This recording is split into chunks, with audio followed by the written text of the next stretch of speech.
Welcome, everybody. It is time for the October OCC Clash. We have an absolutely huge cards weekend for you. We've got the Clash today. Tomorrow, we're going to find out who the 4 players are who will be going to Iceland to compete for the 2023 World Championships. I am your host, Christo. I am joined by Starry and Berto. We have Bubbles and Spooz waiting in the wings for future matchups here. But before we get in too deep, let's have a quick chat about some of the things going on this weekend. We have 2 of our competitors today, J King and Bezio, who will also be competing tomorrow. Ironically, they're also playing against each other in the first round today. So, Starry, just jumping in with you, how do you think their focus shifts from like, hey, I'm competing in this clash, I'll be here, might get me some points for the ultimate, but my focus is ultimately tomorrow, right? Yeah, I think that some players, as we'll see pretty shortly here, are definitely focusing on tomorrow and treating today as kind of like a fun opportunity to test some stuff, have some fun. And some people are taking this really seriously. And I think, I think we're gonna have some really cool matches today, as we have some interesting deck lists. But yeah. What about you, Berto? Anything on your end you're thinking in the way of, hey, I'm competing today, I'm competing tomorrow? I know obviously you're close with J King. I might have some insight into his thoughts around what exactly he's going to be doing today, and when we see his deck lists, it'll probably make a little bit more or less sense depending on your perspective. Yeah, J King's definitely going for the shenanigans route today and the all serious tomorrow, it seems, when you take a look at the deck lists. Well, let's go ahead and bring up the bracket then and take a peek at exactly who we're going to see today. As mentioned, our first quarterfinal here is J King against Bezio. They will both be competing tomorrow, so to our experts' points, there might be a little bit of a warm-up component to today. The winner of that match will be facing Artemisia. Unfortunately, Attack did not respond to the invite to compete, and therefore it did not submit decks on time. The same thing unfortunately happened to Mao as well, so we're running a little bit late today in the OCC. XY loser getting that bye into the semifinals. We will see Head versus Sean as our last quarterfinal. We'll have Spooz and Bubbles on board for that one. Quick reminder here, 250 USD up for grabs for first place, 150 and 100 down to third. Fourth onward gets some diamonds, and there are points on the line for the OCC Ultimate. That is happening next weekend, so mark your calendars as we get closer to the World Championships here. Things are getting mighty, mighty busy when it comes to KARDS esports. So no reason to continue to delay this. Why don't we jump into our first quarterfinal here? Let's bring up first the player profiles, and then we will dive into the decks as well. We're gonna go ahead and start on J King's side here. I mean, we talk about J King just about every month. So 284 matches, 85% win rate. Ready to compete tomorrow as well to defend his back-to-back world championships. Berto, anything here that we need to add? I know you sort of mentioned that J King might be bringing the shenanigans today, so definitely the big focus is for tomorrow. Yeah, I'm not sure he's going to be able to maintain that 85% win rate during this tournament, but I know he was pushing really hard for that on ladder this season, surely bringing a little more disciplined decks to achieve that incredible win rate. I mean, we've been teasing the decks since the show started. Why don't we bring them up, Berto, and have you walk us through exactly the level of shenanigans that J King will be equipping himself with today? Sure thing. Right, so first up, we have a uh, bit of a ramp deck, but also an OTK deck. This deck aims to draw through the entire deck and only have double strength as both double strengths as the 2 remaining orders. Then you play a commando or 2, and you get down a crusader, and then you're able to infinitely play double strength until you run out of credits and ping your opponent for a whole ton. Which has a higher max damage because of all the ramp you have in the deck.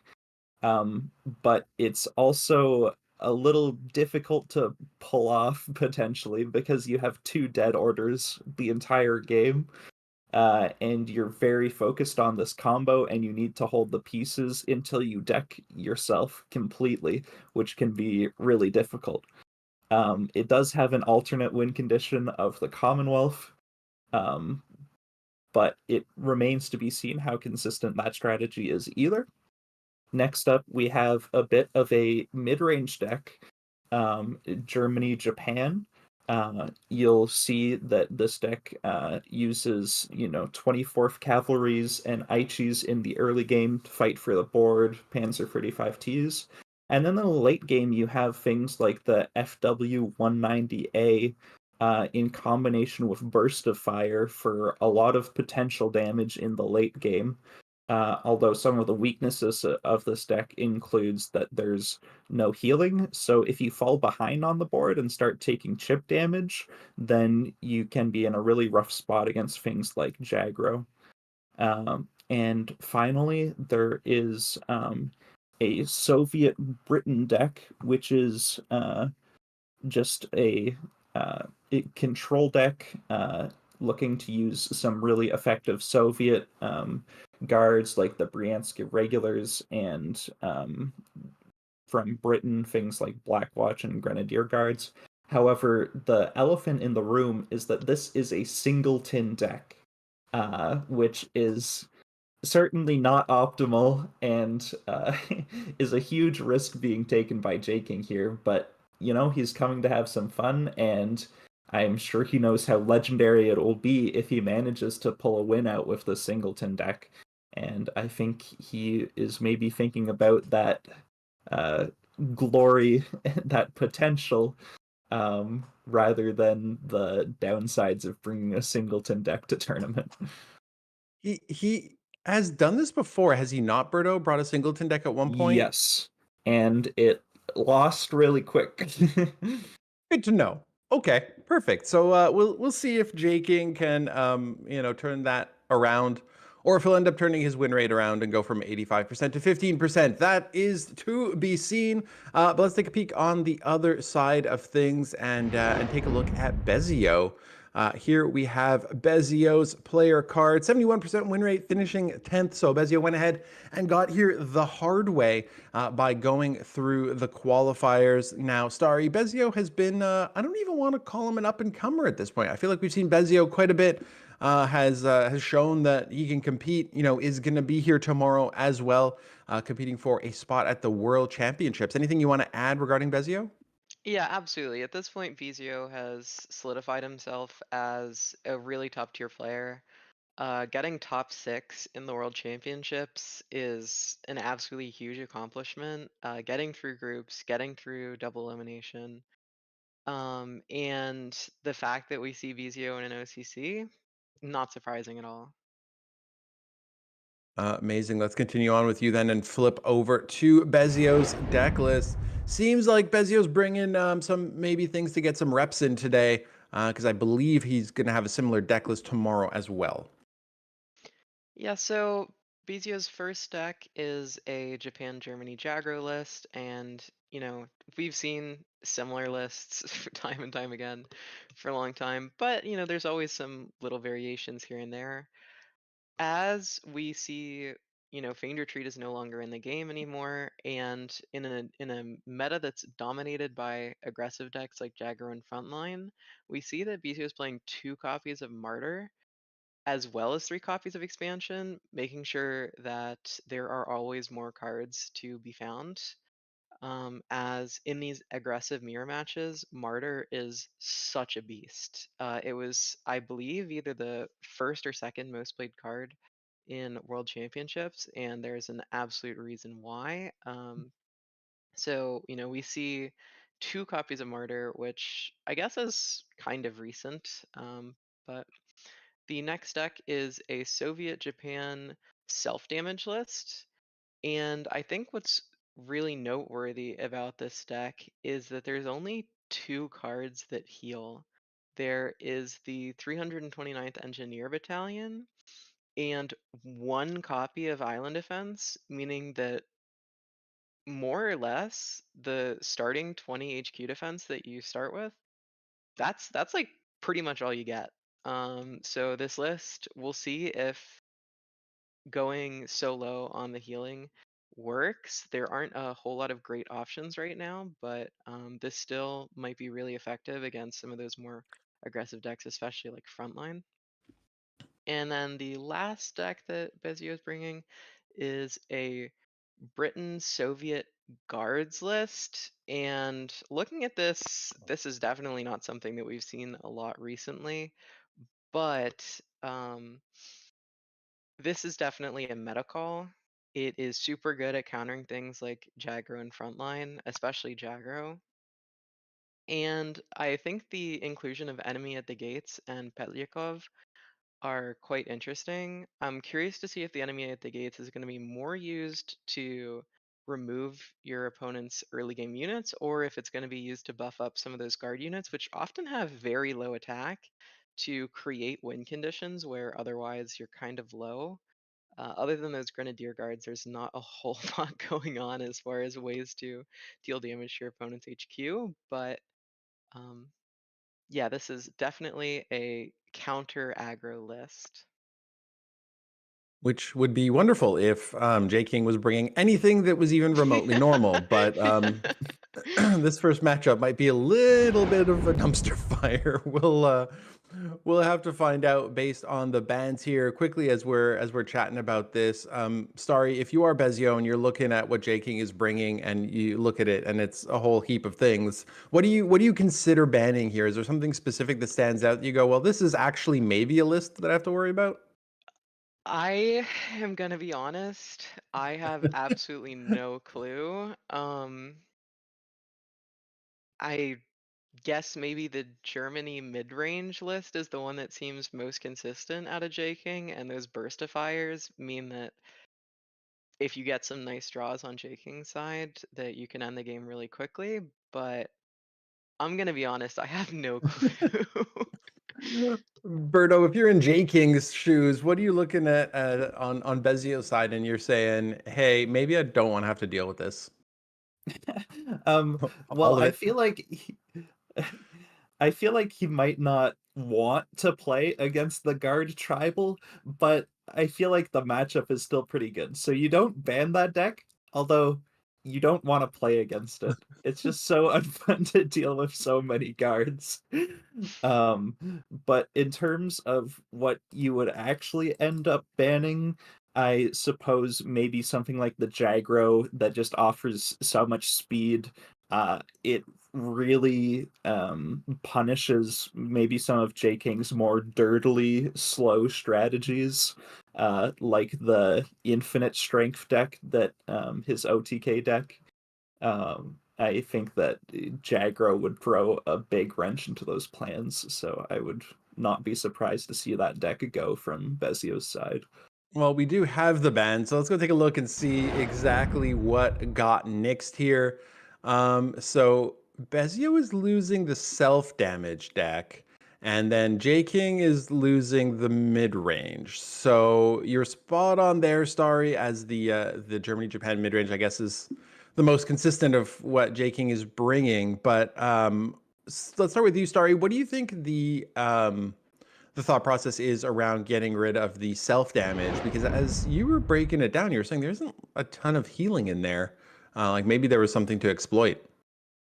Yeah, so J King is using two decks that have Britain in them, and Britain is notorious at being not very good at getting rid of large defense units. It's good at clearing a lot of units all at one time with supply shortage, monsoon rot, carpet bombing, stuff like that.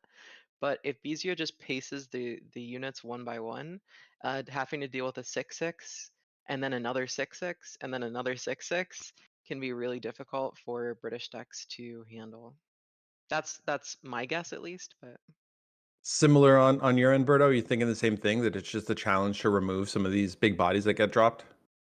Well, I'm not sure how his decks beat either Jagro or self damage, so I guess it was kind of a toss up which one you ban. J King just playing the I'm going to show up today and whatever happens, happens. I don't expect to win, so if I lose, it's not going to affect my mental state and I'll just go into tomorrow being okay with it. Yeah, the mental aspect is a big part of this. If you go in expecting nothing, then it's easier to brush off a loss, I feel like. Yeah, there's definitely an aspect of that this weekend where it's going to be a lot of cards. So not going super deep both days can potentially be beneficial as well. So let's get into it. This is our first quarterfinals for the October OCC. Bezio has a really nice curve here. You know, he's gonna have to be careful to try and play around that supply shortage, but has a really nice early turns here. Yeah, but it will be very awkward to play around that supply shortage. For example, do you play the Type 93 this following turn for Bezio to uh, get in 3 extra damage at the risk of losing 1 more unit? And Bezio's saying yes, he wants that Yeah, damage right away. on one hand, getting down some early damage, trying to recoup a board later makes sense. Unfortunately, J King has the fortification, which means that maybe the risk isn't worth it, but you know, if you're in Bezio's position, what other choices do you have? Yeah, you can tone it down a little bit and run out maybe 1 less Type 93, but it's definitely tempting to say, sometimes J King doesn't have supply shortage, and I want to really exploit that if that's the case. Yeah, talking about recouping a board, Dina is an absolutely amazing top deck, getting a ton of value, and having those double surprise attacks in hand is going to come in handy later. You know, unless J King has Ultra, but of course, that's always a risk.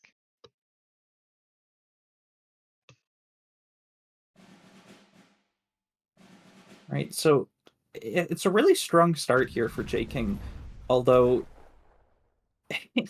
he's got a long way to go in this game to get through his entire deck without dying and finding enough answers.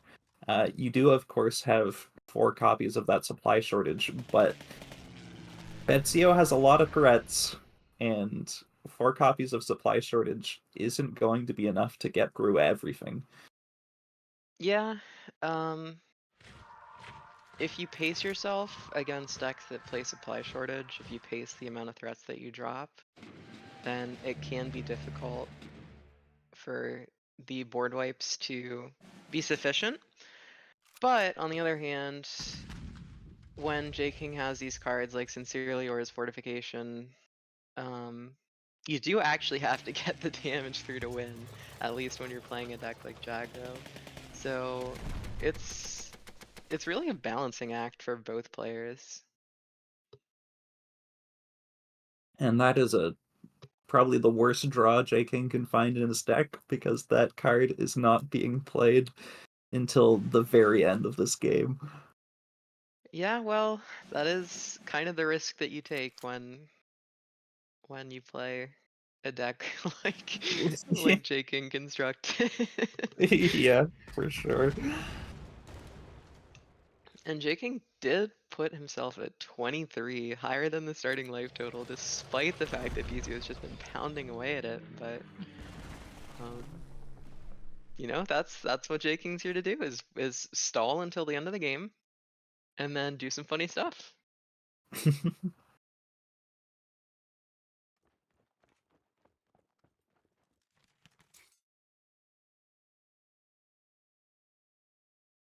This is interesting. Thinking about playing one of those commandos, which is his win condition, however, you do have a few of them, so that's one of the cards that you are able to play before the very end of this game. Yeah, on one hand, you're tempted to carpet bomb to get rid of that key 83, but if you carpet bomb, then the Aichi will drop another Aichi, and so just stalling for a turn, taking the 4 damage, and then where that Aichi isn't coming down, seems to be J King's plan here. And for the same reason, J. King also delays playing the commandos. He could have gone for a bunch of pings, but the downside of that would be that if you do hit that Aichi, then you would ruin the supply shortage, killing it and denying the backup Aichi, the 3-2 version. Jaking is actually scarily close to a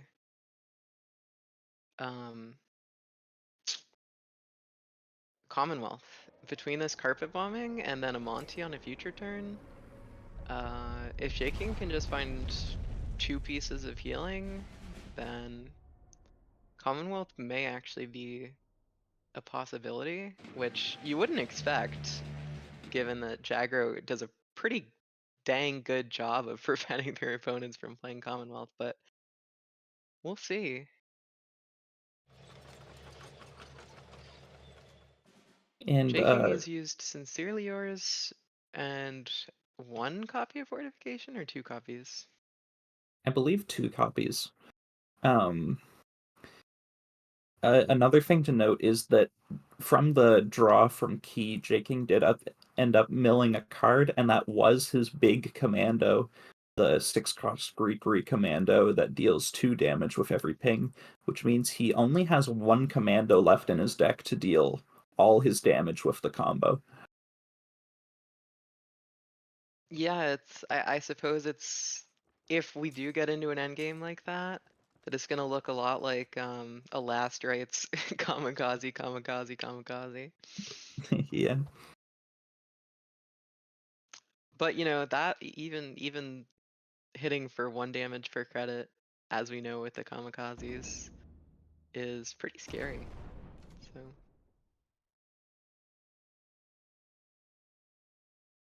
This is interesting. Bezio just going for the pin on the Crusader rather than killing it. yeah, I'm not sure if Bezio is testing for Ultra or looking to push damage through. King was only holding up 1 credit, so he wasn't testing for Ultra. You know, unless he had a big mental misstep.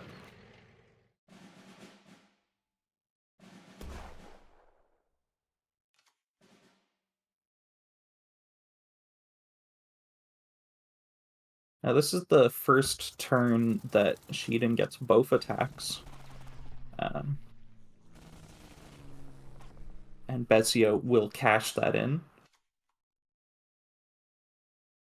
Yeah, actually, Bezio doing that puts King in a position where there isn't enough healing left to get a Commonwealth anymore. So, although it may make more sense to, you know, you may be tempted to hit that Crusader, I completely understand that play.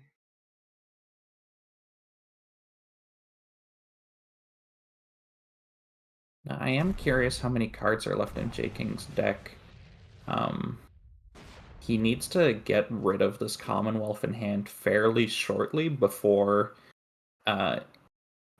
Okay, I'm hearing King has 5 cards left in his deck, and Commonwealth draws 4, so he's going to want to get that out of hand quickly, so that he's able to play these double strengths with no other orders in hand. Yeah, unfortunately, the 2 non-double strength orders in King's hand are pretty expensive, but I mean, he does have 22 credit slots. Yeah. Ooh, and there's still a carpet bombing. Interesting.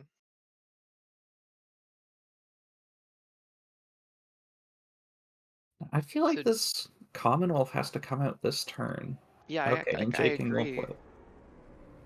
Otherwise, you're just taking so much damage off of the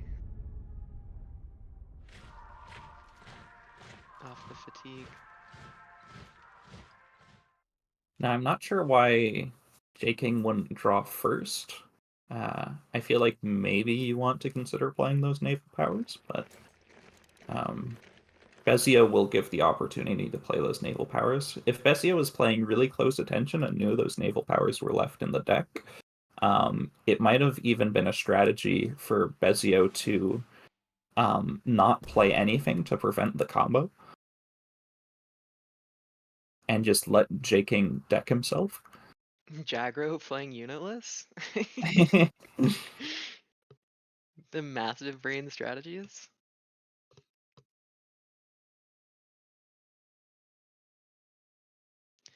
So here's the thing. Bezio is holding on to those two surprise attacks as well as the second rating, which means that I suppose J King. How much damage could J King do maximum in one turn? 20? Could J King hit 20 in one turn? So you need to spend the 5 on Crusader and Commando, and then you can play double strength 19 times. So that would be 19 max damage. And then Oh. Bezio uses the bombing raid Yep. and the Yeah. raiding. Yep. And then I believe J King loses at that point. Yeah, I think that J King, if Bezio plays it correctly, which at this level you always expect that people play it correctly. I don't see how Bezio gets out of this, or sorry, how J King gets out of this unless Bezio somehow doesn't block that Crusader from attacking.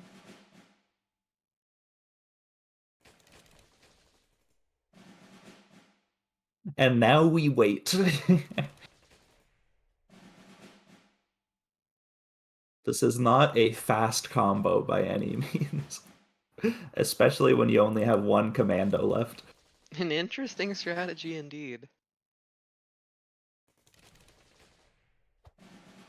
But I think J King should be happy at least that he managed to get the combo off Oh and yeah, it's show the world hysterical. his creation.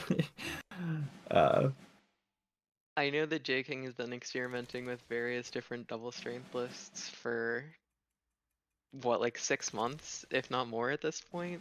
I know that at several points, he has said that his when we show the player profiles, occasionally his favorite card is double strength. So Yeah.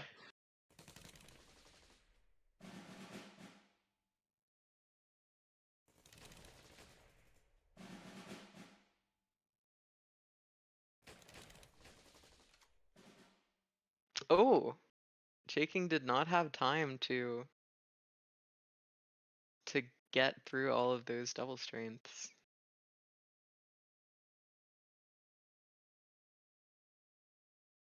Yeah, he's probably used to using more than one commando in the combo as well. Mm-hmm. So he may not have ever been put into this position before.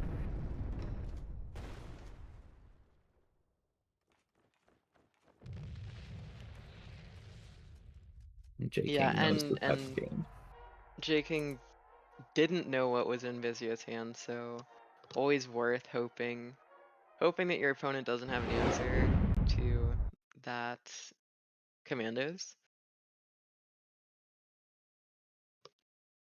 But now J King is left up against Bezio's guard tribal deck, and I think that really opens up J King's ability to win these following games.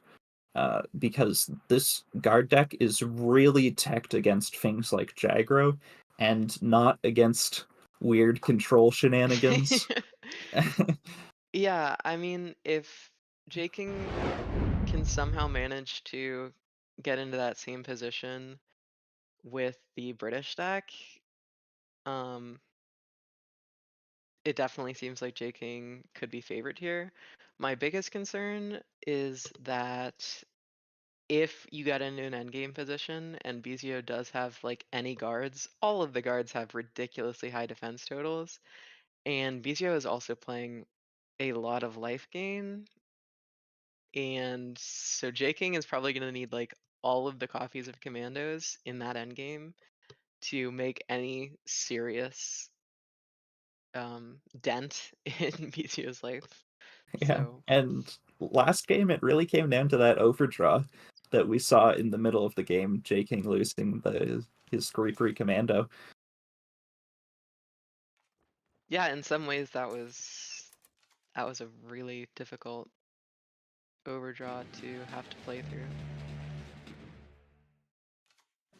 You gotta love when you're a British deck and you start turn 1 Pioneers into turn 2 3-cost order. It just feels so good. It feels better when you have things to play, though. J King, a lot of high cost orders in his hand. 4 orders that cost 7.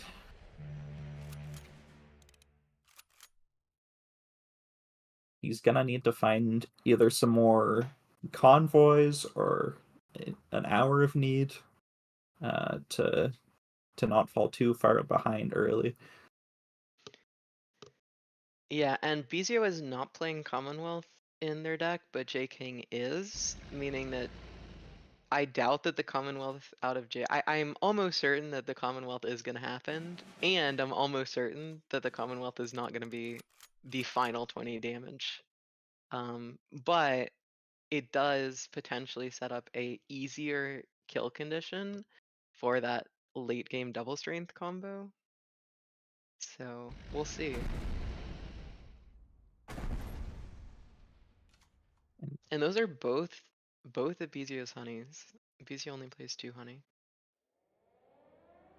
Yeah, so that super limits Bezio's healing options, which is really crucial here against an OTK deck.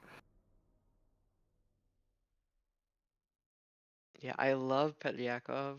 It is super good, especially in a decks like Frontline, which rely on a ton of deployment effects, but man, in this matchup, it's really, really just not doing that much, unfortunately. I guess maybe hitting for 2 a turn, but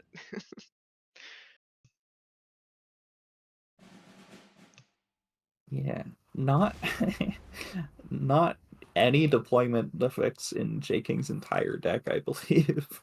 So just a vanilla gray cost 2/4 in this matchup.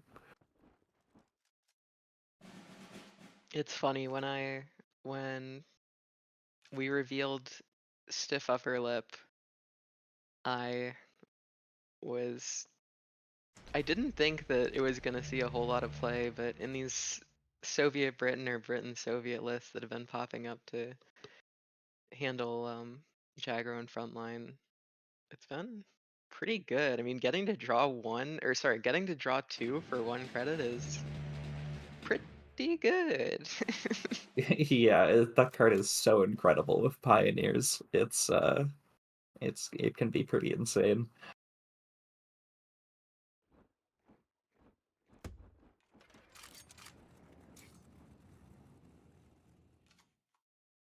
Bezio going quite wide, a little bit of a risk, but J King only has 1 copy of Monsoon Rod in his deck. Yeah, J King has the option to play Commonwealth, but we see what happens when J King overdraws those essential pieces, so I kind of doubt that J King is gonna play it. Um, but I don't know, maybe there's no better options than play it and then play some commandos next turn, and I'm not sure. It's not unreasonable, but it's It's not sketchy ideal, in yeah. yeah, and if he knew Bezio didn't have Sincerely Yours in hand, then maybe that would be more reasonable, but with the Sincerely Yours in hand, Bezio would have some counterplay to that line.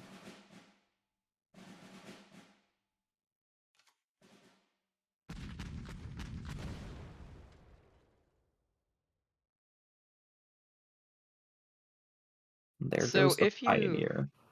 if you are Bezio, what are you looking for here? It almost seems like you kind of just have to pace the rate at which you drop your units to avoid these massive board clears and just hope for the best. It seems like it's more J King's game to win or lose. What do you think? Yeah, I agree with that. You sort of have to hope that you're able to heal enough and then deal with J King's commando pieces after the combo, but that's not gonna come through here from Bezio. I think that Bezio played it right, that he needed to hope that, you can just get some chip damage in and prevent this Commonwealth, but it's not realistically going to happen very often that you actually can pull that off. J King does draw that naval power, which is exactly what you want to see, preventing that overdraw.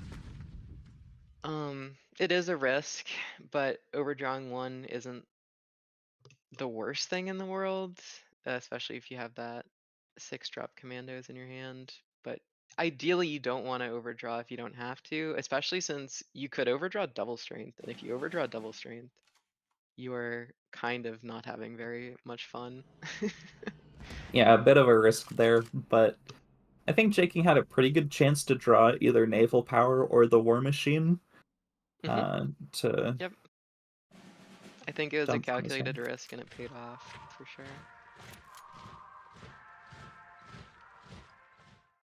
That's a lot of shortaging of supplies. Yeah, for sure.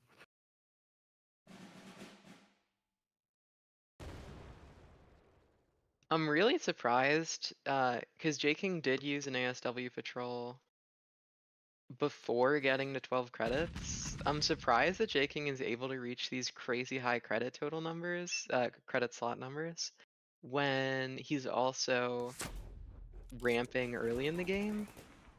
Like, the sheer amount of ramp in J King's deck is deceptively high. Yeah, I mean, these ASW patrols, they do so much, and I think the card has had a much bigger impact on the meta than most people thought it would when it was first revealed. It just gives you so much in one card. The whole 3 credit slots and the Death from Above effect is just so efficient, even Yeah, if it can be hard to play against aggro decks. and when you combine it with a card like Quartermasters and draw 3 off of it, it's like truly an insane card. Yeah. How many cards do you think are left in J King's deck? I'm gonna go with 10.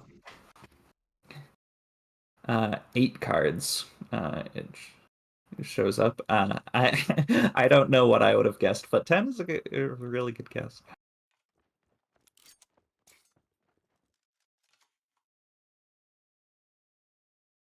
But he needs to find a bit more draw. Again, that's his last Crusader, and that is a combo piece. So you don't want to play that one. I think it's worth noting that Bezio has been holding on to these Bloody Sickles the entire game. That Bloody Sickle at the very left was in Bezio's opening hand, and Bezio never opted to use it in tandem with, or sorry, to use it to get some damage in on that Pioneers. Do you think that that's because Bezio is trying to play around these crazy HQ damage combos, or what do you think the logic is there? Part of it is that you don't want to take damage to your own HQ. But yeah, also you do want to have the answers for these commandos after they come down if you're somehow able to survive Oh, the yeah, commandos coming that's down. actually a really good insight that I didn't think about. J King not hitting a good target with that ASW patrol, but he had a 50% chance to hit something relevant. Yeah, and with so few cards left in deck and sitting at 35, J King should be able to get at least pretty close to the end of his deck before Bezio gets close to killing him. We'll see. Yeah, and he does still have a Monsoon Rot in there. So on one hand, Bezio can push for a lot of damage with this enemy at the gates, but on the other hand, it puts your guy is significantly closer to death, so Jaking is kind of running out of options for board clears. Gonna have to play really conservative with this carpet bombing and hope for a big one.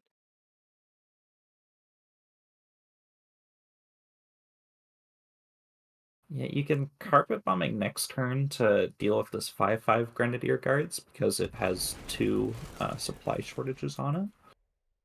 But that's not great. Yeah, and Bezio doesn't have a reason to extend farther than this.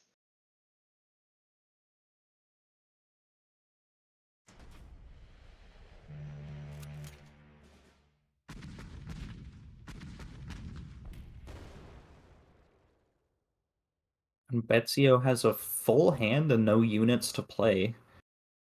So are we going to see these sickles come out, or something like a winter warfare or supply shortage, just to be able to keep drawing cards from his deck?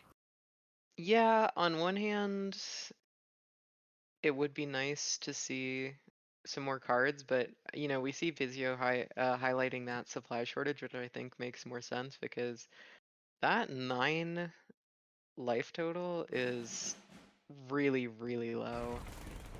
And I'd be pretty concerned about taking it any lower. The problem though is that J-King does have all 3 of those commandos, so maybe trying to push for that early victory is Bezio's only chance here. It's sort of unclear.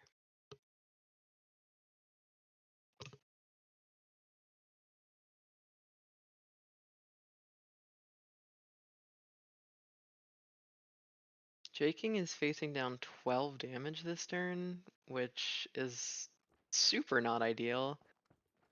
So instead is opting for an earlier commandos play. Yeah, just seeing if he can go for it.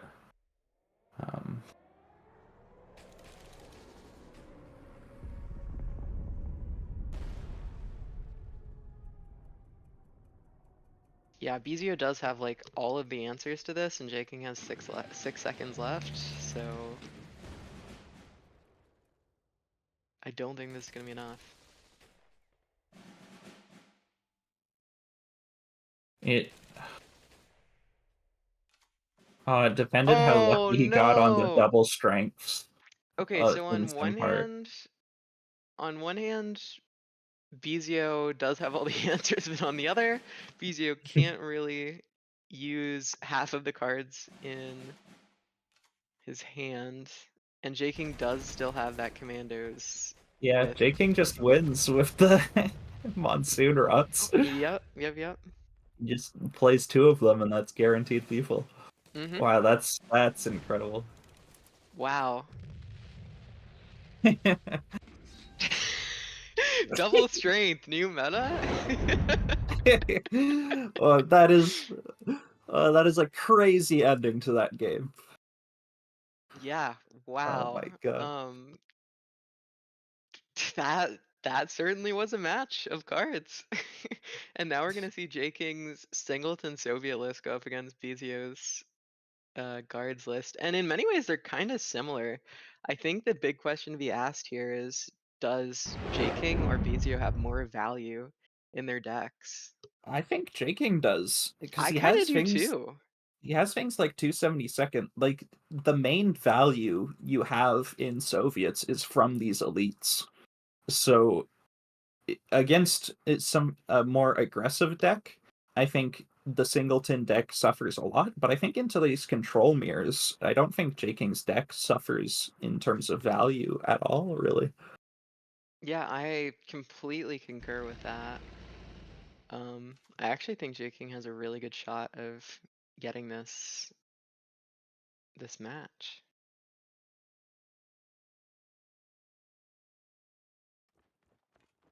J-King also finding a pretty good curve,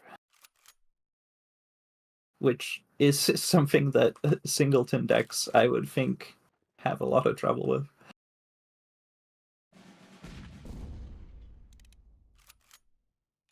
Not that I have a whole lot of experience in the singleton meta. Yeah, speaking of the singleton meta, I know that J King did win a singleton tournament at one point, a special operations or something similar to that, with a Soviet singleton control list. So J King definitely has experience with these silly singleton control lists from the Soviets.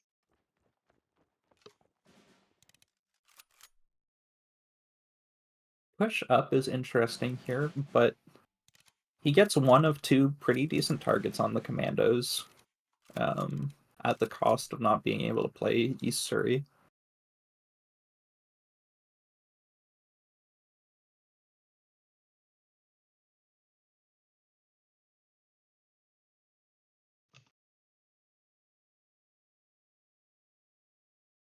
It is kind of strange though to see this 260 play after the push-up, but I guess it prevents Bezio from pushing that Bryansk, I guess is the logic behind that. Yeah, I suppose so.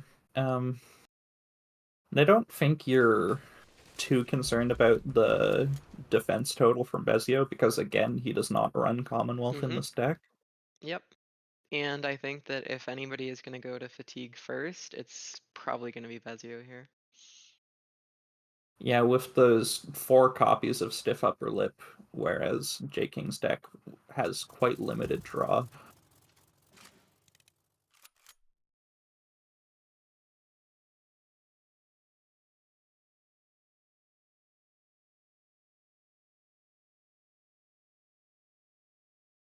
Yeah, and a copy of One Lease as well.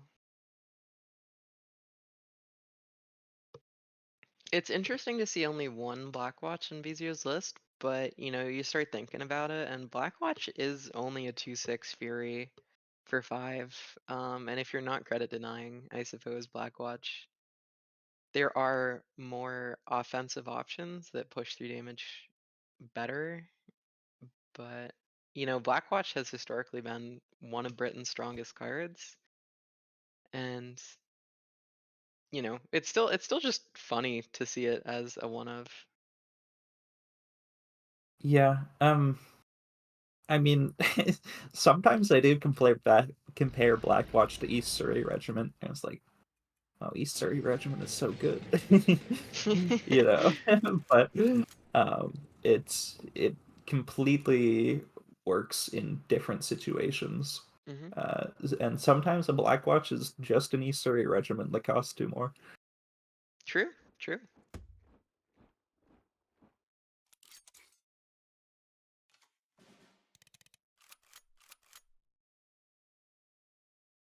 Right now, Bezio has a lot of defense on that HQ, but he doesn't have a lot else going for him. It's awkward to play more stuff out. It's awkward to trade here. Yeah, and Bezio doesn't have any of those big cards like Grenadier Guards that could potentially trade with several of J King's units. That's really what you want if you're Bezio. The way that you're going to accrue value throughout this game is by getting these 2 or 3 trades with these super high defense units like Grenadier Guards, and Bezio is just not finding them. No, this 52k is a bit of a dud draw for J King. The Petliakov being the only air unit in Bezio's entire deck, and of course you can't Ironic. 52k a Petliakov.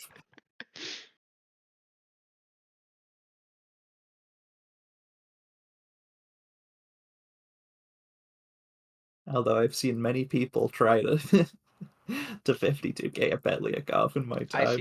feel extremely called out right now.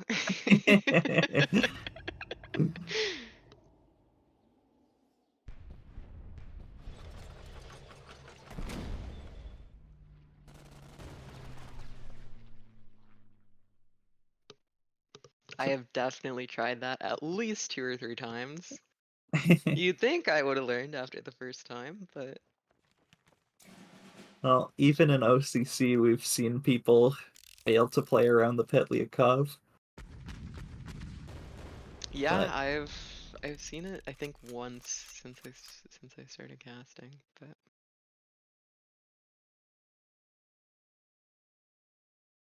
yeah, J-King seems to have all of the good, nice, big stuff. The armored train, the yak, this T-34 coming off of that T-60.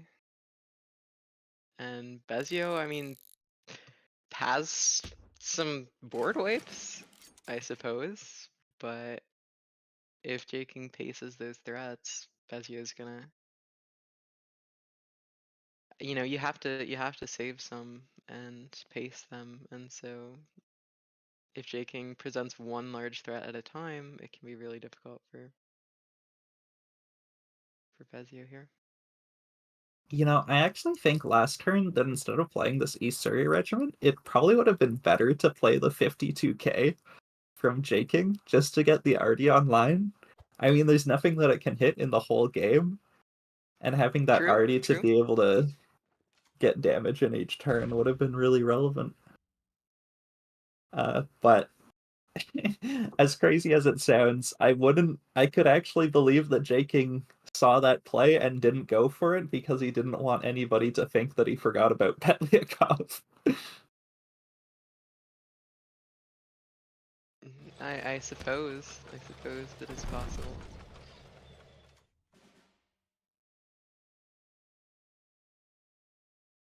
Yeah, this is in many ways sort of a bizarre mirror match, but I think that those Soviet elites are just more valuable than the guards on Bezio's side, and that is probably what's going to swing this game in J-King's favor. I say probably. I'm not, it's never over till it's over, but I do feel that J-King is at least somewhat favored in this matchup. Yeah, I feel the same way.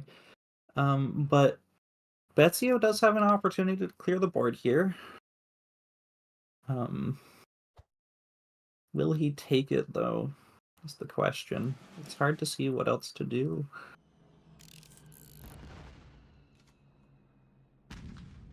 This is definitely a more conservative play.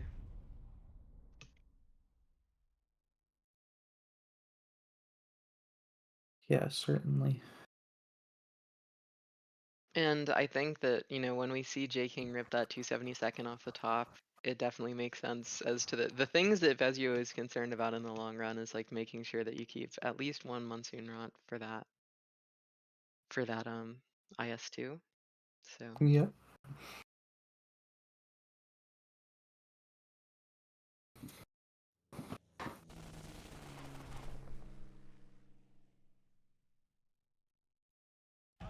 the 3 Kozhukov getting ultra'd.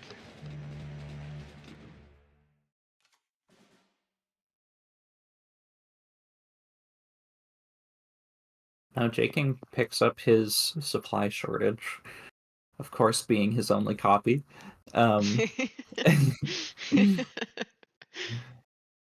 Which is an answer to Petliakov, albeit a very slow one. Yeah, on the other hand, your Yak, at least temporarily, provides some shelter for your 52k if you do want to go that route, and the 52k might be able to get in and finish up that Pelyakov. That is something. I'm not really sure about why the Pioneers got pushed there, but maybe there's something I'm not seeing. Yeah, I mean, it makes board space. I mean, I don't know how relevant getting this Bryansk online is, but at the same time, I don't think that this Pioneer is doing anything by reducing your credits by this stage in the game in True, this true. matchup. Yeah, this match is not going to be determined by tempo. I hate to say it. So on the one hand, J-King playing this enemy at the gates would get rid of those tanks, it would get rid of the Brionz, you could get rid of the Blackwatch, but it would create a 2-4 or a 2-2 Pioneer and a 4-1 Pelyakov. Ooh, baby.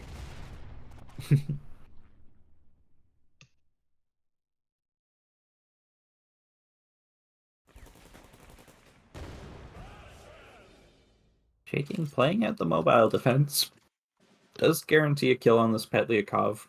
Well, not quite guarantee, but most likely gives the kill on the Petliakov. Yeah, there's no way that Bezio is gonna want to play a Monsoon Rot in a supply shortage just to protect a Pelyakov, especially when you have another one in hand.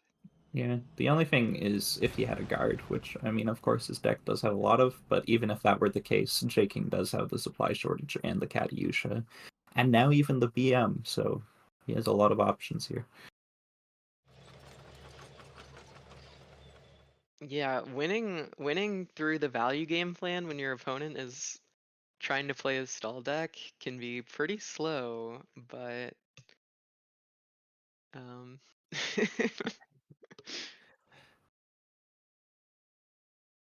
But even if J-King needs to win the game off of the tokens of this armored train, he'll do it. No matter how long it takes.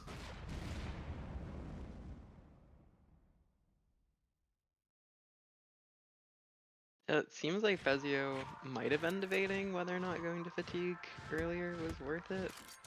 I'm not really sure, maybe there was some latency that we weren't seeing, but it looked like he was pausing for a minute to think about it. Yeah, I mean, it seems worth considering For sure. if fatigue That's, could be your out, but he's yeah, already so Bezio's much deck closer. is, yeah, we're not sure exactly the numbers, but we can see very clearly that Bezio has significantly fewer cards in deck than Jaken.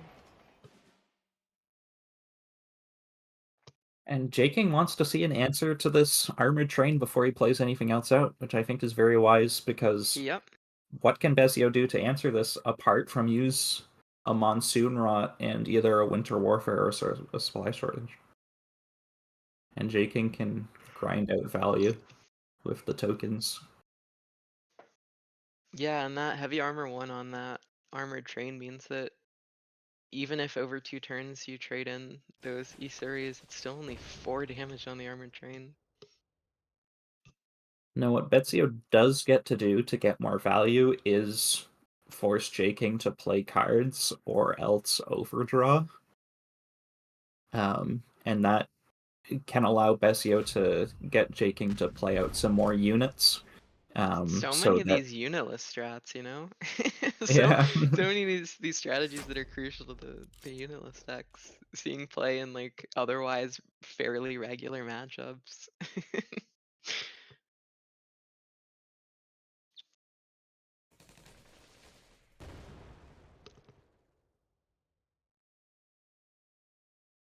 Well, control versus a control is a whole different game of cards.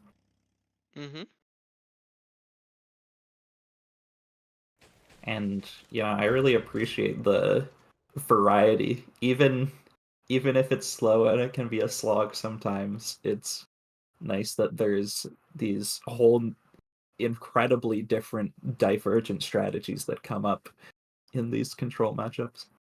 Yeah, the things that you have to think about in these control mirrors are just so much different than the things that you have to think about in aggro versus control, aggro mirrors, you know. Things like tempo are really just not that important, and instead things like in many ways you kind of have to like assign, you know, this removal piece is going to get rid of this thing for my opponents, and you almost have to like go down a checklist and be like, all right, I have answers for this and this, and then that means that these are the things that I'm not going to have answers for. And there's a lot of planning that goes into control mirror matches. And with open deck lists, it is quite interesting, but it's also interesting when you're playing on ladder and there isn't open deck lists, and you kind of just have to like you kind of just have to like guess at the things that your opponent has and the things that you're going to have to get rid of. And their deck is always heavier than yours. Oh, it's always heavier than yours. Always. They're always playing the Tiger 1E and the King Tiger. And you ask yourself every time, how do they ever win against Jagro on ladder? I feel so called out right now.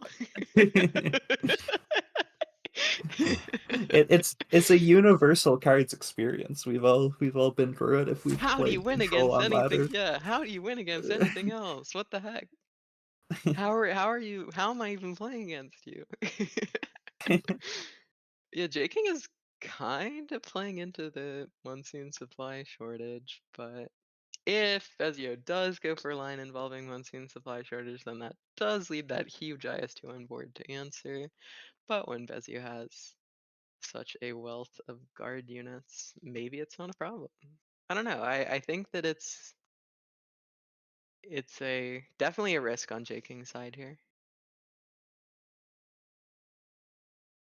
I'm not sure that it is. Like, what can Bezio ever do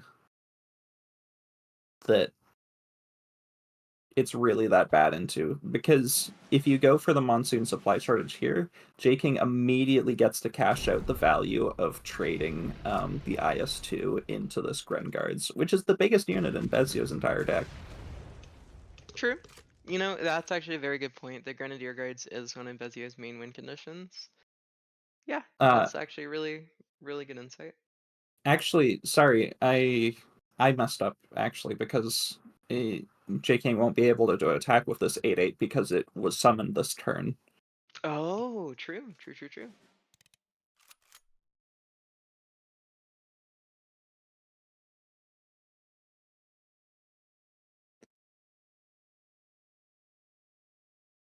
It's a really big hit for Bezio. That Lend-Lease, on one hand, it gives you a ton of value, but on the other hand, it makes you pretty freaking susceptible to fatigue. But on, you know, Bezio has already lost on the fatigue train. There's really nothing that you could do to ever get J-King into a position where he's gonna fatigue first. So if I'm Bezio, I don't see any reason not to pop off this Lend-Lease and just try and create an early victory here. Obviously, you want to push up first because speed is everything if you're Bezio, but J-King seems to just have all the answers. Definitely unfortunate for Bezio. I don't think Bezio really has enough Gret left in his deck here. Yeah, unfortunate. And we now start the slow and, and painful death for Bezio.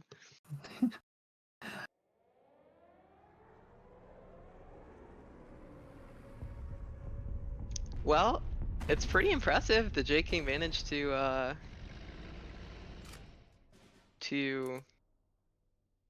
win with a double strength OTK and singleton Soviet control list. Yeah, Against a relatively meta lineup. and J-King nearly pulled off the double strength win against Jagro, which I was not expecting at all. Yeah. Unfortunately, Bezio went for some like counter meta picks with this control deck, and when your opponent isn't playing meta, you know, it's a risk whenever you're trying to counter the meta. You can either play the quote-unquote best decks, or you can try and beat the quote-unquote best decks, or a little bit of both, and so Bezio unfortunately had to go against J-King playing the wackiest things in the world. Yeah, it might. It feels a little bad for Bezio here, but he knows tomorrow is where the big bucks lie. Mm-hmm. Yeah, and I'm sure that tomorrow, I haven't taken a look at the deck list for tomorrow, but I'm absolutely sure that J-King is going to be bringing some more meta stuff for tomorrow. There's no way that... Yeah, J-King is playing some more normal decks. And there we have it, J-King taking it 2-1. with some wild lists. Yep. Can he go all the way? I have questions. Yeah. Okay. First of all, let's start with you, Berto. If you're Bezio now, like we talked a little bit about the mental game going into this, right? We're like, Jaking's going in with like, if I lose, I lose. That's cool. Tomorrow's what matters.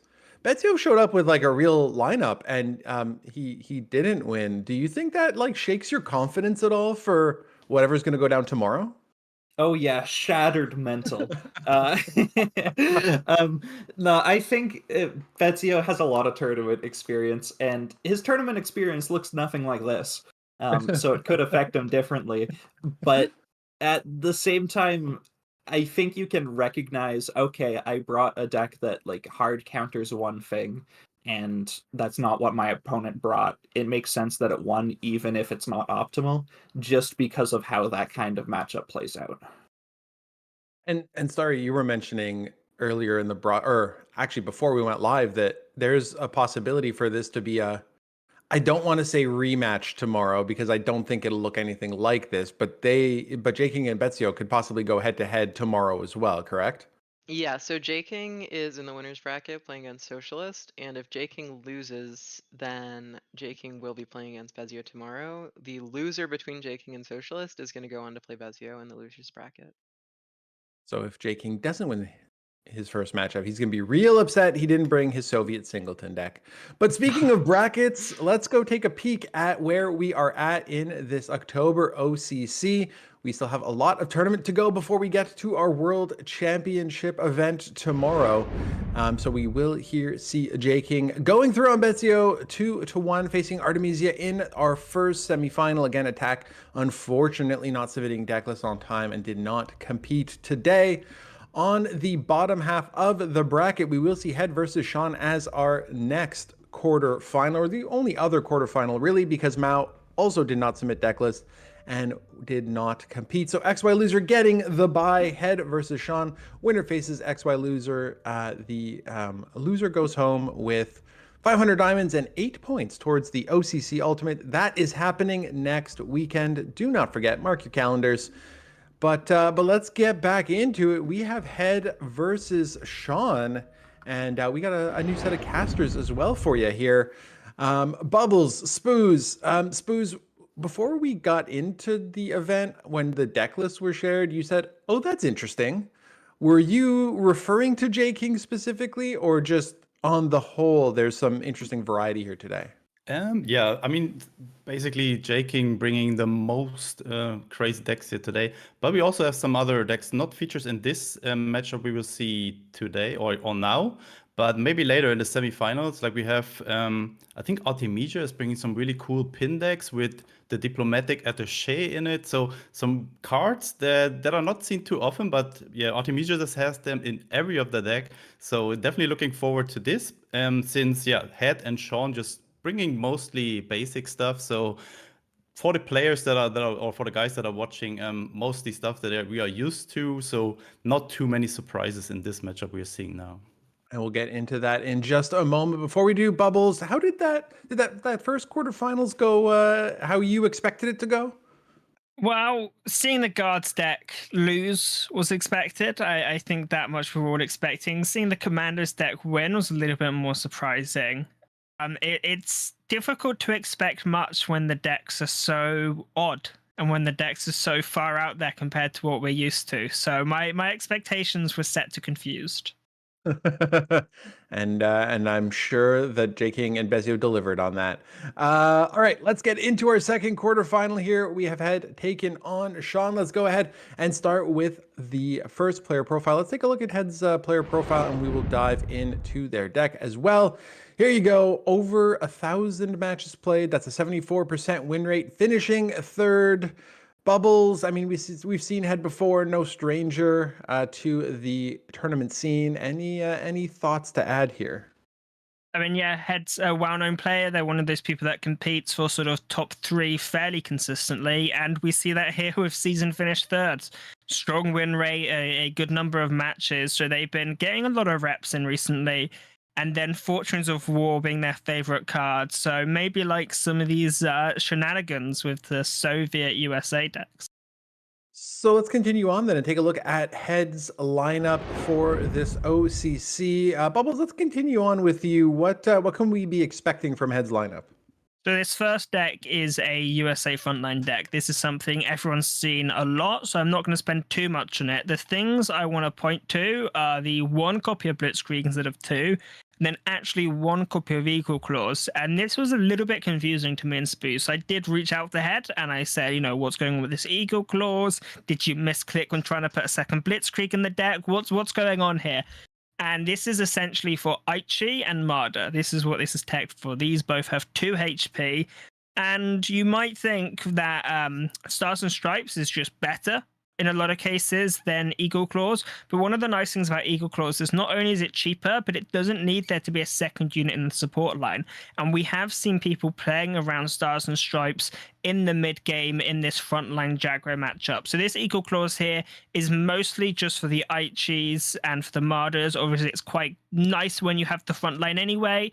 If you can hit 3 units with this, this is 6 damage for 3 credits, which is essentially the same rate as the hammer, but you're not ever wasting damage. Sometimes with the hammer, you're doing it to something which is 3 or 4 health, and you have this spillover damage being wasted. Eagle Claws, less likely to have that problem. If your opponent is stuck in the support line, you're going to get the maximum out of it. This next deck is quite a long deck, isn't it? Wow, not quite a singleton deck, but it does look a little bit like it with the length of it. This is a just Britain, Germany discard deck. It's something we saw fairly popular not too long ago, and then it did get pushed out a bit. However, it's now found its way back in. There's a few odd things in here. I believe here we've got the M4 Firefly, which is quite good against things like frontline because you can just deal with one of these Shermans the moment it comes down. You clear their board with an AoE tool and then you finish off the Sherman with the Firefly. But overall, just a sort of standard discard deck. And then this last deck is a Soviet France sort of control deck. We have seen some Soviet Italy recently in the qualifiers. And I'm curious if that's inspired Head to go back to this Soviet control archetype and then put in this France version instead. We do have the Algerians in here. This is quite good for trading into the front line as well as finishing the game. But there's nothing too crazy here. This is pretty much your standard Soviet France control deck with the addition of Algerians. Awesome. Thanks for breaking that down, Bubbles. Let's go to the other side and look at Head's opponent, Sean, and bring up their player card. We've got Sean here competing in 330 matches, 71% win rate, squeezing in to the top 6th here in 6th place. Spooz, you did ask if this is Sean's first OCC, and I do believe it was confirmed that we have not seen Sean before in an OCC event.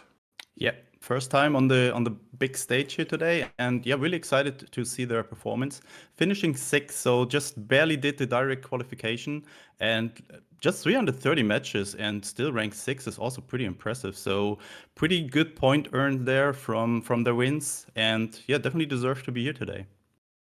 Absolutely. Always great to see a new competitor like that show up in 6th, didn't go through the qualifiers, got right in, great win rate, not too many matches played. Really excited to see what Sean is going to be able to do today.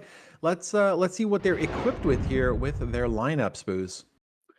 Yeah, Sean, just similar to Head, bringing more meta stuff here, like just the good old Jaguar deck that we just saw a few times in the past months, or a lot in the past months.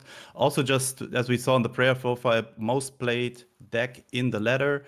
So definitely their comfort deck, and yeah, just the basic stuff in it with 4-time expansion, 2 Martyrs for the draw, just a replacement for Range Retreat. So I think we don't have to dive deeper into that one. Then we just have another very familiar deck, the US Germany frontline deck that Head is bringing as well. Also Sean with only 1 copy of Blitzkrieg and with the addition of Rally. Rally really good against stuff like Britain with Monty, where the Brit player is just very confident that he just buys another turn, and then Rally can really surprise them. Not so much in an open decklist format, but definitely in a closed decklist format like Ladder is, but definitely a card you have to take into account as an opponent. So maybe you cannot only play Monty, have to drop an additional guard, so it can just influence how your opponent is playing against your deck. Then this third deck, this looks like a deck that is, yeah, we haven't seen in a while. I think J King brought something similar a few months ago. This is a Soviet Germany control discard deck with the Wolfpack, Annihilation, had some good anti-aggro tools with the 1097 Volksgrenadier, a lot of guards, 7 Schützen, still a pretty good card. With the blitz effect, and then just when it kills a unit, or when it survives the attack, it just gets the healing back and also deals 3 damage to the opponent's HQ. So overall, a solid list that is kind of good against aggressive decks, but also good against mid-range decks with all these high-value cards, KV1 in it. Partisans is pretty good. So yeah, a really good list, and something you might not want to run into if you're ahead, maybe. Awesome. Thanks for breaking that down, Spooz. Let's just dive right into the bans so that I don't have to ask you to make predictions because I know how much both of you love that. So let's see what got banned here. Sean is going to lose that control list, whereas Head is going to lose the discard. So looking at this here while we wait to get into the game, Bubbles, if you're Sean, are you feeling pretty good about this? You think, hey, Jagro and Frontliner decks I'm very comfortable with, probably play them fairly often, pretty standard like top decks. And then the counter list sort of got banned here. You feeling okay about that generally? I mean, it's interesting because you have this Jagro list and this frontline deck. Now, I personally quite like frontline into Soviet control. I know some people feel differently about it, but I think you've got a lot of ways of dealing with these guards with Blitzkrieg and a lot of bounce. However, as the game goes later, if this Soviet control deck can take the front line with something like, one of their big guards, it can be very difficult to take it back. But then Jagro can really, really suffer against this Soviet control deck. So I think whoever's favored here is going to mostly come down to which matchups get played against which. If Head is able to get the Jagro list matched up against their Soviet list, I personally think Head is well ahead to win this series. We will never stop with the head puns. Never, ever. Spooz, if you're on Head side, that discard deck gets banned. Is it just because the thing's really frustrating to play against? I mean, also, Head has a pretty good lineup against this Jagro and this frontline list. This German list that unfortunately got banned has a lot of tools to deal with early aggression, like sudden strikes, the 1097 Volksgrenadiers, which are pretty good tools to just stop any aggression. And yeah, with the frontline, I think you just take the mirror. So it really makes sense to get rid of this discard deck. Usually very annoying to play against discard, and not just discard, also combined with a lot of control tools. Just get it out of the way and just play against the aggressive decks that your lineup is tagged against. So if you're Spooz, we'll keep it with you. If you're Sean here and you're looking at, hey, my best way of going forward, would you say is try and get that Jagro list lined up with frontline to try and move fast, beat it, and then avoid the Jagro control matchup? I mean, expecting that Chorn's most played deck and also just the most successful deck in the past season is the Jagro deck. I think you just go with it. I mean, at some point you have to win it anyways. So if you lose that frontline matchup, sure, you still have another chance against that Soviet France control and vice versa. So yeah, I would just go with the Jagro list, get the fast win, and then just have the pressure on Head's side there. And Bubbles, you were talking about the Jagro into the control matchup can be a little bit dicey. Is there still a possibility, though, where on the control side, maybe you don't get the early cards you need and Jagro can still kind of squeeze in underneath and move fast and win the game? I mean, it is definitely possible. One of the things about Jagro is you do have the possibility of beating pretty much everything in the game, because sometimes your opponent doesn't get what they need, and sometimes you do, and you just burn them out super, super quickly. But I do think Soviet control, especially if France ally, is a lot better at bouncing back than a lot of other decks might be. You've got a lot of ways of protecting yourself with guards, and you've got a lot of healing. So I think even if you have bad first 2 to 3 turns, it's still possible on Soviet control to survive and then come back and win the game. You can get like an armored train into a call to the colonies, can just completely swing the game in your favor, and this can be the sort of thing that's happening turn 5 and turn 6. So we've kind of covered that excuse me, that Jagro control kind of matchup, and Bubbles, we'll continue on with you. Is there anything you're looking at from the frontline perspective if we end up in a mirror matchup? You've mentioned that there's like a couple little nuanced changes on each side. Is there really an advantage to either player here? I think the far bigger advantage is who goes first, who gets the front line first, and who has a better opening hand. I think these are far bigger factors. There are a couple slight differences in the actual decks. You know, we've got a rally for Sean's deck, which is a little bit odd. But I think overall, the minimal deck differences are very unlikely to play any real significance. And it's going to come down to other factors. One of those is obviously practice in the mirror match. You're not going to get this good opening you're looking for if you don't know what that opening is. You need to find it and play with it. So I think Head, practice-wise, has just more reps, has more experience, especially in tournament play. However, if Sean gets a good opener, it doesn't matter too much, and Sean's just going to be, you know, get Red Devils into the front line and say GG. We're just waiting for the players here to get into the matchup, so I'm sure it won't be too much longer. Spooz, Bubbles was perfect timing. Let's get into our second quarterfinals here. Apparently, I just had to call that out, and we get right into the game. Nice. So thank you for that, Christo. No longer waiting needed here. And we have Soviet frontline versus the Soviet control list. Yeah, Soviet control versus US front line. A pretty abysmal opening hand here for Sean with 0 units. Well, Head having multiple 2-drops here, and you find a unit, but it's probably one of the worst units you can find, considering just playing the rally for the cycle here. This is a turn 2 rally. Does find a Pathfinder, so Head puts down the Chiker. That could potentially be a strong opener. Yeah, especially because he's able to maybe push it to the front line, just block it to, just keep Sean away from it. Sean finding the Sherman now here, but the rest of the hand, I mean, constantly, the big advantage when you draw mostly all of your orders in your starting hand, you have pretty good top decks there and finding units, but you just lose all the momentum that you want to do in the early game, where you just want to develop a board already and then maybe finish off on an early blitzkrieg. But yeah, that chance just got denied for Sean here, so they have to find other ways to fight back into this game now. Can get unlucky later if you get unlucky now.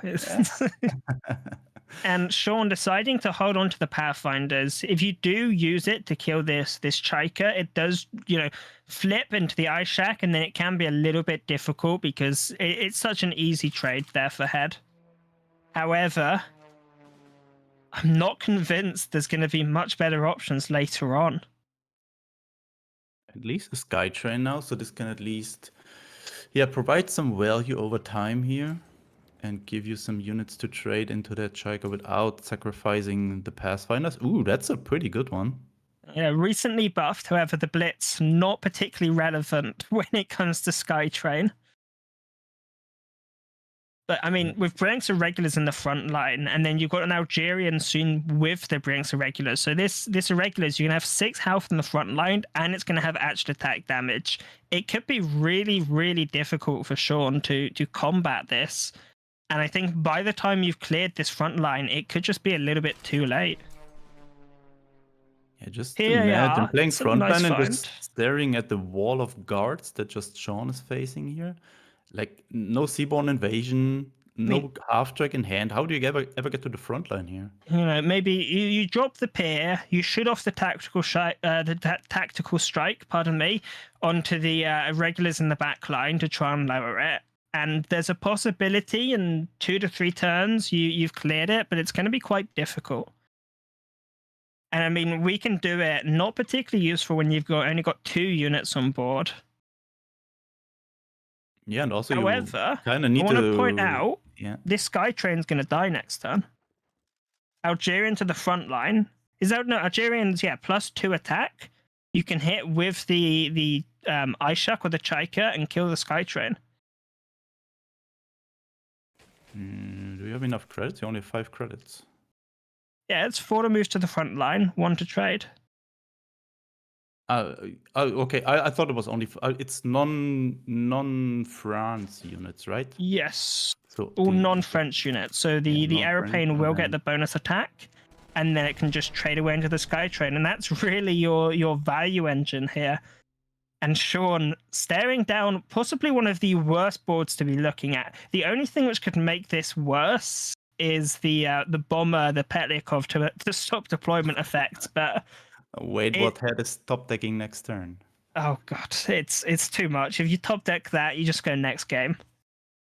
Yeah, honestly, I don't see how Sean ever comes back here. Like, there's so much HP in the front line and more to come later with the other Bryansk and a Deuxième Rima also in the hand from head there. This plus Quartermasters, or what is the plan? Pathfinder? Yeah, it goes to the Pathfinders to finish it off.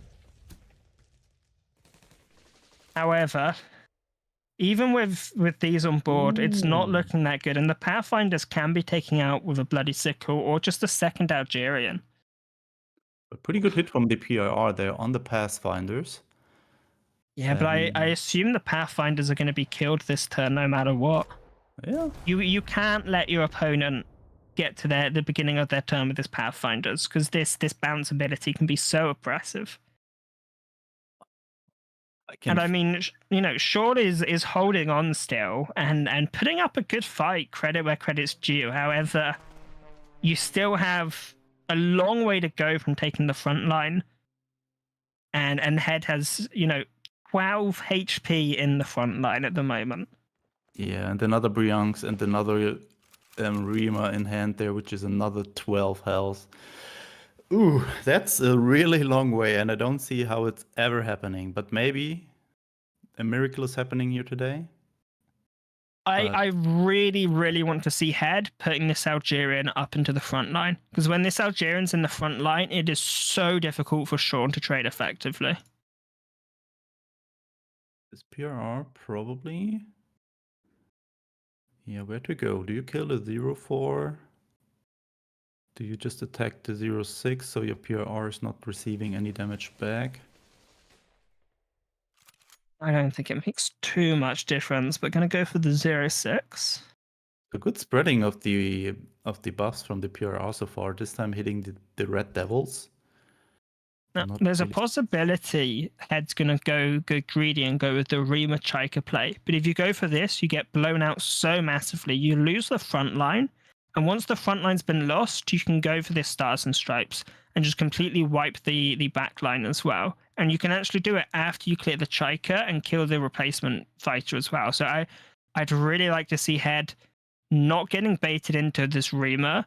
Keep this as a 2-2 in the back line and don't have any other units in the support line. If you have 2 units in the support line, you are at risk of losing the artillery. Ooh, Algerians really doing work here. Giving the DBM +2 attack there. Yeah, these camel guys, you know, the camel boys are strong. You can even just go for more trades here. Going to go for another Irregulars. So it's possible we might see the Stars and Stripes come out because it does get rid of this artillery, which is just hammering into your units at the moment. And you're so far from reaching it. And when you do reach it, what does it do? It runs away. You can't even catch the little guy. So getting rid of him with an order while you have the opportunity might be the move here for sure. And it is quite slow, but you've got to think long term.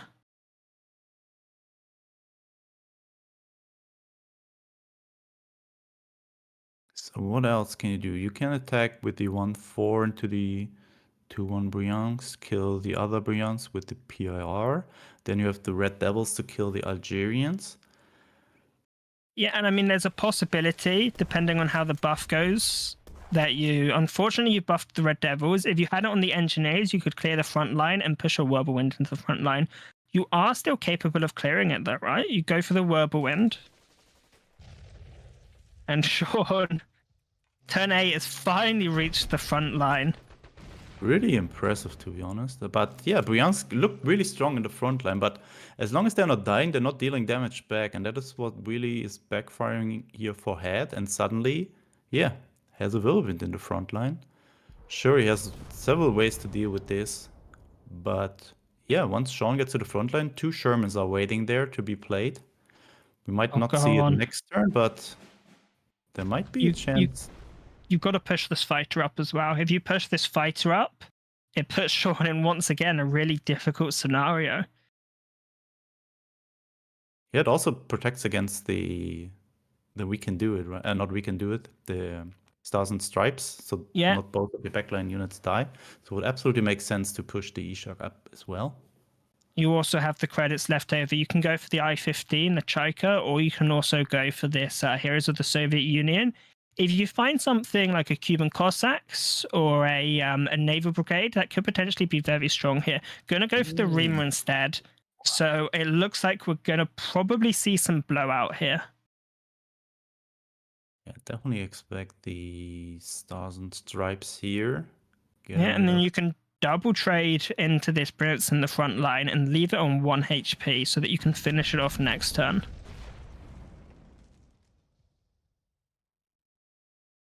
And then there might be a chance that we might see a Sherman draw from Sean. I would not have expected this on turn 3, but it might be possible now. Yeah, it's surprising. Sean has done a very good job at staying in this game. I suppose Head hasn't really found the things they need to be oppressive. They've just found things to buy time. Using the Red Devils instead of the 109s to attack into the Bryansk. Why this? Do you want to keep the smoke screen on the 109s or? Yeah, I Just want to suppose have the an smoke additional screen is the main factor. It also means if this is out of smoke screen, what Head can do is they can hit the Brinks Irregulars into this guy with smoke screen, and then they can play a Winter Offensive and they completely clear your board. Right now, if Winter Offensive comes out, you are left with a unit on board unless there's a Bloody Sickle. So it may be trying to play around the Winter Offensive. Ooh, that is painful with the Shermans. It is painful, however, was that a misplay? Yeah, you could have Seems like sickled additionally, right? No, there weren't the credits to sickle, which is why I'm curious why you do the trade yourself instead of letting Sean do the trade. Wait, his head has 1 credit left, right? Yeah, but it's a Red Devils. Ah, the you're correct. additional cost, yeah. Maybe he oversaw? It's possible. I don't see why you would go for that trade if you weren't intending on using the sickle, which obviously you weren't able to. So it may have just been a slight error. It's also possible he just wanted to get this one low instead of letting Sean put the damage onto a different unit instead. But now with Blitzkrieg in hand, this game is starting to look quite frightening here. Yeah, Head has no guard left. The Partisans can make a big difference here if played on one of these Red Devils, but then there's still the Sherman to deal with. I'd have really liked to see these Heroes of the Soviet Union come out a lot earlier, just so Head knows what all the options are. You know, there's a lot of cards which have been really quite powerful in allowing you to judge your plays. So I would have liked to see this come out. So really tough decision on what to play or what to give the buff here. Oh my god, this is another great tool to get rid of the Red Devils. It is a really, really strong tool, and you can take the Red Devils and you can trade it into the Engineers. Yeah.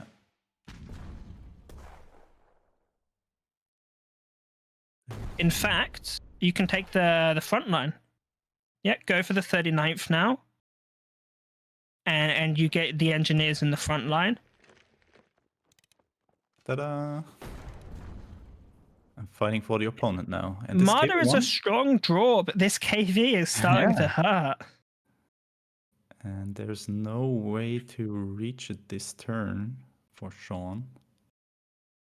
In 5th Rangers is obviously quite a good card here. You can put 2 of them in the front line, or you can start putting them out at 8/8s. And it is the stage in the game where you do start to consider, do I just want this to be an 8/8? It's a lot of stats. And I mean, if you put an 8/8 in the front line here, this is a scary thing for Head to have to deal with. Yeah, on the other hand, look at this Partisans. And you're kind of risking to just... I mean, this is 8 damage to Sean's HQ now because of this Partisans. You can trade into the 99th with either of your units, and then you can just go Partisans, hit face. You use the 39th to get rid of the guy in the front line, go for the Partisans, hit face for 8s, and then Sean just slowly dies to KV damage. Yeah, with the 109s, it's not just 8 damage, it's 9 now. So Sean just goes down to 5. Yeah, Gets and another that's 2 from the KV. and you can't really draw cards if you're Sean, or you just die quicker. Yeah, it's really not a good spot here. Head trying to figure out what line might be the best here, but I can't see a better line than just attack with the 39s into the 99s and then just play Partisans on the 5th Rangers. Bounce it back to... Oh, Huh? Wait, what? are you trying to clear as much of the board as possible? Because you can now go for the defend in depth, take out the Sherman.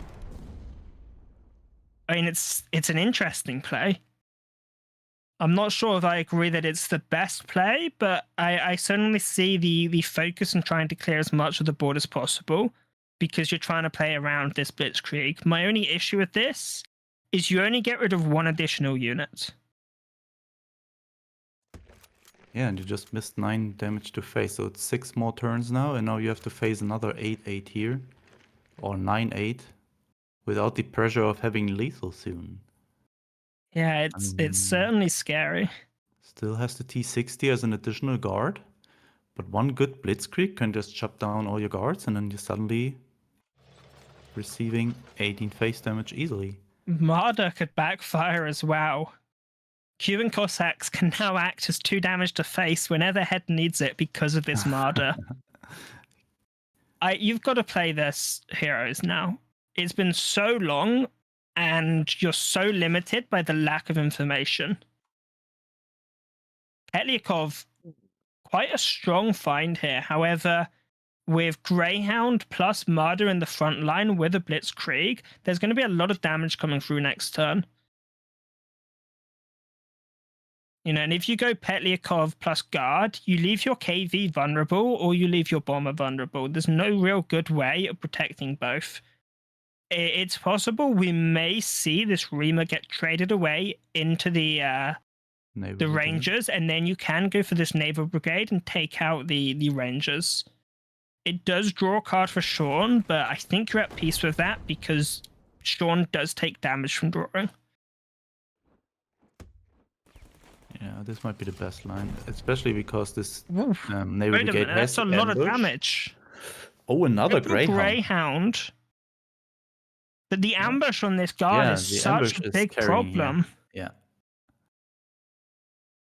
However, is it possible to kill the KV? It might be possible to kill the KV this turn. You need to use combat engineers. Right? Yeah. You use combat engineers and another Greyhound, and then the Marder will have 8 attack after Blitzkrieg. So we can see KV killed this turn. Wait, what? Wait a minute, what? Yeah. Sean! Huh? Sean, what have you done? Sean! Sean just killed himself here. No, why would you not kill the KV-1? Oh, Sean, what have you done?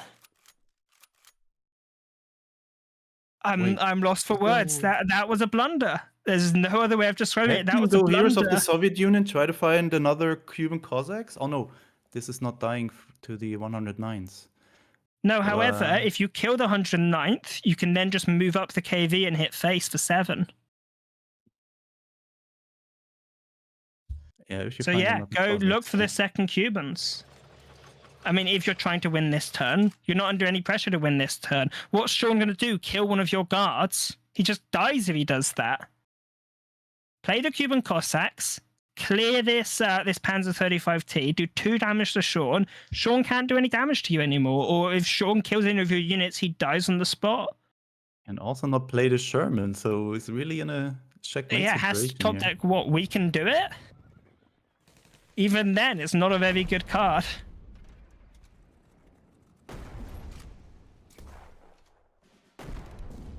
Oh, Wait a minute. Hellcat. Sean can kill the KV, What a top. but then has to find a way of dealing with this How's bomber. the order? How's the order? Are you drawing first or are you killing KV-1 first? I think you kill it first, right? It kills it first. It's Then got to kill you it draw. first. So, we find out soon. Don't attack into T60, If please. he attacks the T, okay. What? No, no! The KV trigger was- finishes him off. Oh, it was the other order. Martyr Ah. first. Oh, there you Oh. go. Sean punished for not moving up the Marder into the Blitzkrieg to kill this KV, to kill the KV earlier. And Especially with the Sherman in hand. Like, you did not really need the Martyr draw later on, especially with the KV1. You can't draw without yeah, risking to there's die. no point keeping the Marder about. Yeah. It's not benefiting you. It's actively hurting you. And you know, it's got 3 attack. You move it to the front line, it gets buffed up for 2, it has 5 attack. You play Blitzkrieg, it has 8 attack. The KV had 7 health with heavy armor 1. It's the perfect amount of damage to finish off the KV. You could have had comeback chances, but pretty impressive comeback there with this starting hand. Considering the opening hand, Yeah. and now both players having quite good openers here for frontline. Sean going first. This time, Yeah. pretty good starting hand. I Both think, yeah, players with the hold that back. 164s. Yeah, I mean, yeah, you can get punched from Red Devils if your You get- opponent pushes up. Yeah, it absolutely makes sense to hold this back. It also means if you hold this back, you can go for the 99th the next turn as well. I think 99th here might actually be the move. Yeah. Way better than 35T. 33 in the And front once this line. Marder comes down with a 3-3 in the front line on turn 2, next turn you drop Marder, this 3-3 can trade for 0 operation cost, and when Head finally finds a way of clearing it, so what? You get +1/+1. And Head, noticing the urgency of the situation, gets rid of it as quickly as possible. But sure, now the Pathfinders are potentially very, very strong card here. I don't think you can greed out for the Marder. I know that's what you're thinking about, Sean. How can I try and get some Marder from this? Don't do it. Just play the cards. I mean, you kind of risk that the Pathfinders are dying to 35T now. But They yeah, are. I think- That's a lot of resources from Yeah. Head. And I mean, what? Are you going to drop the Marder and then it gets traded up with and traded?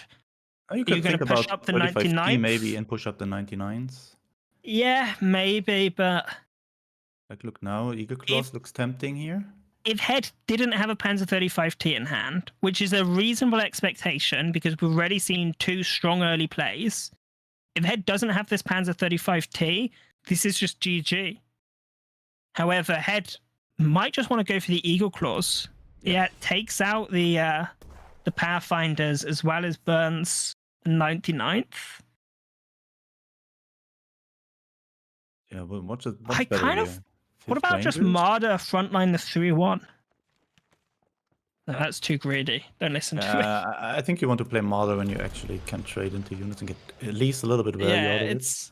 it's just because you've seen the Eagle Claws come out, you might be tempted to go for it. Yeah. I mean, Fifth Rangers can trade really quite well here, but do you just 35T and Red Devils clear the front line? Looks like that's what's the line there that Head is taking here. And Sean really needs to find the draw tools. Yeah, and no Sherman, and not able to get anything out of the Marder yet. I'm tempted to say Marder 507th past the turn. The only issue is you get blown out by a Stars and Stripes. Or not a Star, sorry, a Strategic Bombing, which is still 1 turn away, actually. I think the chances of Head taking the front line and getting Sherman draw are really low.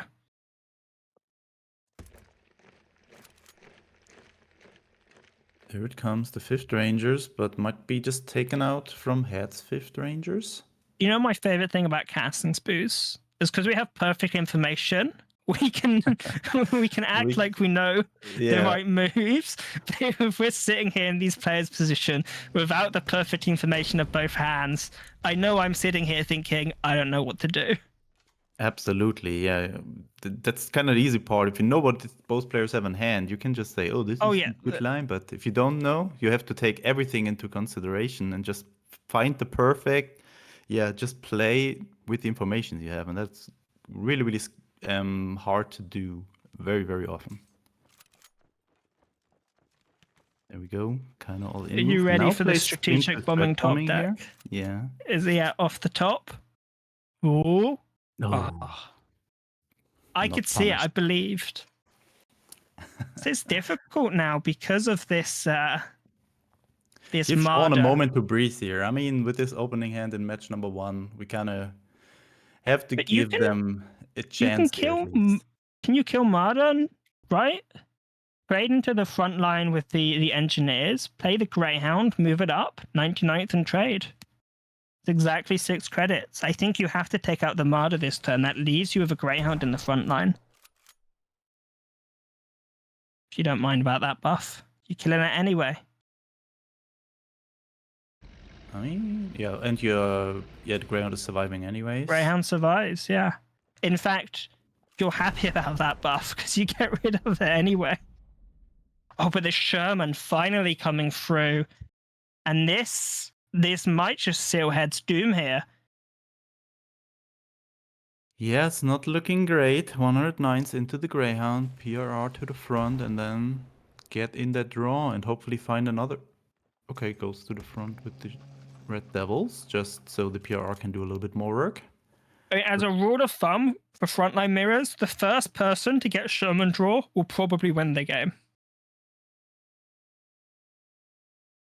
Yeah, and Ted's still not having one in hand. The Marder's also not helping too much here with the PRR.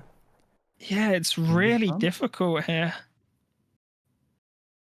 And this Stars and Stripes for Sean, it could potentially do a lot of damage here depending on how Head plays this. Pushing up the 2-2 feels really bad because it's just going to get traded away. But if you play this 22nd, you're just going to get completely destroyed by one of these backline cards. It's really a tough situation, right? You Oh, kind of no. have to. You have to play it to have units on board, but your opponent only has 2 cards in hand, draws a third one, but one of those is Stars and Stripes. Yeah, you have to. You're do it. damned if you do, you're damned if you don't. And we see Sean putting the nail in Head's coffin here.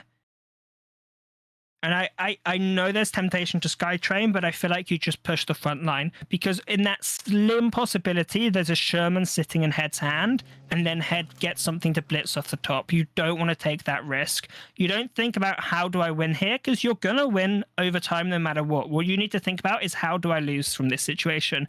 And that's how you lose. And I'm really happy to see Sean, playing around Head's outs. Oh man, not even Oh, that one draw there for Head with the tactical strike top deck.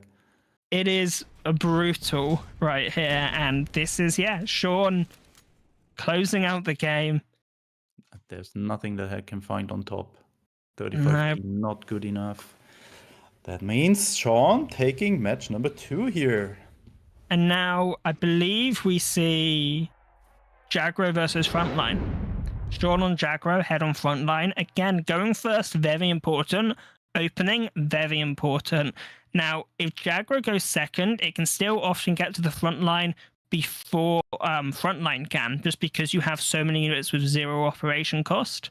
But if Head ever gets a Red Devils to the front line, it could just be torture for Jagro. Yeah, Red Devils, 164s, that are kind of the key cards that Sean is looking for, that Head is looking for. And very important for Sean is to have type 93 available maybe to just give your 2 attack units 3 attacks so they can better trade into these Greyhounds, Red Devils, This kind of stuff. opener here for Head. Ooh, double 164s. And the Red Devils, and then a Marder to finish it off. This is like the perfect opener. And we're going to see Sean can take the front line, Yeah. but Head's just going to kill it with one of these 164s, and then it's going to push up a buffed Red Devils to the front line. 2-4, followed up by another 164's possibility next turn. And a Skytrain. Really good. So you've got Marder for draw, Skytrain for value, you've got a Red Devils in the front line. This looks really, really bad here for Sean.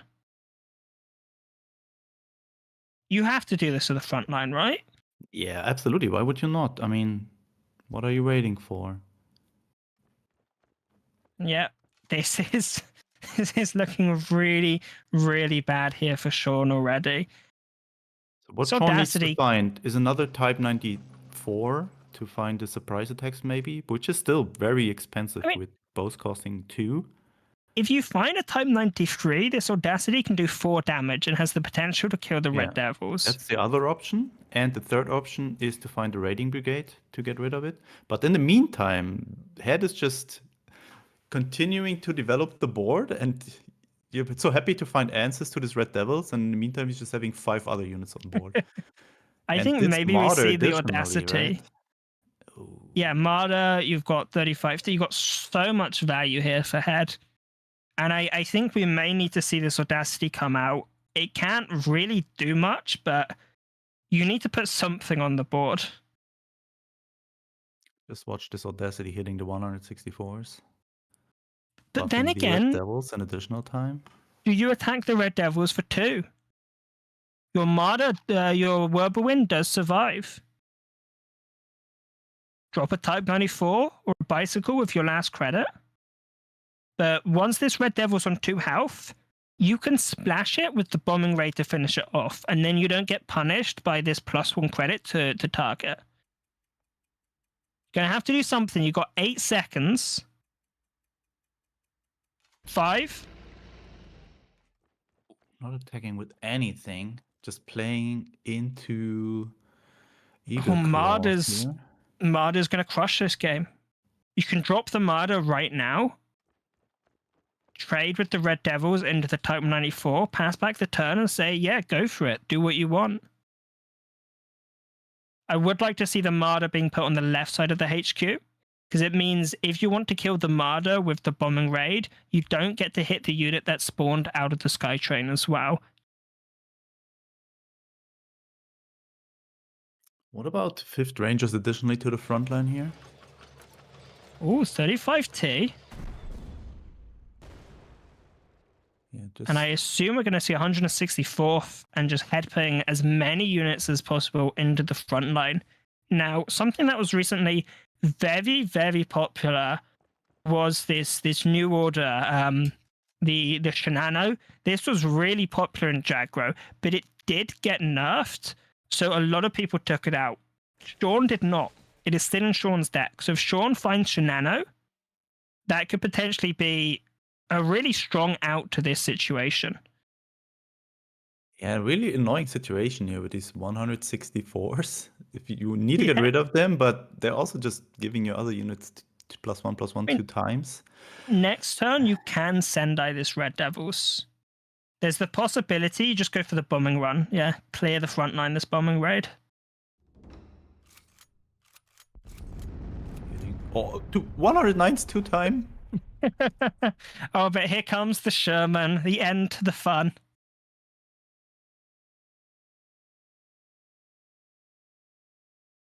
Not necessarily needed right now, but... No, but it just means for head, whenever you feel like it, you just refill your hand, and... There comes the first draw engine with the Martyr. And these the 164ths are really, really nice into Jagro, and this is something Frontline lacked into Jagro, 2 months ago. You didn't have this option, but the Blitz, the 0 op cost, it just gives you such a grip on the front line that you didn't have before against other aggressive decks. Against control decks, you didn't have any problems taking the front line, but against Jagro, these have really, really helped this match. Yeah, especially in combination with stuff like Red Devils or Greyhound in the early game. And as you said, the 0 operation cost really making the difference here. And Sean's still in a very, very tough spot. I don't see... Yeah, I mean, I said it earlier, right? I don't see a way here, but this might be even a more desperate situation. This whole series has just been Sean sitting in the support line. What can they do here? Desperately trying to take it back from head. He's just first. Just to get some draw. Running out of time. TikTok. Gets the Audacity in time. Gonna hit the Martyr. Nice. Good hit there. It is a good hit, but to what end? There's so much gas left for head still.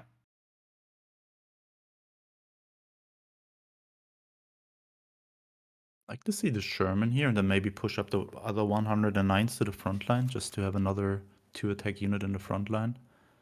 You can push up this 1-drop as well, the 164th. Ooh, Oh. strat bombing. Ooh, that's scary. That's really scary here. And yeah, pushing up another 1-drop to the front line. Now that bombing rate is out, placing your units does not really matter. Look at that with Or the engineers, it's just better than cavalry regiment. Content, I think this is the second time or third time 164s is spawning here. Two Oh, it's- 109s, that well, no. Skytrain is just... We had, I think, an engineers and then 3 of these. Yeah, it's just insane. Oh, that can't be right. We just passed turn 6. We've only had 3 spawns from it, so I guess it's been 1 engineers and 2 of these 164th. Yeah, I think so. And it's you know, managing to not hit these bricks, because there are a couple bricks you can hit. Yeah, Jesko, for example. Yeah, the As we classic. As The we just TV saw triple months ago. Jasko. Yeah. So is And- this Aichi going to attack? 32nd used to be a bit of a brick as well. I don't believe it's spawnable anymore, though. And Sean, difficult to tell what's a bigger enemy here for Sean, head or the clock. Wait. No, he Yeah, was too he slow. didn't have time to attack. He was too slow. Oh no. And No here strat comes bombing. the strat. Oh, too much thinking there. Sometimes you just gotta snap, snap, and go. Ooh. I mean, And Akita is looking engineers. pretty juicy with this board. You've got a pretty good chance of killing 2 units with it. If you go for the Martyr first, that could potentially draw you 2 cards. The issue is, you might just die next turn. Watch Akita hit the face. Or the Skytrain. Ooh, No, gets a kill. Skytrain has been woken up and given some attack damage. Yeah, and all units. I mean, okay, that's it. And there yeah. you go. Head. Oh, really? 2-1 takes the series. I Really mean, tough debut Sean, here. Sean gave it a good effort. There were a couple blunders, a couple errors. The clock was difficult, and I think this is just a symptom of being newer to the OCC. There's a lot going on. There's a lot to think about. But, you know, I think credit where credit's due. Sean put up a fight, considering this is their first appearance, and I'm confident in saying it's probably not the last we've seen of them, and that it's only up from here. Yeah, I totally agree with that. I think that Sean had a fantastic performance considering it was their first OCC. You know, we saw that first game where Sean had a terrible draw, no units with frontline. You figure, well, this one's over. Huge possibility for a comeback there. Again, little blunder maybe at the end. Maybe there was still a possibility for a comeback. We saw the clock be his enemy, but yeah, overall, I agree, Bubbles. I think Sean did a really nice job there. Spooz, if you're looking at it from Head's perspective, do you feel that Head played that particularly well and did a nice job? Obviously, been here before, has got the skills for it, or do you feel like Sean's maybe inexperience kind of helped give Head the upper hand? I mean, what had helped the most was Sean's starting hands, and also in match number 3, we just saw Head having almost, I mean, it was the perfect starting hand or the perfect starting sequence with 164s into Red Devils. Also just playing into his hand that Sean had a unit to go to the front line, so the 164s could die, and then just the Red Devils as a 2-4 to the front line. So pretty good amount of stars aligned here for Head today, but yeah, also the matches were played perfectly, I guess. Some situation I think I would have played differently, but obviously Head is here in the OCC top 8 and not I am, so I'm pretty sure they're with the information Head had, it was the correct decision that they made. Yeah. And that's a great point you bring up, Spooz, as well, around starting hands. You know, that the first game, Sean had a terrible one. The last game, Head had the perfect one. In between that mirror, Bubbles, you called it, right? The first person to get a Sherman draw wins the game typically, and Sean found a Sherman, and that worked out. So cards, while you do see players with a 70 to 80% win rate, can come down to drawing the right cards, the right matchups, and a lot does go into it, but sometimes you can get a bit lucky and a bit unlucky. So let's bring up the bracket and see where we're at now. We have our semi-finals all sorted here. We just saw Head defeat Sean 2-1. Head's moving on to face XY Loser. The top of the bracket, we saw J King defeat Bezio earlier. J King's going to bring his unconventional deck lineup to face Artemisia in our next semi-final. We did see Artemisia and XY Loser both move on due to buys in that first matchup in that first quarterfinal. So let's get into it. Let's welcome back Berto and Starry as we get J King versus Artemisia up here into our next match. So welcome back to the two of you. We saw a heck of a hard fought battle there in our I guess technically the bottom quarterfinal. Excited to see here what J King can do with his 3 piles that he has brought into this next semifinal. Starry, do you think Artemisia has, and I guess we could probably just dive into the decks because that'll give us more insight than anything else. So why don't we just go ahead and start doing that? Let's bring up Artemisia's player card as well, since we haven't had a chance to take a look at that so far. And we'll dive into this semifinal. So there you see Artemisia again, no stranger here. 311 total matches, 77% win rate, finishing 4th. So no need to go through the qualifiers. Managed to get a bye in the first round, but that doesn't mean nothing when you're facing the 2-time defending world champion. Starry, anything specific you'd like to highlight around Artemisia? Yeah, I mean, Artemisia is one of the top Chinese players, often collaborating with other top Chinese players like Tang Tang, for example. And they're definitely no stranger to OCCs. They, I believe, got top 32 worlds. Don't quote me on that though. um, and yeah, they're just a really solid player, and it's no surprise that we see them here. So let's dive in then to Artemisia's deck lineup, because we had talked a little bit about J Kings, and we'll have Berto dive into that quickly as well to get everybody up to speed. But what can we expect from Artemisia, knowing that that they're going to be going up against J King and somewhat of an unusual lineup? Well, Artemisia's first deck is a Britain-Japan pin list, which is something that I know that they've kind of experimented with before. I think something that's super interesting to point out is that they're playing 2 copies of AA Barrage, which retreats an area unit, and I'm pretty sure that this is so that you can recycle your Suisse's, which is super cool. But being able to pin your opponents and delaying tactics, using other things to keep your opponents off of your HQ. Commonwealth is the main win condition of this deck, and there is actually not a ton of healing.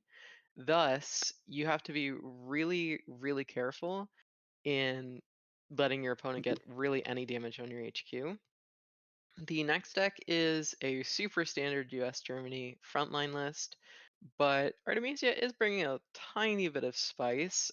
Most lists opt for cards like Dive Bombing as your 1 credit removal card of choice, or at least helping you to remove a card without losing anything.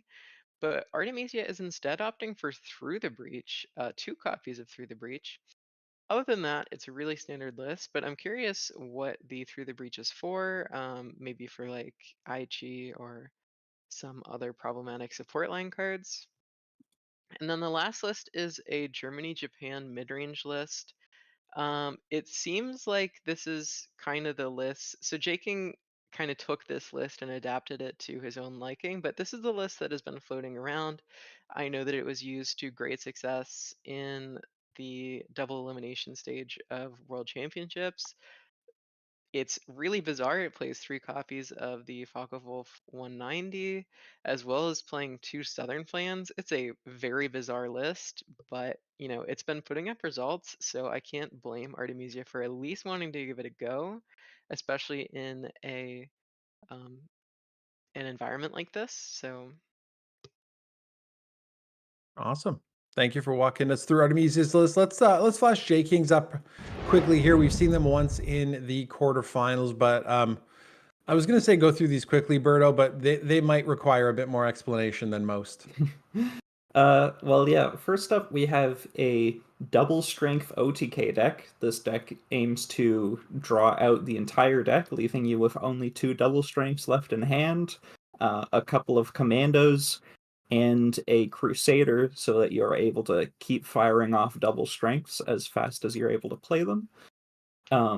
The next deck is a German mid-range list, although it does not run the credit denial that Artemisia's list runs. Instead, it runs things like Burst of Fire for more burst potential.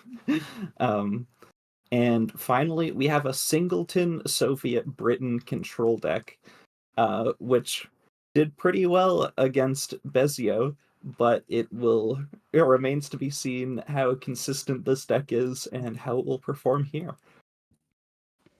Thank you, Berto. Let's see if we have the bans. Let's go take a look at those first before we try and figure out why, and then we can kind of go from there. So J King is got that German Japan list banned, and Artemisia's pin kind of Commonwealth list is getting banned on their side. So looking into this, and we can jump back to you, Starry. The Commonwealth ban, does that sort of just not play well with J King's, like OTK plans and things like that?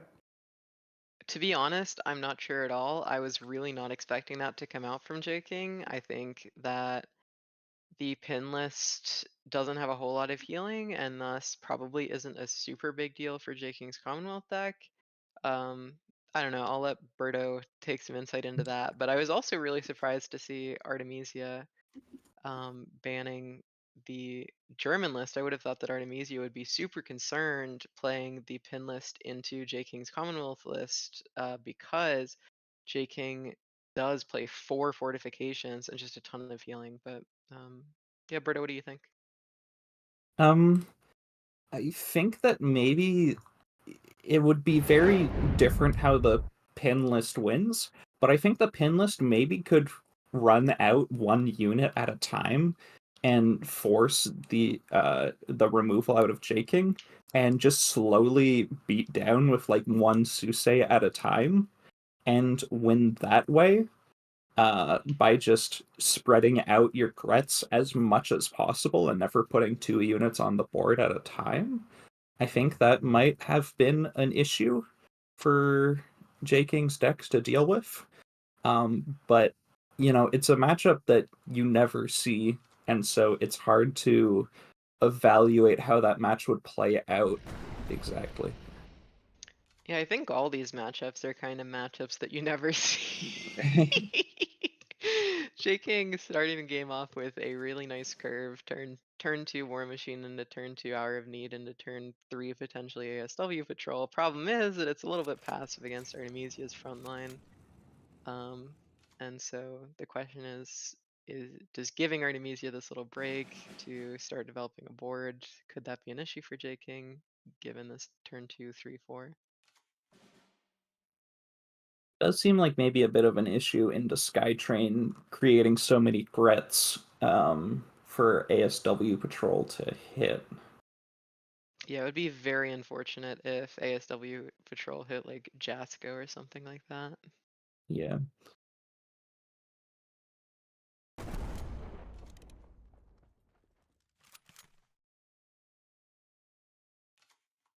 Opting for just hitting with Greyhound instead of playing the Panzer up, playing around this supply shortage that is coming out.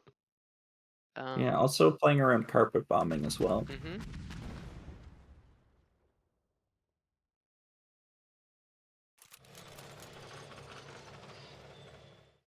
Artemisia getting the buff on the 35T and this 164th before that Combat Engineers goes away makes sense.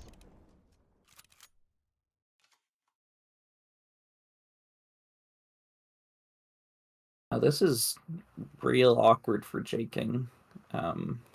Yeah, Artemisia is only playing 1 copy of Blitzkrieg, which is not particularly standard, so less problems to worry about, but that's a really terrible hit for J King because that was a supply shortage unit, so it was going to die at the start of Artemisia's turn. Yeah, I think J King really would have liked to hit that 35T, but that is not how that worked out, unfortunately. It's interesting that the commando has ambush instead of smokescreen. You know, you think of commandos as having smokescreen, but that commando has ambush instead. So that is something important to keep in mind. And probably why that commando doesn't see a lot of play compared to the others. I'm sure that that has something to do with it, yeah.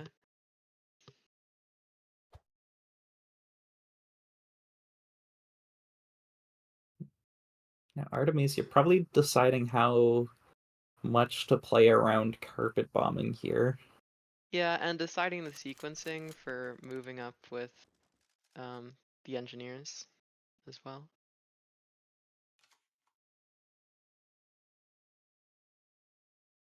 Moving the Jasker to the front line is certainly something, clearing out space. I guess in a world where Artemisia draws Blitzkrieg relatively soon, the Jasko actually could be relevant in the front line, but otherwise I don't see it doing much. Jaking actually opting to trade with the commando.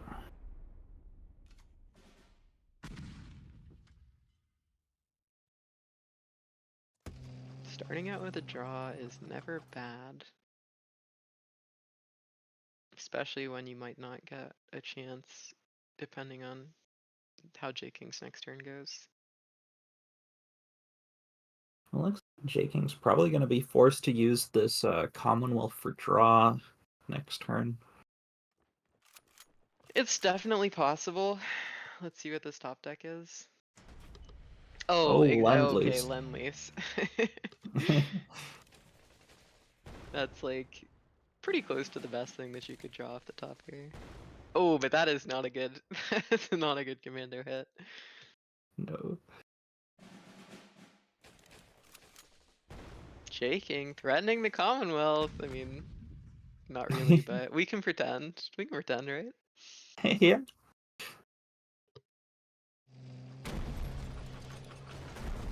With a naval power plus Commonwealth, that would be one of.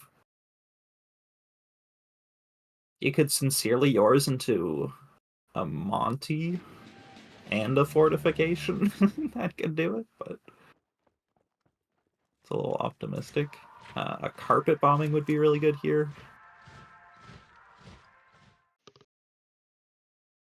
Finds a Yeah, supply shortage instead. those double Hellcats in Artemisia's hand are going to present a constant threat throughout the course of this game. The fact that if Artemisia draws Blitzkrieg at any time oh, sorry. If Artemisia draws Blitzkrieg now, that does represent 14 damage out of nowhere, although it does cost 13 credits, so I suppose you'd have to have one of the Hellcats out already.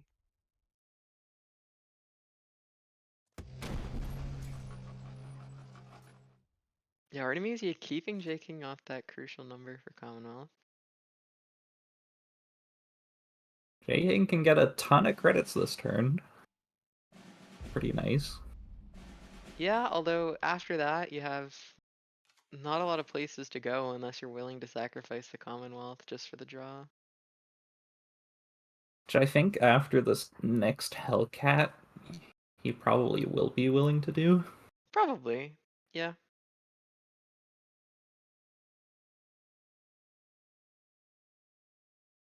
Through the breach actually is relevant here over dive bombing, as it does allow you to kill the pioneers with the Pathfinder. Although I actually think that you don't want to activate the Pathfinder in this matchup. I think it's better to play Pathfinder and then brew the breach, because if J-King gets his commandos back to hand, he's able to use them a lot more liberally. True, true.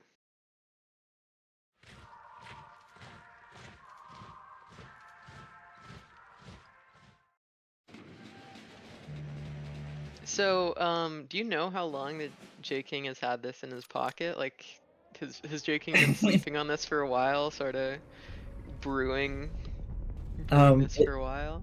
At least a couple of months. Okay, yeah, okay, so decent amount of time. Just waiting for the right time to pop it out. I'm not sure now is the right time, or ever was the right time. But Hey, I mean, we saw it. We saw it do something before. yeah.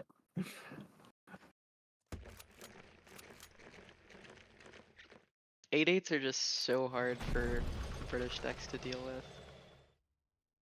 Well, the ASW patrol's pretty good. Although Yeah, it is a you 50-50. really want, yeah, you really want to clear out this 2/2 first. J King does with the carpet bombing. A little inefficient, but you have to do what you have to do.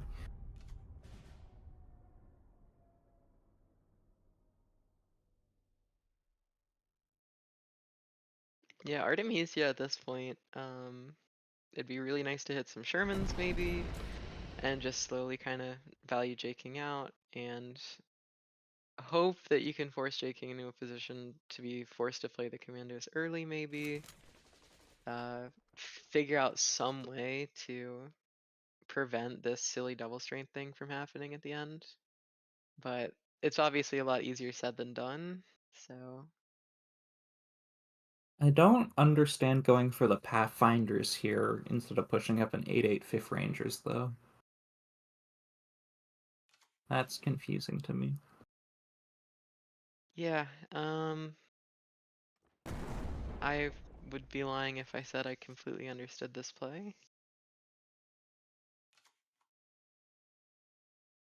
Maybe Maybe thinking about the keeping, Monsoon Rot, just trying to wait for that to come out before getting that last 8/8 Fifth Rangers on. yeah, and potentially recognizing that 5th Rangers is a blitz unit and Pathfinders is not. And so in the case of a Sherman draw, having the 5th Rangers over the Pathfinders is more useful. There's the Monsoon Rot. But J King's not under a lot of pressure, so he's not forced to use this for quite some time. Yeah, J King is on a 6-turn or 7-turn clock here, so that's like more turns than there are cards left in J King's deck. So And Artemisia finds his last Fifth Rangers in deck, which opens up his option of deploying an 8/8.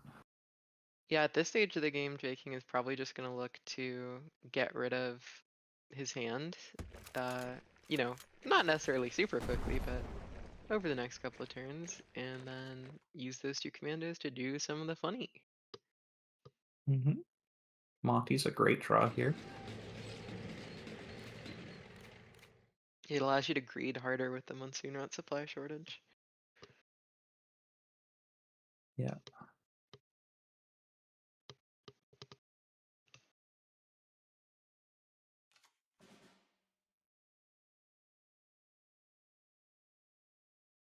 Strap bombing makes it so J King gets 1 less damage in with the double strength combo. Yeah, but with 2 commandos, that probably won't be relevant. Although Artemisia might be holding back this other Fifth Rangers so that he's able to get more stats on board to play around the damage Mm-hmm. from the commandos. And I think that J King is probably gonna opt not to Monsoon Rots. No, maybe, I don't know. I'm not sure. Do you think that J King is gonna go for the Monsoon Rot this turn, or wait until the commandos are down? I think it's fairly reasonable. I mean, from his perspective, Artemisia only has 1 Fifth Rangers left, and that's the main source of stats Mm-hmm. that he can put on the board. Yeah, the problem is that Artemisia has used none of the from the or through the breaches, nor strap bombing, and you know, if J King doesn't kill everything in 1 turn, it's not like J King is playing cup of tea like your regular commandos decks, right? So you do kind of have to do it all in 1 turn. Yeah, I don't think this Pioneers matters anymore.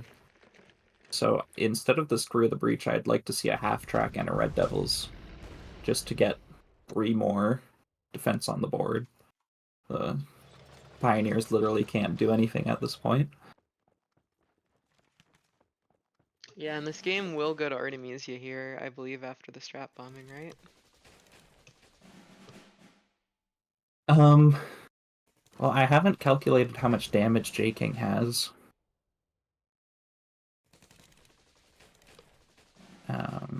Oh, actually, Yes. 26. J-King might leave Artemisia at 1. 24.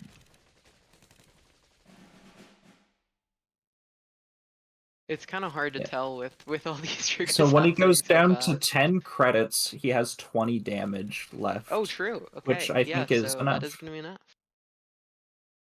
If he can beat the turn timer.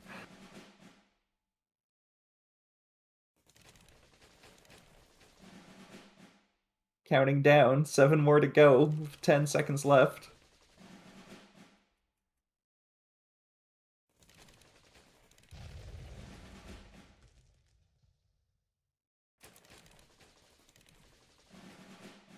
Oh, and it looks like If the he has timer time to stopped. say No, it GG. looks like the timer stopped because Yeah. J-King got it. It was just All catching up. right, incredible. Wow. And the that Infinite is Strength deck pulls out another win. against like a top tier meta deck as well, like an aggressive top tier meta deck. Wow.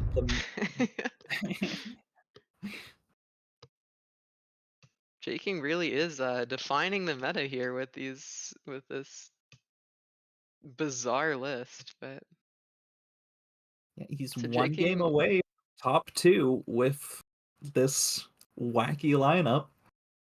It's yeah, pretty going incredible. to need to win against either the German list or the US list. Which do you think J-King has a better chance against? I think maybe the US list. You can always get lucky and just find your one of Petliakov, and ooh, there it is. Now you find your Briansk and you're in business. You're one of Briansk irregulars. Yeah, and Confusion is oftentimes really nice against this deck, although not necessarily against Red Devils, but Confusion is it's just an awesome anti-aggro tool. So strong. Definitely one of my favorite cards.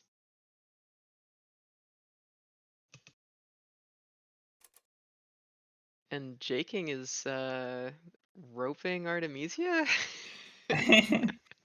Yeah, he might be thinking that he can give a little disinformation if he takes his time turn 1, as if he was thinking about playing something on turn 1. Like Okay, fair enough. Oh my gosh, and he's literally he's sitting there highlighting over cards pretending that he has something. Come Does on, he have J-King. countermeasures in his deck? Come on. J-King absolutely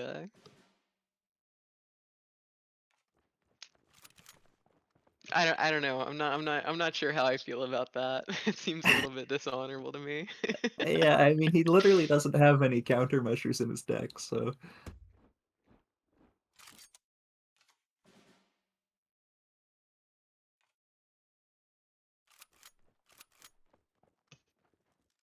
That is a large unit that costs 2 or less. You always got to be careful when you make large units that cost 2 or less against Soviets.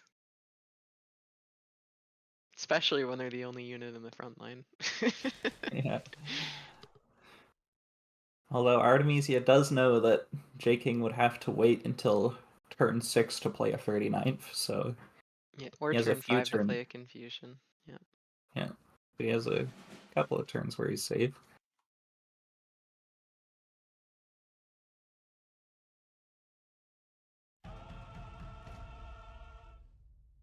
Ooh, baby, the 1/5 engineers. It's a What classic. value. Zhukov really putting in the work.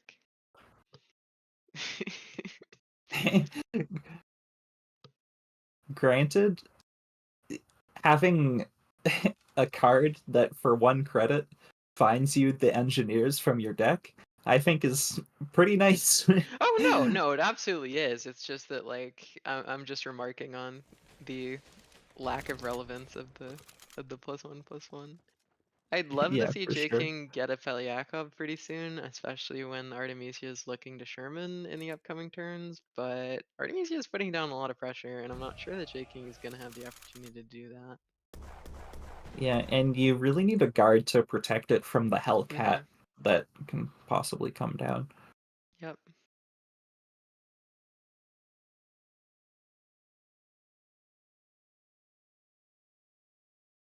That's an interesting.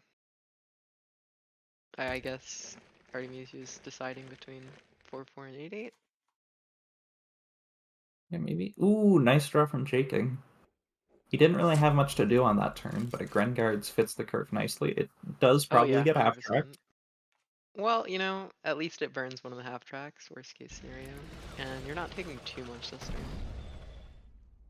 Yeah, burning a half track is really nice, especially when you already have this 272nd in hand.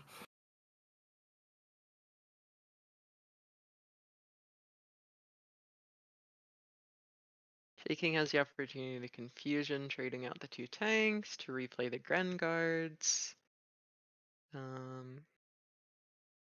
Those seem like probably the best 2 plays to me, but Yeah, he's probably just assessing the risk of another half track. And if he's playing the confusion, it looks like he's saying that risk is too high.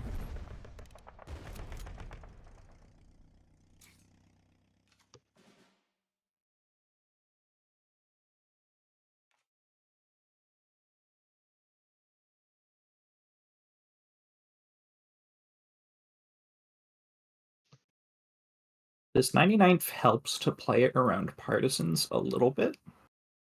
In that J King's no longer able to kill off both Fifth Rangers with just a partisans and a trade. If he finds something like a red banner, though, or a sickle, he would still be able to do it. yeah, J King is actually getting to a pretty concerningly low life total. The problem is that being able to trade off the Chaika gives another 2 life, and then trading off the Eshak after that gives you another 2 life, and then playing the Grand Guards is soaking up a lot of damage unless your opponent has a half track, so. And Artemisia is looking really low on resources here. I wouldn't mind seeing J King push up the Chaika. Yeah, there you go.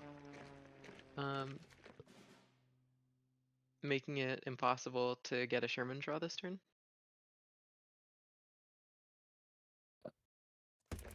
Well, also, it prevents the 8/8 Fifth Rangers from moving up. Mm-hmm.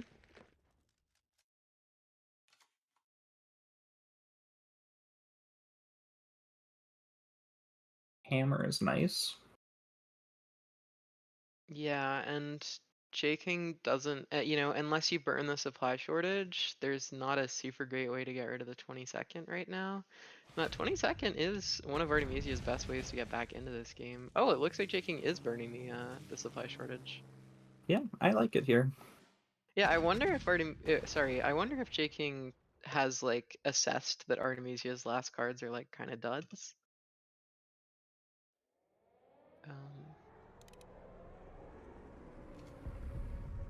You know, watching to see what cards your opponent is just sort of keeping in their hand can be a good way of figuring out, you know, especially against frontline, if you just keep the same card in your hand for 10 turns, it's usually Blitzkrieg.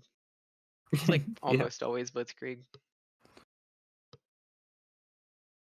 And So I think J King is confident that Artemisia has Blitzkrieg in hand. yeah, and once you get this Petlikov down, there's almost nothing frontline can do. When you have a guard behind it, you also have the front line. Fifth Rangers is a 4/4 with 4 operation costs. Hell yeah. Too good. Too OP.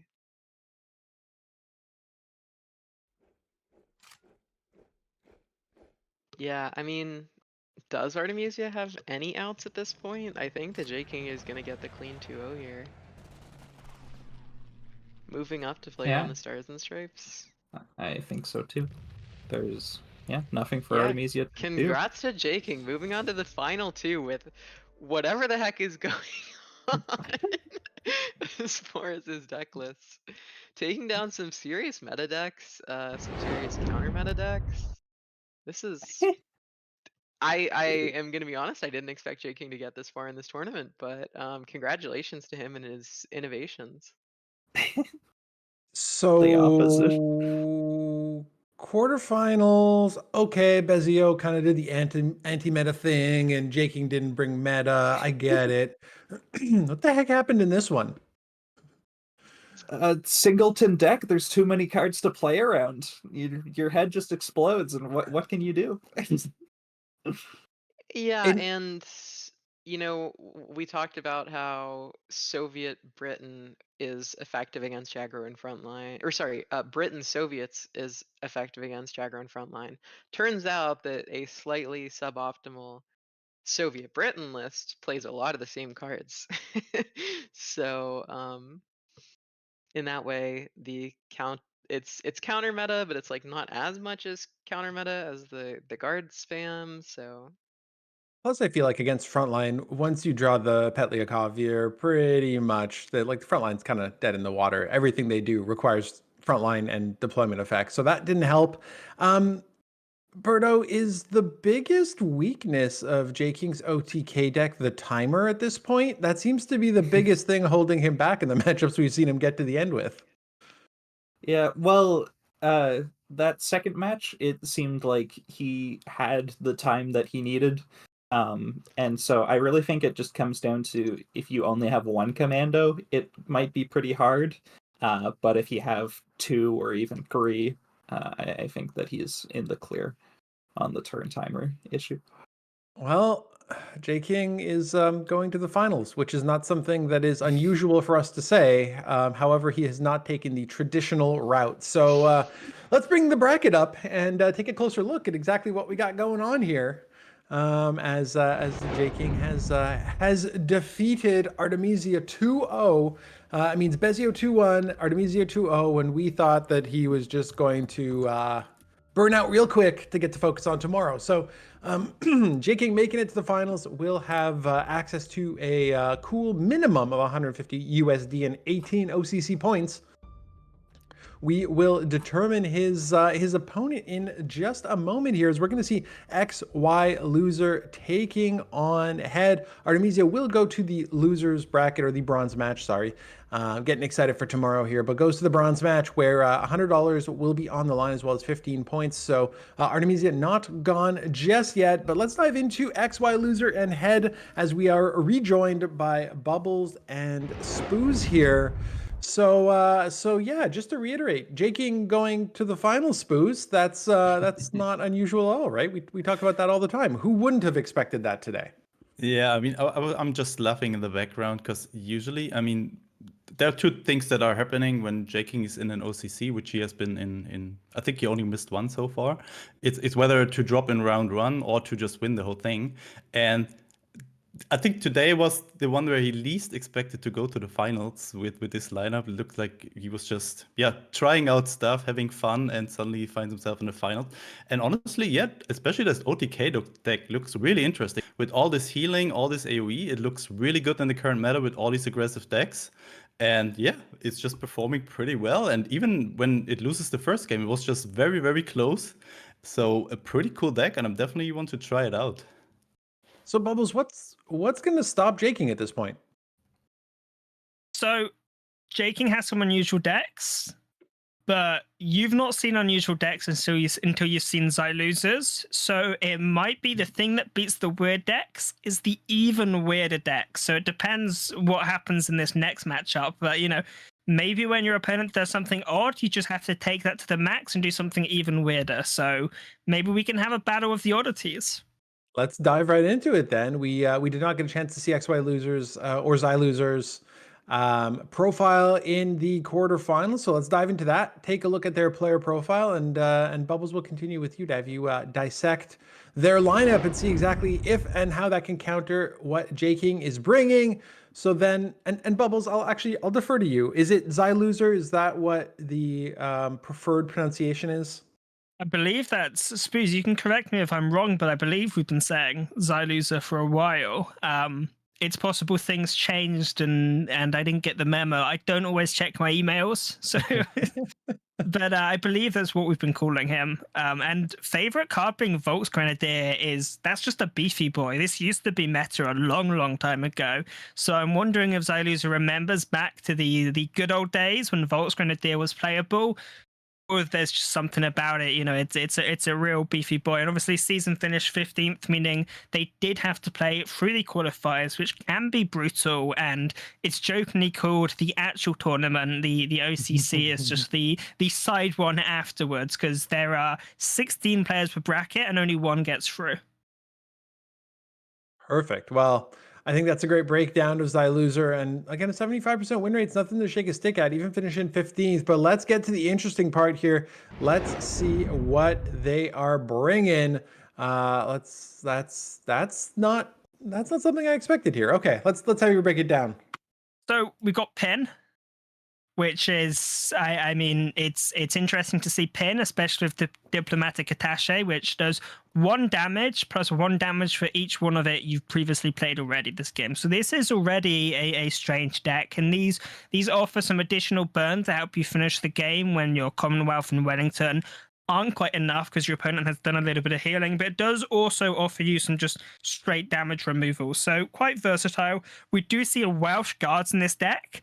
I don't know if I've seen much Welsh Guards before, but with the stiff upper lip, it makes sense, as it lets you heal your HQ for a whole 1 point of healing, as well as then drawing additional cards from stiff upper lip. But we've got 4 stiff upper lips and 4 convoys. That's a lot of draw going on. This deck is essentially draw, heal, pin stuff, and then try and Commonwealth the game. This next deck is, once again, it's a bit of a pin deck, and it's quite a similar deck, but we've essentially flipped the nations. We've got Japan, Britain. We don't have Commonwealth, but we do have Kika. We do have Sweden, and then we do have these diplomatic attaches again.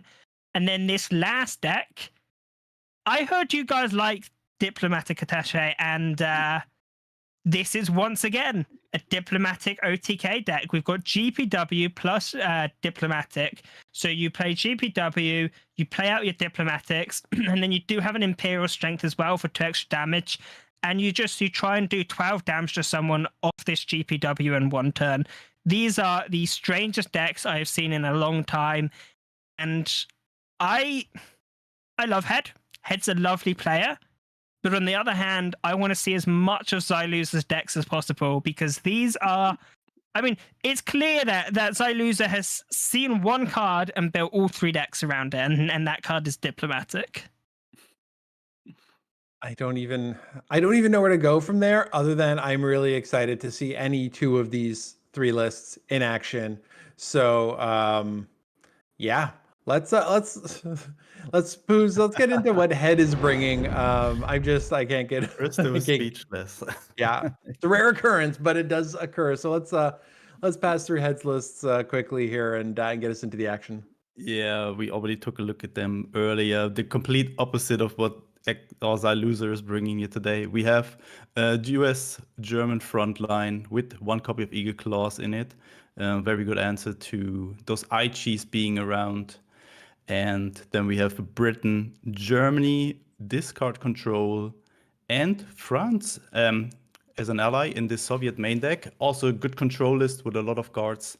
We just seen it doing good stuff. But we also just saw against Sean, you can have an early lead, but even with all this amount of cards, this deck can fall behind very easily. And yeah, I'm not sure how this is just just doing against Xyloser's lineup with all these, I don't know, weird attaché decks.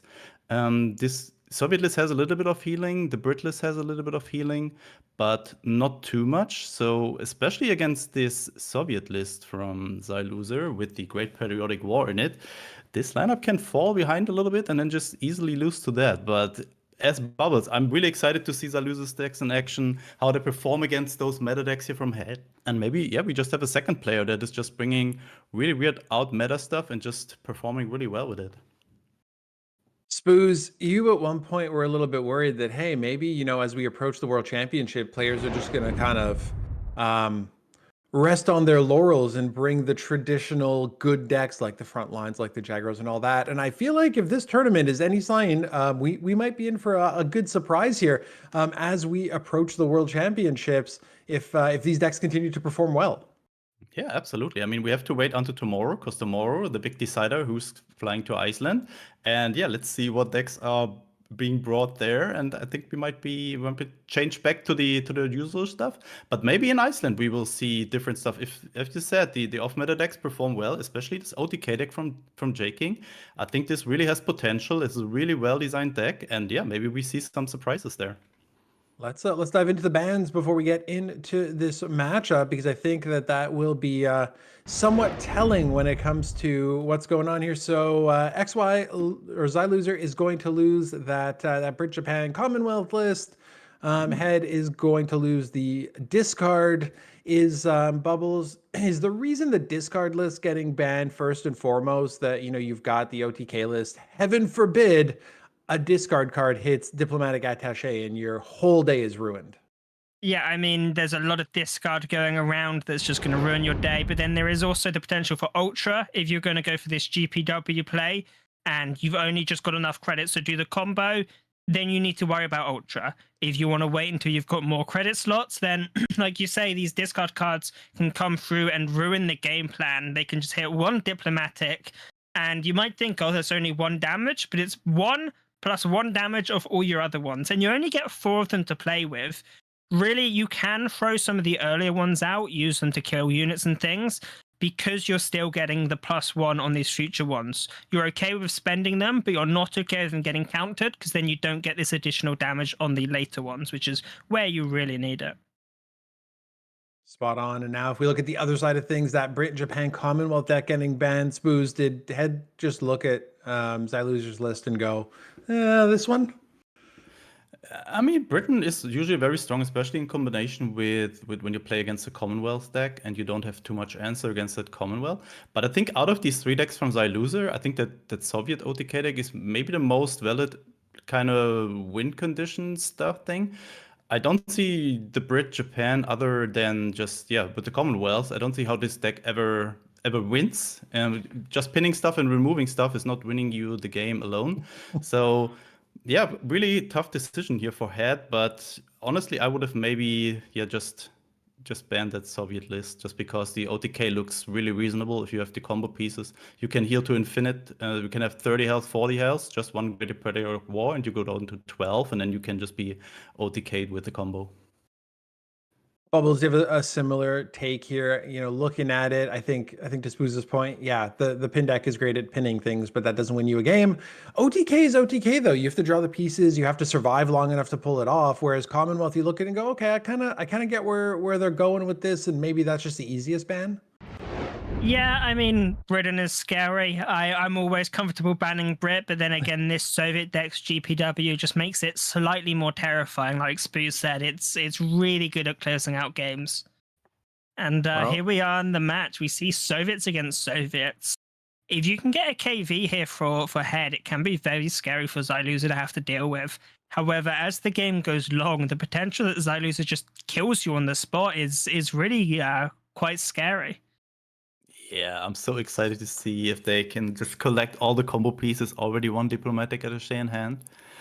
And yeah, it needs a lot of draw in this deck, right? And you also need to stuff that you can just dump out of your hand. So I mean, it's a really card-heavy combo that you have to find there. You need 4 of these attachés. You need 1 additional or 2 additional Winter Warfares, or 1 of these to deal 2 damage, deactivate countermeasures.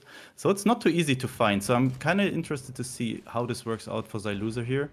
So far, 1 additional draw with the 33rd, but no other draw card other the island defense. But this is only drawing you when you are at 10 health or less. So kind of way to go here for Zyloser. I mean, you do have the potential combo with this. I forget what this 1K Japan card is called. I don't think it's Honorable Death, but I've not seen it used in a long time. Deadly But what it Duty. does, Yeah. go on. Deadly Duty it is. Deadly Duty, there you go, thank you. When you with Deadly Duty and Brinks, you have a bit of a combo where you attack something with the Brinks irregulars so that they take damage, and then you use Deadly Duty to kill your own irregulars, and that does draw you cards. You can also use it with, there you go, Mobile Defense. This gives you 2 units. You can easily use one of them to eat it and draw some cards. Yeah, that's really helpful. Playing the Bryansk additionally, so you have the chance to trade with these tanks into the front line and then maybe use the Deadly Duty to draw you 2 cards, because these, yeah, what is it, T something? They're dying anyways. T60? No, T70? I have no idea. Well, yeah, let's see. What can Head do here? You can push up the Algerians and attack with both frontline units. And I wonder if you want to get engineers down or if you just don't bother playing around healing. On the one hand, healing makes you harder to burn out. On the other hand, you're just going to get hit by a GPW and you're just going to get reset to 12 and it's not going to matter. There comes the Deadly Duty. Let's see what Loser is drawing here. Another 33rd and the Zhukov. 2 cards that give you potential draw. Very, very likely. Since there is no sudden strike or stuff like that in Head's deck. Ooh, this could be good. Not too Could good. be very good. Could steal a 329s maybe? Yeah, the engineers are very nice still. Also good synergy here with the sickle. You could also just sickle your own 33rd to give you 2 draws to get faster to your combo pieces. Yeah, but the big downside of Xyluse's deck here is if you find your diplomatic attachés early, your hand is just clogged. You can't draw too much. So what are you doing if you Head here? Yeah, that's what I'm trying to think. You need to kill Xylusa relatively quickly. You're a control deck. That's not really what you're designed to do. I think you need Algerians in the front line. And you need tokens in the front line. There's a possibility you just push up this armored train. Because once you push up this armored train, the tokens are spawning in the front line every single turn. And it really speeds up your time when the tokens are spawning to when they're attacking. And you might say, bubbles, they're tokens, they're 1/1s. What do I care about them attacking? But hey, when we have this Algerian in the front line, they're 3/1s now. That's a lot of damage, and the 1 HP does make them weak to Winter Warfare and Bloody Sickle. But you're just going to be spitting them out every turn. So I do think it becomes significant when you put this armor train into the front line. Xylusa are finding another combo piece here, or another draw tool with the lesser of 2 evils. Does allow you to get rid of something which isn't helping you. It might be the heal from the Island Defense. You might get rid of the Winter Warfare. There is a few options here. There's the steal. The Blitz as well, making it really quite simple. You can just trade straight into the front line. Now, Kyusha and Algerians going to be able to just start clearing away these units here from Xylusa and would force a reaction. However, Bloody Sickle Winter Warfare would be adequate, and it just completely clears Head's board, and we see Head running out of resources here. I mean, you still have some things in hand, but Xylusa is winning just the control matchup. Yeah, like Head can never spit out enough damage.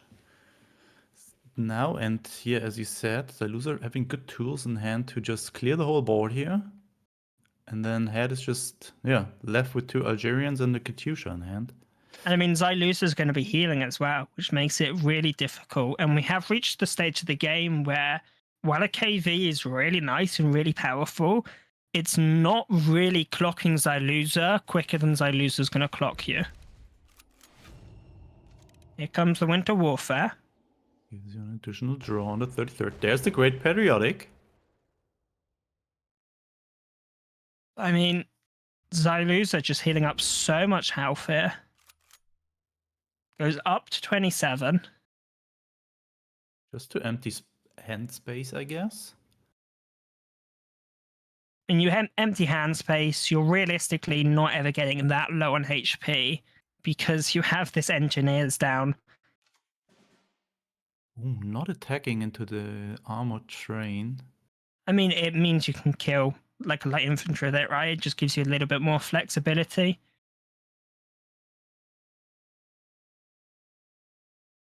Hammer could potentially be very strong here.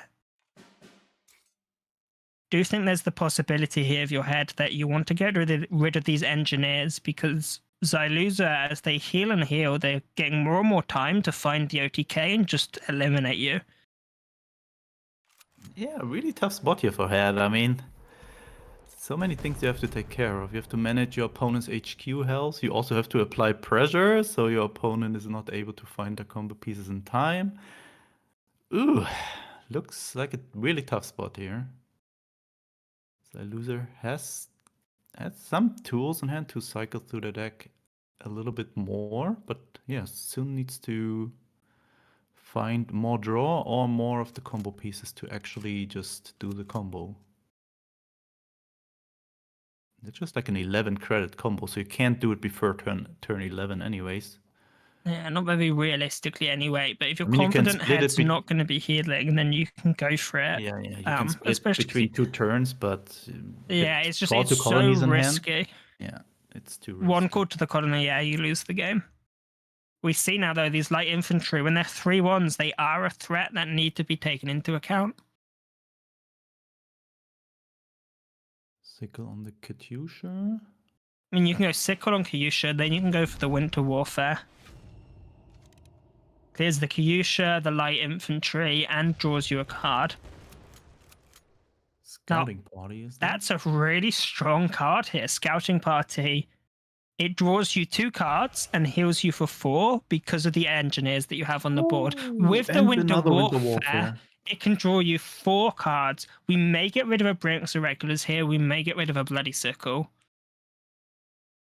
He's looking to get rid of the Winter Warfare, saying that's enough card draw for me. Maybe worry about overdrawing. Just goes for the Scouting Party. I mean, once you've killed this Algerians, the light infantry can act as ways of drawing. So long as you can actually attack them, because obviously the guard can be a problem. But each of these recons, they're going to heal Xyluza for 4 HP. And it's starting to look really awkward here. What is this OCC here? I mean, I just expected meta decks over and over again, and suddenly we find some weird OTK decks all over. You've got to admit it, Spooz. You're enjoying it. It's nice. It's refreshing. I love it. Ed choosing to get rid of these healing cards, but Xyluza's already on 30 HP. It's a little bit late for that. I'm curious where we see this Bloody Sickle come out. It's interesting that he's going to Bloody Sickle one of these recons over using the Winter Warfare, because we saw the Winter Warfare get scrapped earlier. Now they both draw you 2 cards, but Winter Warfare kills light infantry and hurts all of Head's units. Playing the Bloody Sickle on one of the own units. Oh boy, we need one more diplomatic and a 2 couple more turns. credits. Yeah, We're getting close. really close. One more diplomatic, and that's game. Yeah, I don't see how. I am so ready, Spooz. I am so ready. Just wait how he screws it up, maybe. I mean, anyone that's played Civ is familiar with a diplomacy victory, and I did not expect the day where diplomacy victories came to the OCC in cards. And Head desperately trying to put things onto the board, but it might be too little too late, as Xyluza has done so much healing, bought so much time, and has just been winning the control matchup with this inevitability in hand that Head's deck just doesn't have. It's really felt like a Soviet control mirror, but if the game reaches turn 11, turn 12, Xyluza just wins the game. It's just insane. So Xyluza can just use another Bloody Sickle to play on the 33rd, another Sickle to cycle through the deck. Oh, if the loser finds it now, he has a combo next turn. It's just Yeah. 11 combos, 11 combos, 11 credits that you need. Is there a chance they're finding it now? If not, still have one more turn. I don't see how Head ever deals 29 damage over 2 turns here. 29 damage and clears the guards. There's a lot of time here for Xyluza, and Xyluza's deck is thinning. Oh, the Soviet route out. That's going to clear board. I mean, the Ishak will be on board, but yeah. Okay, it's gonna clear most of the board. You can finish the Ishak if you want. I don't think you go for it, but you can do if you want. And that just The winter offensive. Yeah, I feel like Head deployed that unit before thinking about the winter offensive. I still think you go for the Algerian, but it seemed to be a snap and confusion. No. For a second, we don't have the credits for confusion. For a second, I thought we might have had it. I guess what we can bloody sickle, draw a card. We can go for a Red Dawn, take out the Algerian. You can sickle the Ishak and then just... Wait, if you confusion the the Ishak... Shaikan. Oh, there's the last one. Okay, I was going to say next turn you can do the last bit of damage with the attack, but we've got it anyway. This is... there you go. Heads GG. That's GG. Good find there. Only, I think, 4 or 5 cards left in the deck. So everyone, lean back. Take some popcorn and enjoy the show. Xyluza. Way Using faster diplomacy. OTK that J-King was just trying with, I don't know, trying to do 20 or 30 damage with commando pinks. Yeah, But Xyluza's like, I'll just do 12, thank you. still pretty impressive. And here you go. Reset your HQ to 12. We go 2 damage, 1 damage, 2 damage, 3 damage, and the final 4 damage. Xyluza takes game 1 against Head's over control deck, and this is one of the things we talked about in the pre-game. Is this GPW gives this deck an inevitability that, say, Brit Japan might not have. They do have Commonwealth, but you can out-heal Commonwealth, and you can keep your opponent below 30 HP. Against GPW, so long as your opponent has the credits and the cards, there's nothing you can do to stop it. I just love this OCC that we're just in here.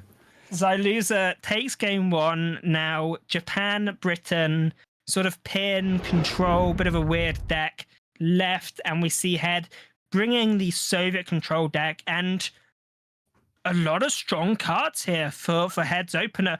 Xyluza's hand just looks like he's playing Jagro with a lost convoy. Yeah, really Jago-like hand here. Only the convoy really. You know fitting those into people you this. play against on ladder where they do Jagro Britain ally. This is what Xyluza's hand feels like. And Head keeping the Brinks irregulars is going to be quite nice against these aggressive units, but the Raiding Brigade can clear it so easily. However, Petliakov may hold it back.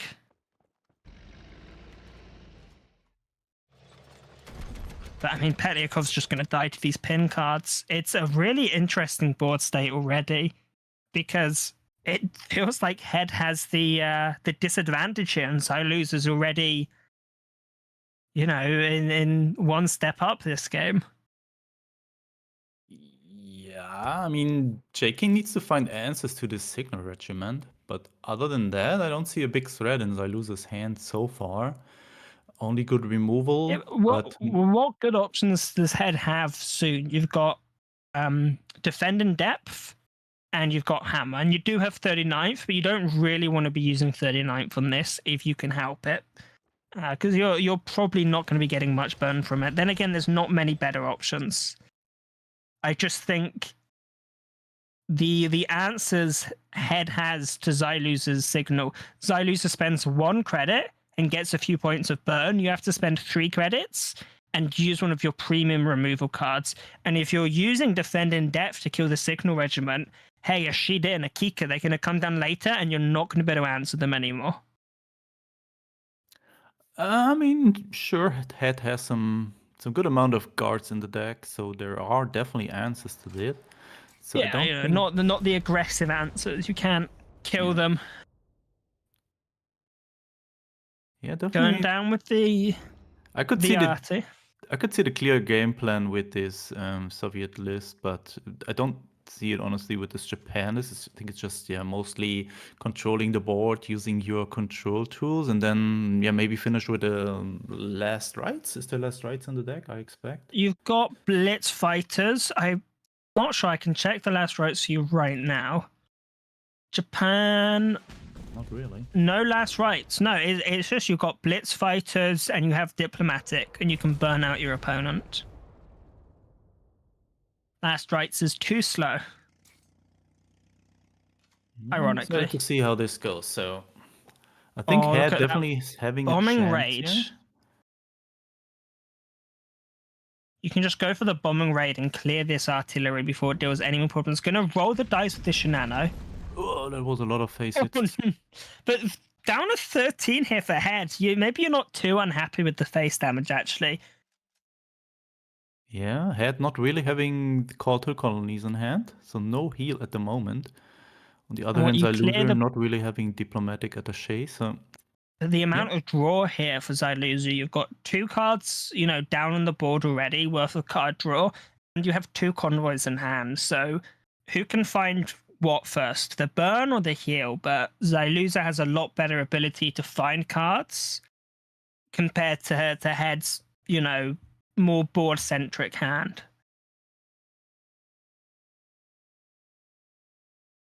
yeah, also these 33rds are not really a target you want to play a sickle on. So maybe play it on one of your own units? Oh no, he's just giving Xyluzer an additional draw.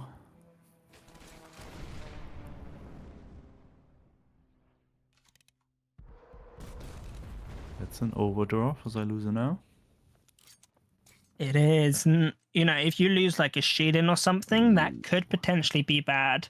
Diplomatic, quite a bad thing to lose. I know it doesn't do much on its own, but it does buff your future Diplomatic, so that's slightly sad to lose. Yeah, this just looked like Xyluzer lost 1 damage now, right? But in the end, I think it was just 4 damage that he loses could not 4 get in damage now. from that. Yeah. Which is significant. It's a lot of damage, especially if you have to kill a KV. Diplomatic can be really nice. If you have 3 of them and you can't burn your opponent out, you're going to die. You can do 1 to face. You can do 1 to the KV, 1 to face, 1 to the KV. You can do things like this to maximize your damage on it. But now it's gone, and you're going to have to kill the KV with pin. Not using the surprise attacks to kill those units. That's interesting. So Xyluzer maybe waiting for, I don't know, Banzai or... I mean, you can also just go for the bombing raid, right? Clear them out. I would have liked to see maybe one of them come out and kill this Brilliance Irregulars, but I feel like Xyluzer is trying to save the surprise attacks for the absolute biggest threats, not waste them on smaller targets, perhaps. Here comes the Seuss. Wow. Head down to 9, and there's a signal on board. There's 6 points. There's 3 points of burn on board and 3 points of burn in Xyluzer's hand. Oh, and the Diplomatic. Diplomatic coming out. Is Head just gonna get burnt out? And the Kicker. A barrage for an additional Suze. Yeah, allows you to pin the back line yet again, and Head just has to pass back the turn. Dina and Sue say, we're just going to see a burnout. If Head doesn't find healing, Head is done, and Xyluzer is going to be going a quick 2-0 to the finals, to the strangest finals we've seen in a long, long time. What is going on? I am... Could pin the Briansk again, so Head is just stuck again with not playing anything? They're all pinned already, aren't they? Oh no, sorry, it's mobilize. There's too many symbols. Yeah, pin the Brilliance, drop a unit. Head is trapped in the support line. And just drop another 1-drop? Yeah, Like drop Type a Recon, 94? drop a Type 94. It's up to you. Type 94 you can trade away next turn. Yeah. And once this fighter, once this Ishak is dead, you can hit face for 2 damage with the bomber. Here is the Soviet Union. Gonna give you a card which is playable. However, what you find from this is not. Engineers and KV are both strong finds, but this Engineers might be too slow. Head has lost, 15 credits worth here by just having to pass back the turn twice. Diplomatic again in hand. That's game. Double Diplomatic to face, go for the bombing raid, trade away your units to get the destruction effects. That's game. What is calculating? Come on, Xyluza. He has You've got alone with lethal right diplomatic now. and bombing. You've got rate. lethal right now. Please don't miss this. There's no countermeasures. Yeah. There's nothing. Look. Diplomatic face. That's 6 damage to face with the bombing raid. Move up the Type 94 or trade away the Susei, and there you go, Xyluza bringing the wackiest decks I've ever seen and going 2-0 against one of the best players in the game with some of the best decks in the game. What do you do about this? I can't believe it. I mean, also really unfortunate for Head here not finding any healing, but what are we seeing today? Oh man. Bubbles, you asked what do we do about this? I think we just have to nerf Diplomatic Attaché. I think it's just too good. It's or too good. Xyluza. We could nerf Xyluza too. You know, maybe edit their RNG a little bit in the code, and maybe that'll balance things out. They keep trying that with Jaking, and it never seems to work. So I don't know if that's going to help. But I don't even know where to go from here, because that looked like a fairly dominating performance with 2 lists that were sort of wacky to look at. I guess Bubbles, I'll start with you. Is that just like, I don't even know. Like, what's your take on that? I mean, you know, I joked about RNG and affecting Xyluza, but I didn't mean to indicate Xyluza had been lucky that match, because there wasn't too much, you know, high RNG things happening. Sure, Head didn't find much healing in the second game, and some healing may have bought some time. But I'm going to be honest, that game looked like it was just a matter of time until Head died. 8 extra HP would have been beautiful. It would have been lovely. But you had just lost 15 credits because you had to pass 2 turns in a row.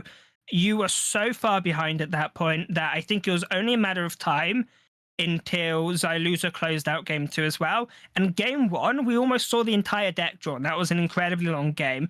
These games, they don't feel like anything crazy or unexpected has happened other than Xyluza's decks winning. It's not been like, oh my god, turn 4, turn 5 lethal. They've been really, really grindy long games, which is what you expect from Xyluza's decks.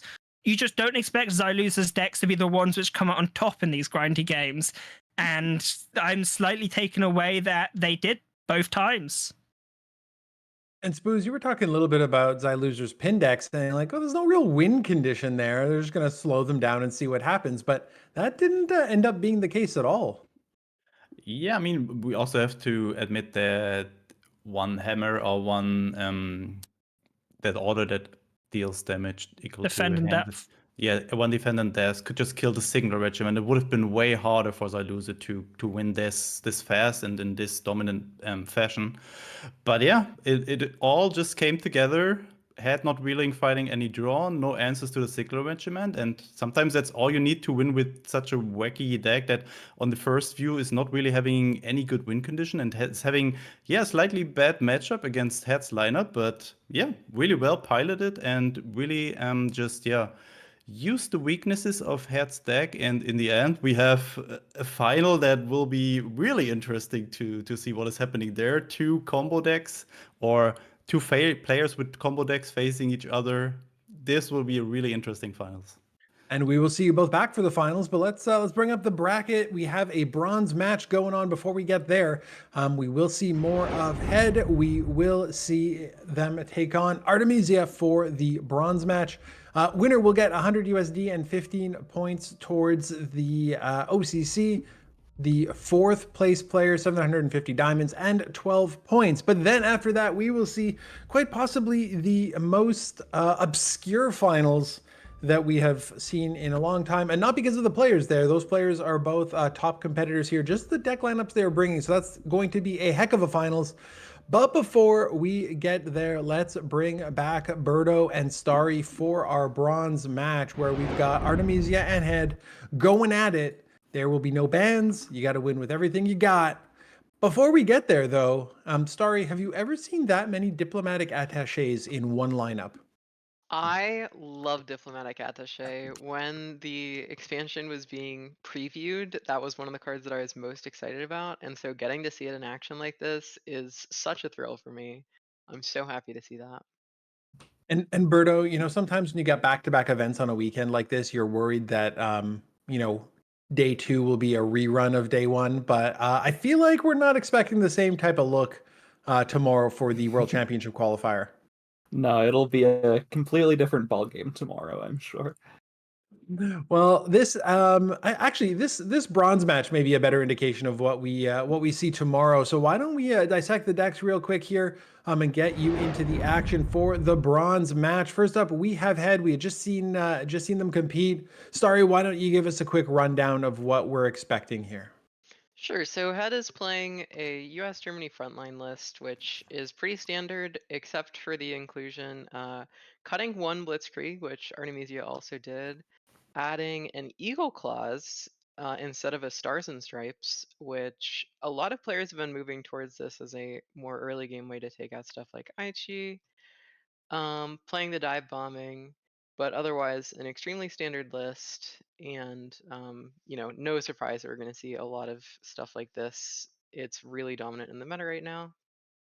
Next, we have a Britain-Germany discard list, and we haven't seen something like this for a while, but it has been successful in the past. By using cards like Fog of War and Wolfpack, you can know what your opponent is going to draw, or you know, prevent them from drawing entirely. And so you can find these cool lines where you might only have like 5 you know, be able to do 5 damage a turn, but because you know what your opponent is going to be able to draw, you can guarantee certain win cons. But other than that, it's just playing a lot of the British elites. A lot of the British elites are very strong. No inclusion of Commonwealth, but that's pretty normal for this deck. And then last we have a Soviet France control list.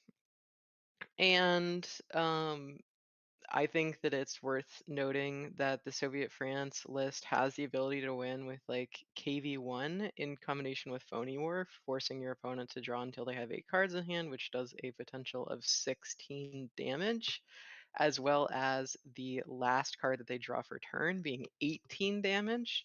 So, you know, whenever you're playing against this list, you've got to be really careful, making sure that your hand doesn't get too low, because for 11 credits, Head can do an absolutely crazy amount of damage. And we'll have to see if they're able to do that. Combo seems to be the flavor of the day, so we'll keep an eye on that. Let's flip over to Artemisia's side. Berto, can you walk us through what Artemisia is bringing here to this bronze match? Of course. So first up, we have this British pin deck with the diplomatic attaches, only 2 24th Cavalries, and this is a Commonwealth combo deck that aims to pin down the board throughout the whole game. Next up, we have US-Germany frontline, pretty standard, except for the 2 Brew the Breaches, which are a little unusual. And finally, we have this credit denial German main, which runs Arado with only 3 orders, 2 Southern Plans, and Admiral Hipper, all of which remove a credit slot, making Arados very consistent for the credit denial strategy. Thank you so much, Berto. Let's talk a little bit while we wait for the players to get into the game. Let's talk a little bit about this Germany-Japan kind of credit denial mid-range sort of deal. Where Like, kind of where did that come from? Is there a spot in the meta it's trying to fit into, whether that's to counter or just taking an opportunity to find that gap? I think that the previous Heinz lists are a bit too slow to really contest a lot of these control lists. And so Germany needs to kind of pivot away from the Heinz idea and move towards more of a mid-range plan. And some of those credit denial elements really help against the control matchups. Credit denial has a pretty strong win rate against control. And so I think that it's kind of just playing a lot of the best cards with a small contingent of credit denial. It first appeared last week during, I want to say, the double elimination stage. I saw it. I lost to it in the double elimination stage. But yeah, it seems to be gaining traction, especially among Chinese players. As somebody who's tried to play Fast Heinz and realized it's not so fast anymore, I will be very much keeping a close eye on that deck because I do think that, to your point, it doesn't quite contend with the control matchup all that well. Berto, I do want to ask around, this move to one Blitzkrieg in most US frontline lists. Where do you think that's coming from? I think maybe players are just getting a little tired of those games where you have two Blitzkriegs in hand, you never really have the opportunity to play it. And against Jagro and Frontline, the Blitzkrieg isn't really that big of a deal most of the time. Usually it's all about, if you're able to fight for that Frontline. So just a couple extra tools to be able to fight for the board are often more relevant than the burst to deal with a control deck before they sort of turn the corner in the game to being able to control what you're doing. And Starry, we've also seen, and again, Frontline's been, I don't know, at the forefront of the meta for the better part of since the beginning of time, but we're starting to see some changes now, through the breach being added in, the Eagle Claw being added in. Is that just to try and, again, speed up some of that removal, kind of to Berto's point of getting there a little bit faster? Yeah, I mean, I think that Stars and Stripes, although strong, is a little bit slow, but more importantly, it's easy to play around. And so having removal that doesn't care about the number of units in your backline means that you know exactly how much damage it's going to do at all points in the game. And let's get into it. The bronze match for the October OCC.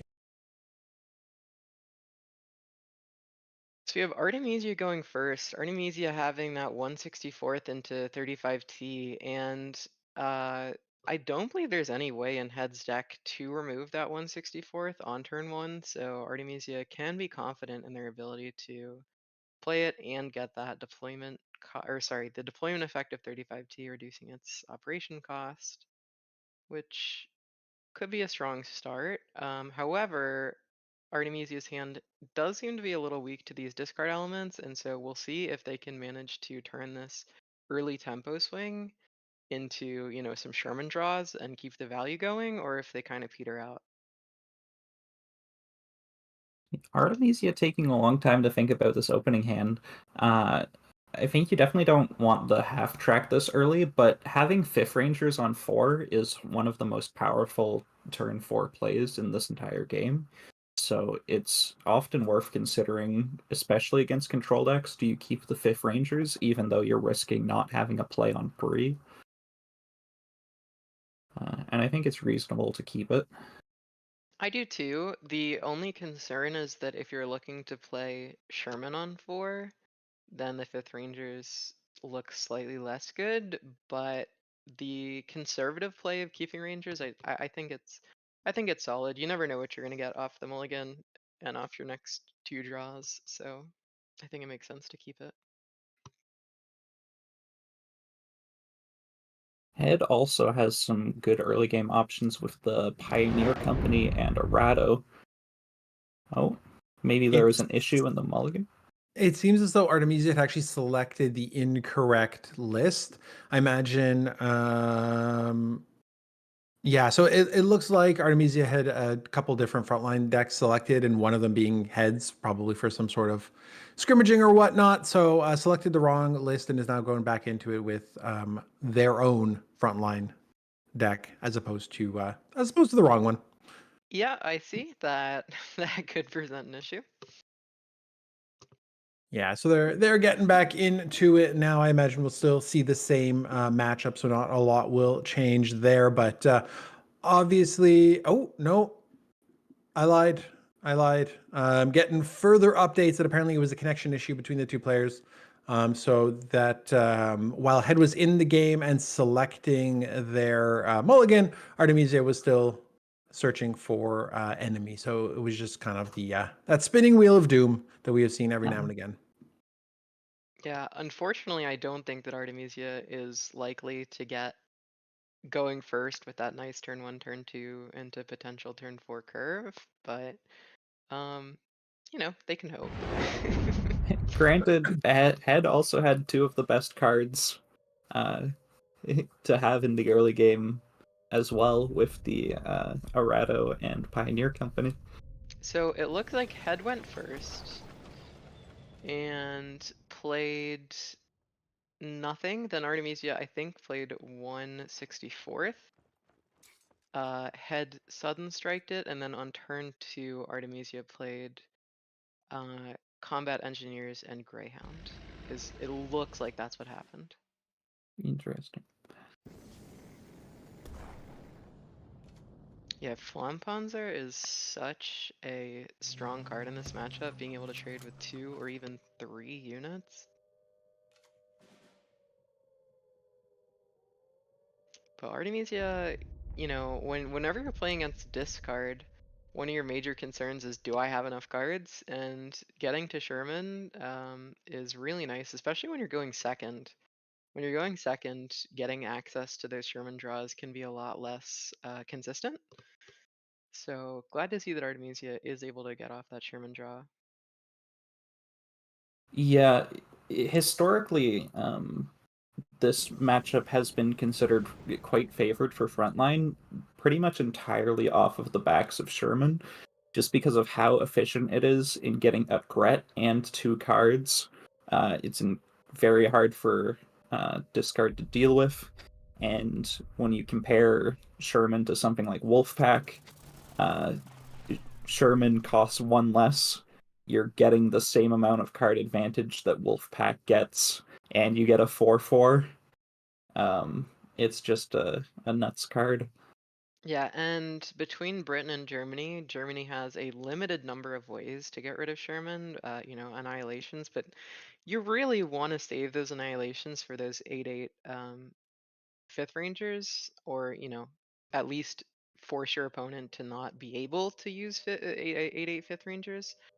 So other than that, Britain doesn't really have a whole lot of great tools for removing a 4/4. And those Shermans are kind of hard to get off the board for Britain, Germany. Yeah, for sure. Head put into difficult decision. He can value trade this Kitty Hawk into the 99th and play a Panzer 3H to draw, or you can go for the much more defensive line, lose out on the value trades, but protect your HQ.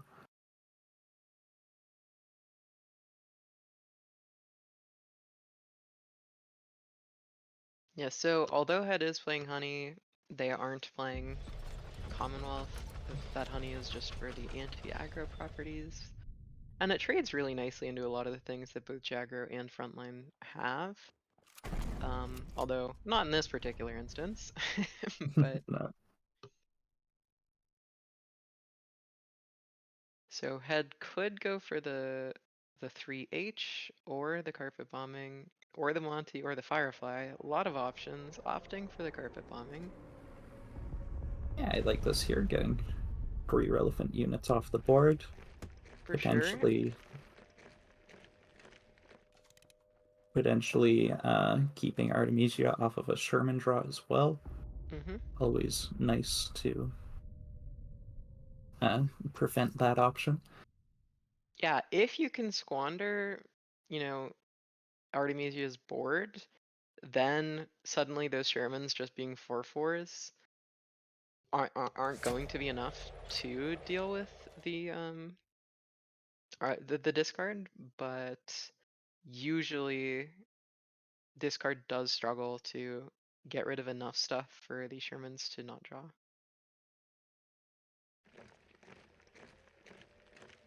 Now, Head going for a play where he's really hoping that Artemisia doesn't have a Hellcat, and thankfully for Head, Artemisia does not have one here. Yeah, Artemisia does have the ability to potentially play like Red Devil's 35T We Can Do It, or some combination of cards plus a We Can Do It to secure that front line and go for some at least decent trades against that Churchill, forcing the Churchill to attack multiple times to get rid of stuff. Or, you know, Artemisia could opt to just go for the value engine in 22nd. I should say that even though this play gets punished by Hellcat, it does play around half track, so there's a lot to consider from Head for, you know, these sort of lines that he goes for, with what cards he wants to play into, because you have to play into some things. Yeah, and late game Hellcat is more versatile than half track is. So if half track is trading into your 5/7 instead of hitting you in the face for 7 plus a blitzkrieg sometime later in the game, you know, these are the things that you have to think about. Yeah, Rav looks like a nice pickup for Head here. You can push back that 5th Rangers and trade into the 2/4 22nd, potentially, to reduce Artemisia's draw. Yeah, it also, assuming that Artemisia doesn't magically draw into a half track that Head can be relatively certain that Artemisia doesn't have, this does mean that Artemisia isn't going to be able to get a Sherman draw here. Well, and the half track wouldn't be able to retreat Sorry, to not half Avery track, anyways. Hellcat. Hellcat, yeah.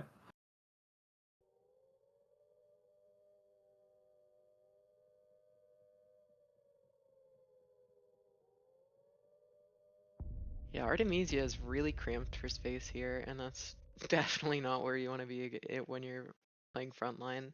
It's really, really difficult to get rid of a 5/7 with heavy armor 1.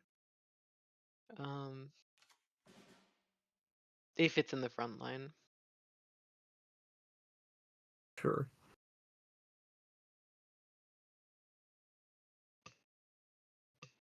Now, this PIR is hard to deal with, and it will start to accrue value with this buff every turn. Yeah, the question is it going to be able to accrue value fast enough? Head does have the option of grabbing the Mosquito here and taking out that PIR. Or a Sexton, allowing Head to start clearing out units slowly but surely.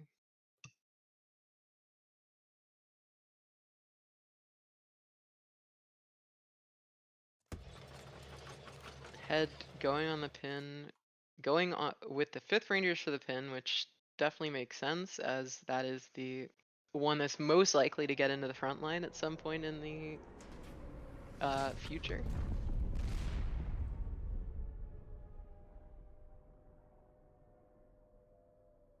But yeah, Artemisia is sort of unable to use the value that they have most effectively. Whereas Head is going to have the opportunity to Wolfpack, potentially play that Lancaster B within the next couple of turns.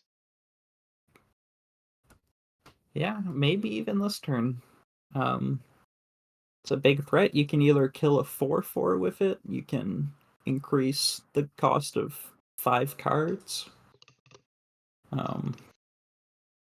Yeah, although I do think that if Head does go for the Lancaster B, the Artemisia is almost certain to get off that Sherman draw next turn.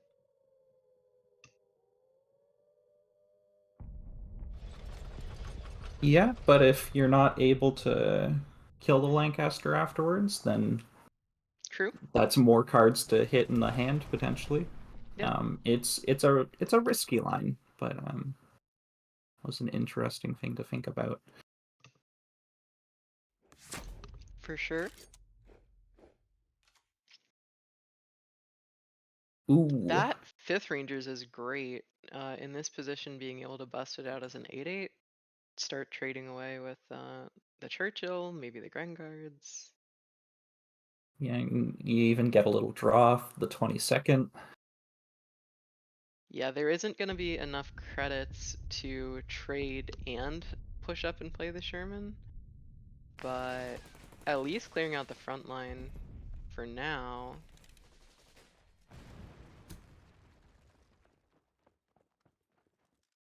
Opts to hold the 5th Rangers in favor of getting the Sherman draw, it looks like. Yeah, I'm going to check real quickly what Head has as far as board wipes go. It looks like Head has really just the carpet bombing as far as board wipes. And, you know, of course, the 4 copies of supply shortage, but no one's. Oh, sorry, 1 copy of Monsoon Rot. So It seems Artemisia like does need to be careful about that, but it seems like it could be a good supply shortage turn, as it will kill all these infantry in the back line over 2 turns. And of course, because they are infantry, they won't be able to push up and attack in the same turn. And Head might even get his Firefly back to double dip on that deployment effect if Pathfinders happens to hit it. on one hand, you know, the honey is the best tempo play for Head, but you don't get to recycle the health or the deployment effect of the other 2. So, you know, it just kind of is what it is.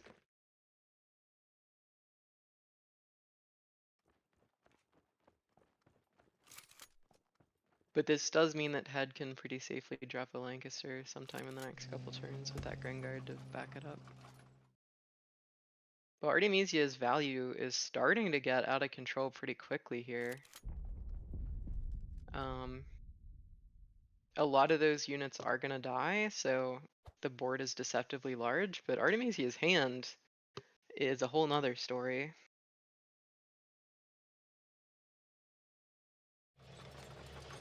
And that 164th has the potential to save one of these infantry in the front line for a turn, which would be extremely relevant if Head decides to kill it off.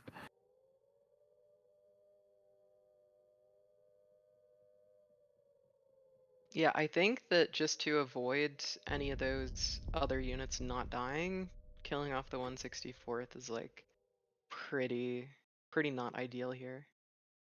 All those other units are at the smallest one would be a 4 attack unit.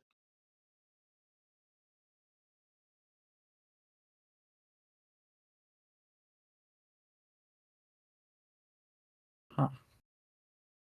This is super awkward for Head. Best play might just be to play a wolf pack and hold up an ultra and hope for the best. Yeah. That is a pretty good hit.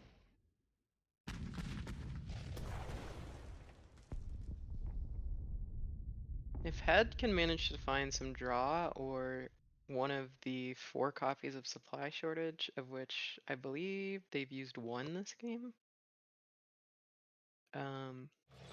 You know, they do have the ability to get back into this game, as Artemisia has limited draw aside from Martyr.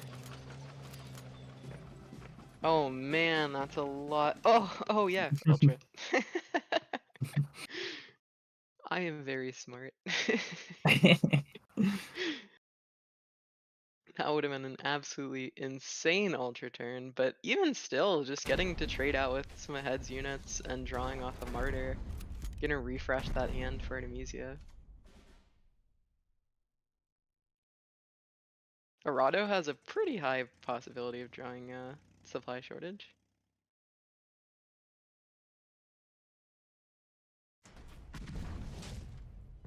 Ooh, getting a 5th Rangers off of that is really good.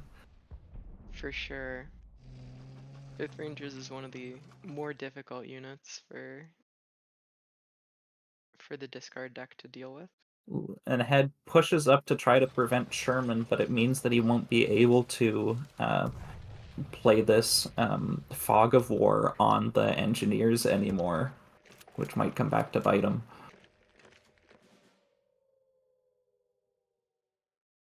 Yeah, on one hand, I'm kind of surprised. I thought that Artemisia might go for some half-track line, killing the Errado to draw a card. But instead, opting for the 8/8 5th Rangers, Head has used at least one copy of Annihilation, if not two. And so there's really, really limited ways for Head to deal with this 8/8 at this point. And burning a Monsoon Rot, your only copy of Monsoon Rot to take out this 8/8 right now, really doesn't feel super great if you're Head. And So, it still draws your opponent a card. yep. But it seems like what you need to do.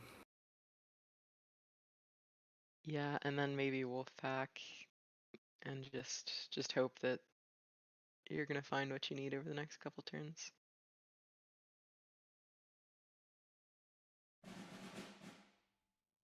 Ooh, giving your opponent 2 copies of Martyr. On one hand, it's nice, but on the other hand, it means that this Lancaster in your hand becomes really flimsy because, you know, it can't defend itself, and if your opponent's drawing like potentially 2 cards off of it.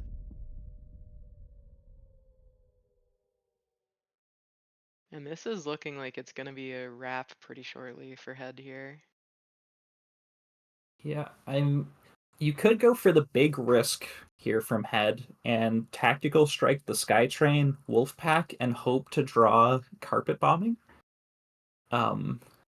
Which would of course be huge if you drew it.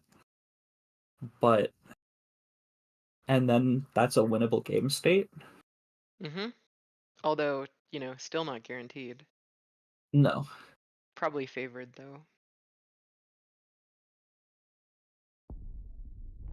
And it might be a risk that you need to take.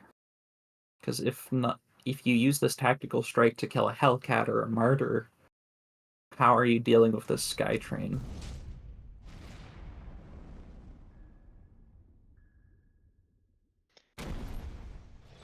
Yeah, Head's gonna be taking 7 here, going to 4. Ooh, then that is not gonna be it. But yeah, that was the second Hellcat out of Artemisia, so had Head drawn the carpet bombing there, had a fairly decent shot of coming back from that, but there's only one copy of carpet bombing in the deck. Yeah, but So I now like it. Artemisia. Yeah, go ahead. I like it that he played to win. He Mm-hmm. knew his out, and he knew he could slow his death another way, but that's not necessarily what you do to have the best chance of winning. Yeah, so Artemisia is going to need to win with the pin deck and the German-Japan mid-range / credit denial / whatever the heck is going on there. And it looks like Artemisia is going with the Germany-Japan list, which I think is probably the more consistent of the two. And it looks like a really nice curve for Artemisia going first. Yeah, keeping the whole hand, not something you see too often. Yeah, I mean, you get turn 1 cavalry, turn 2 22nd, turn 3 autocanone, and turn 4 101st attack with autocanone, make it a 4/4. It's awesome. Yeah.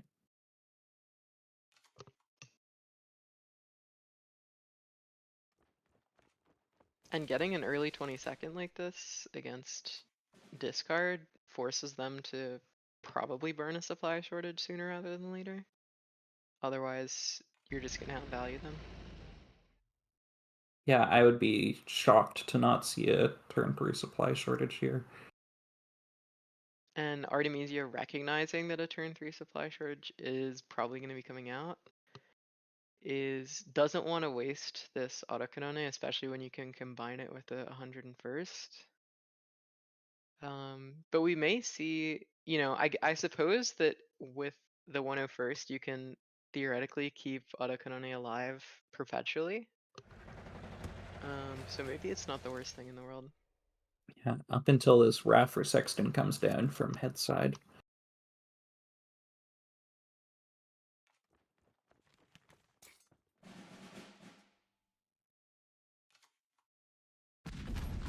Artemisia so drawing Good. Artemisia drawing Schutzen is interesting because this is really a card that gets its best game state is when your opponent pushes into the front line and you're able to trade right away to guarantee the value. Although because Artemisia's deck is kind of the aggressor here, playing into a control list, it might be really hard to get that Schutzen veteran trigger off.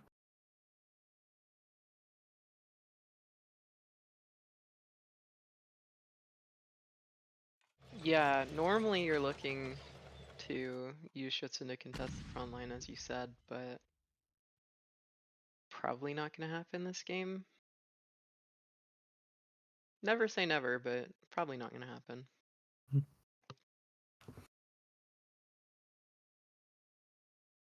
So if Artemisia kills the Flampanzer with the autocanone, and then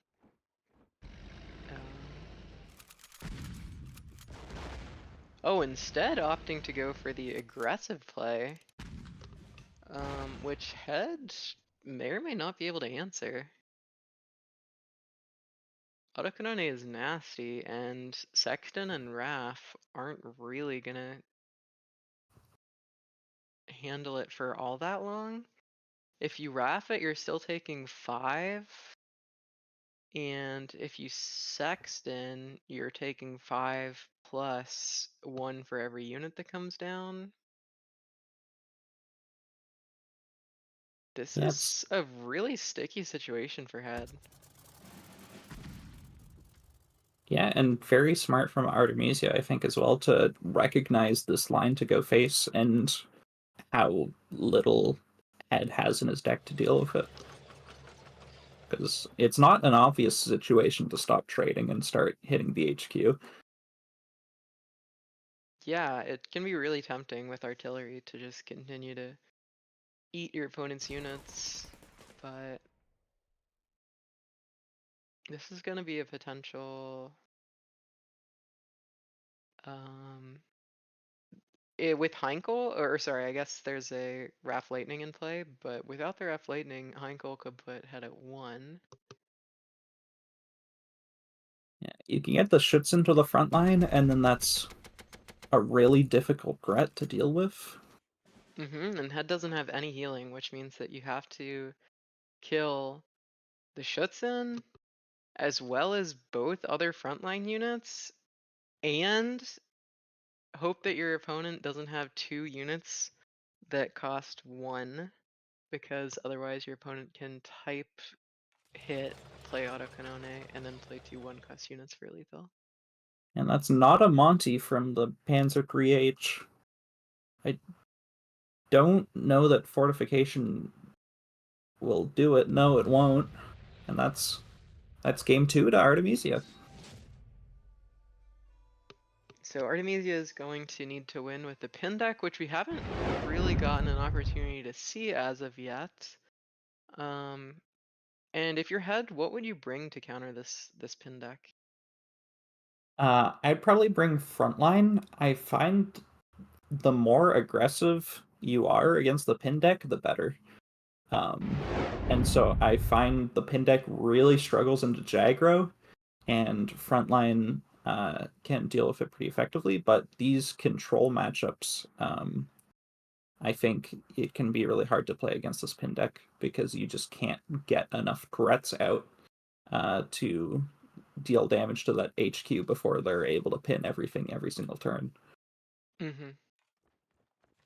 Yeah, that AA barrage is really spicy tech. I really think that it's a creative use of AA barrage. Normally you're thinking, okay, yeah, this is gonna be a counter for air decks.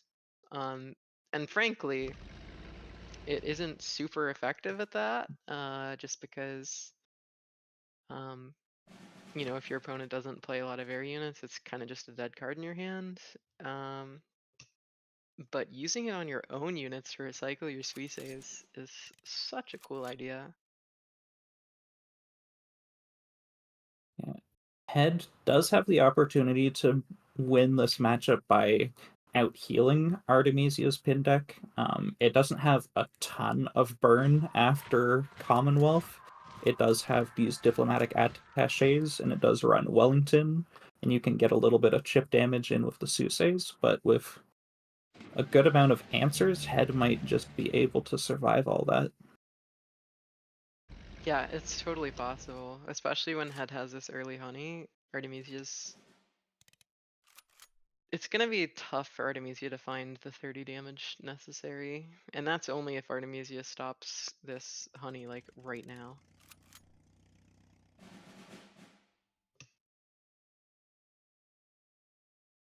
These Welsh guards seem like they're put there to protect the Suisses, but not sure that that's gonna happen. Or maybe they're there just because when you're playing against Jagger decks, your margins are so narrow as far as healing. Yeah, I'm not exactly sure what the thought process is with playing 4 of them. They do get that little bit of healing, but most players aren't running 3 copies of Honey in this deck, which I would have thought would come before the Welsh Guards in terms of priority, but apparently I'm wrong on that.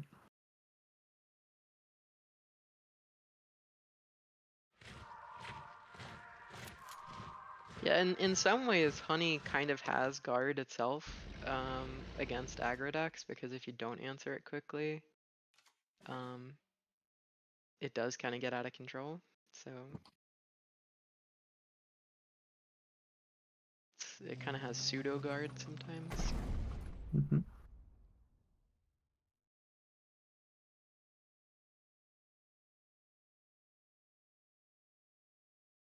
And it seems like Head's thinking, does he just use Sudden Strike to reduce his hand size? But he figures it's worth keeping around for those other Welsh Guards, maybe 24th Cavalry.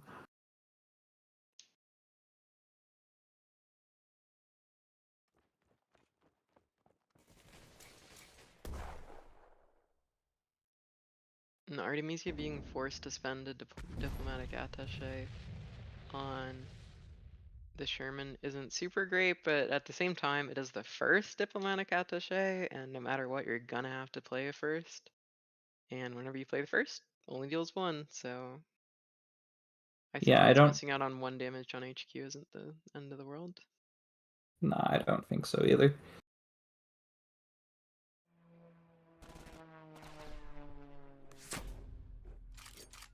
So Head is splitting their units like that to avoid potential underfires from Artemisia being able to clear.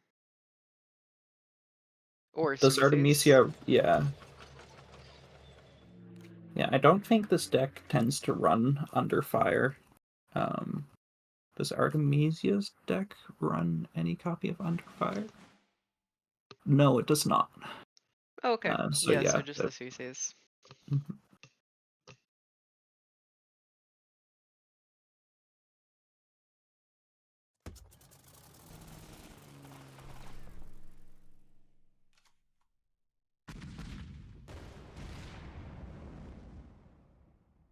Interesting. So the supply shortage effect happens before the repin effect from Sexton. I did not know that, but it's good to know for the future.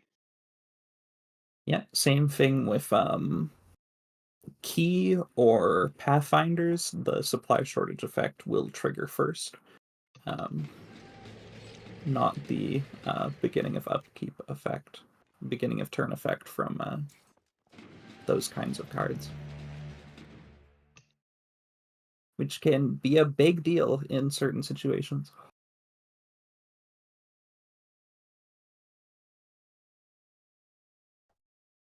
Yeah, unfortunately, this delaying tactics in Artemisia's deck is looking kind of awkward in this matchup. Considering that a lot of heads damage comes through the form of air units. There is the, you know, the Grenadier Guards and stuff like that, but I guess the good news is that head might hit the delaying tactics with like a wolf pack or annihilation or something. But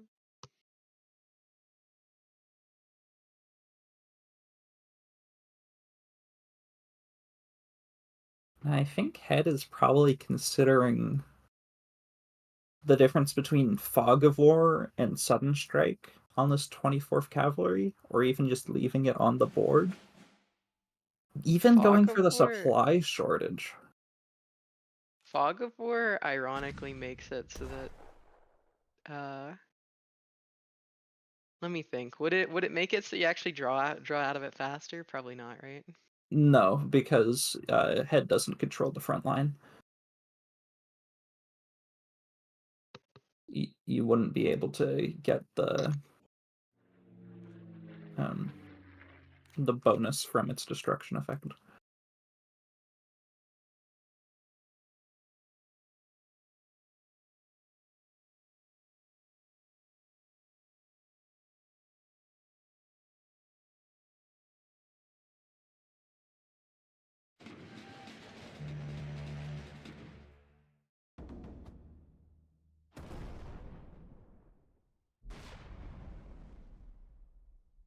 Yeah, looks like Artemisia is just getting rid of the 4/4, and that serves two purposes. It makes it so the Suisse can potentially get in the future. You know, if the Erato dies, and also because that mosquito right now is head's primary source of damage. And as we talked about earlier, Artemisia has not a whole lot of damage in their deck. So anything that's getting in for damage turn after turn represents a threat. Head is able to go for a discard here with the Wrath. You are giving your opponent another Suisse, but is that better than the average card in deck? Of course, Head doesn't know that Artemisia already has Commonwealth and Wellington in hand, which are two of the biggest hits. Diplomatic Attaché is also a really good discard. I do find it a little bit funny to recycle Suisse when Artemisia is already playing cards specifically to recycle Suisse. Yeah. Oh man, the delaying tactics might actually get to do something.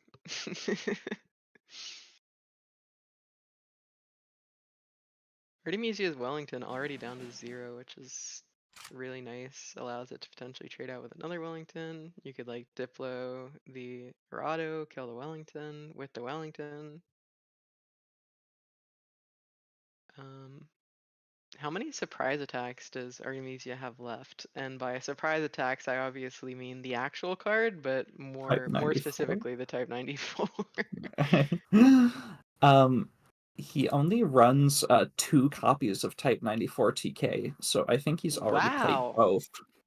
Okay, so really this pin deck is using those pins to stall more so than actually kill stuff. That's quite interesting. Yeah, so if Artemisia goes for the naval power on the Wellington, that puts them at exactly the right number of cards. But this Lancaster Beatbury can put Commonwealth up to 13 credits. Yeah, that would really just win the game right then, right there. Artemisia, let me check if Artemisia plays Pioneer. Yeah, there is no Pioneer in Artemisia's deck, so if Head goes for that, that's just GG right there.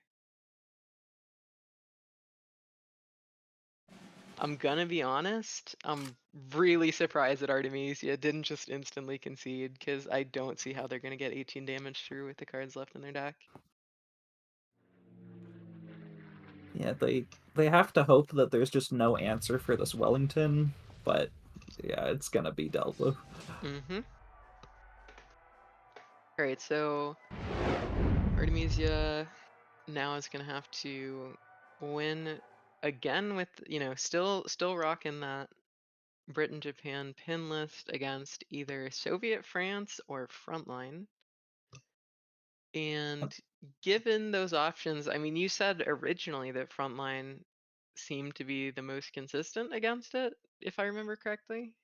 Yeah, but that might be wrong. With how much Healing Head has in these control decks, they might be a little more consistent actually.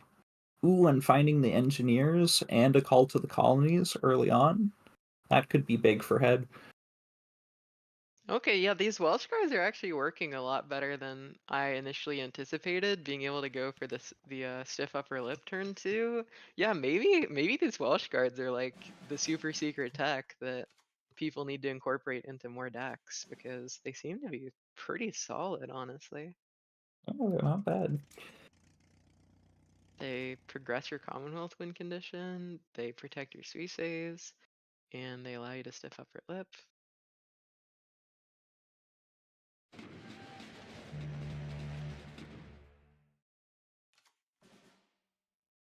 Artemisia has so much draw in their deck. They have the stiff upper lips, they have the convoys, they have the sincerely yours. Like, that's a crazy amount of draw in their deck. You'd think that they'd struggle to actually draw that much, but when all of the pin cards cost like 1, 2, maybe 3 credits in the case of Suisse, I mean, yeah, maybe you just like cycle through your deck as quickly as possible while pinning all your enemy's stuff. I think it's interesting that we've seen so much what I'm gonna call like combo control in in this in this tournament today. We have J King's combo control with the double strength. We have Xyloser's combo control with the GPW diplomatic attaché, and we see Artemisia's combo control with the pin. And you could, I mean, I probably wouldn't, but Head does have some combo lines with KV1 and Phony War. It's really cool to see this much combo control. Yeah. It's not at all the tournament that I thought I was going to be going into before I saw the deck lists. Yeah, we've seen like 1 or 2 Jagger lists, and then everybody else has been running some interesting stuff, and these combo control lists seem to be working out well because of the lack of stuff like Jagro. You know, if one deck is playing combo, or sorry, if one deck is playing control and the other deck is also control, but if you wait enough turns, you just guaranteed win, then that like usually has a pretty good matchup against the pure control.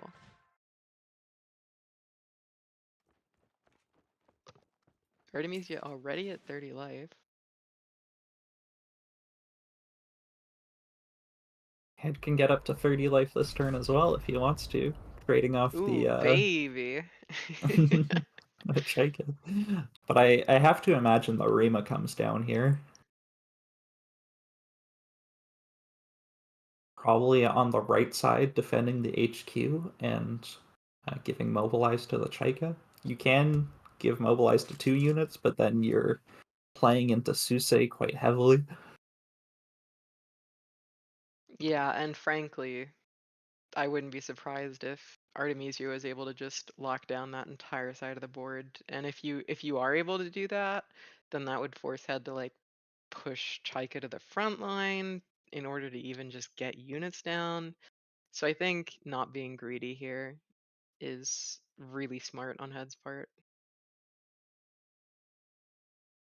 Having just one side of your board locked down for the entire game by Suisse after Suisse after Suisse would be super frustrating. Mm-hmm. Yeah, And the that, more that I'm looking at Artemisia's list, the more like draw that I see. Even the 24ths thin your deck out. You got the Crusaders. Like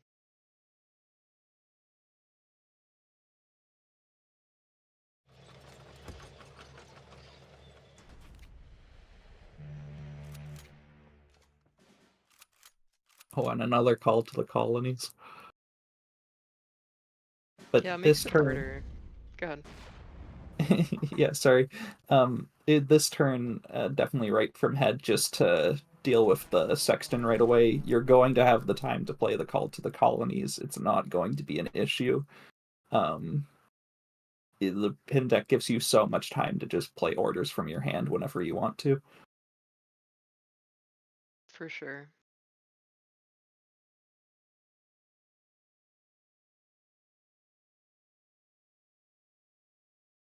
Unfortunately, this Partisans is just not good in this matchup. There's really nothing worth grabbing off of it. And Head's hand does look kind of awkward. You can phony war to try and find some other stuff, but if you phony war, then it kind of just advances your opponent's win condition just as much as it advances yours.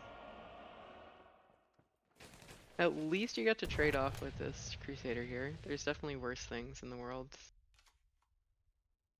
Yeah, and it denies the 24th Cavalry draw.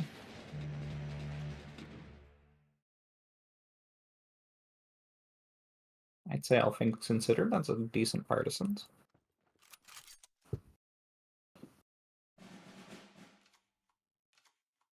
Could have also just as easily been a confusion, though. I always find it a little bit sad when I play Partisans on a card that costs 3 or less, and it's like, wow, I spent 3 more credits and used such a more versatile card to do the same thing as Confusion. And that's the final call to the colonies. I don't see how Artemisia is going to get through all this heal.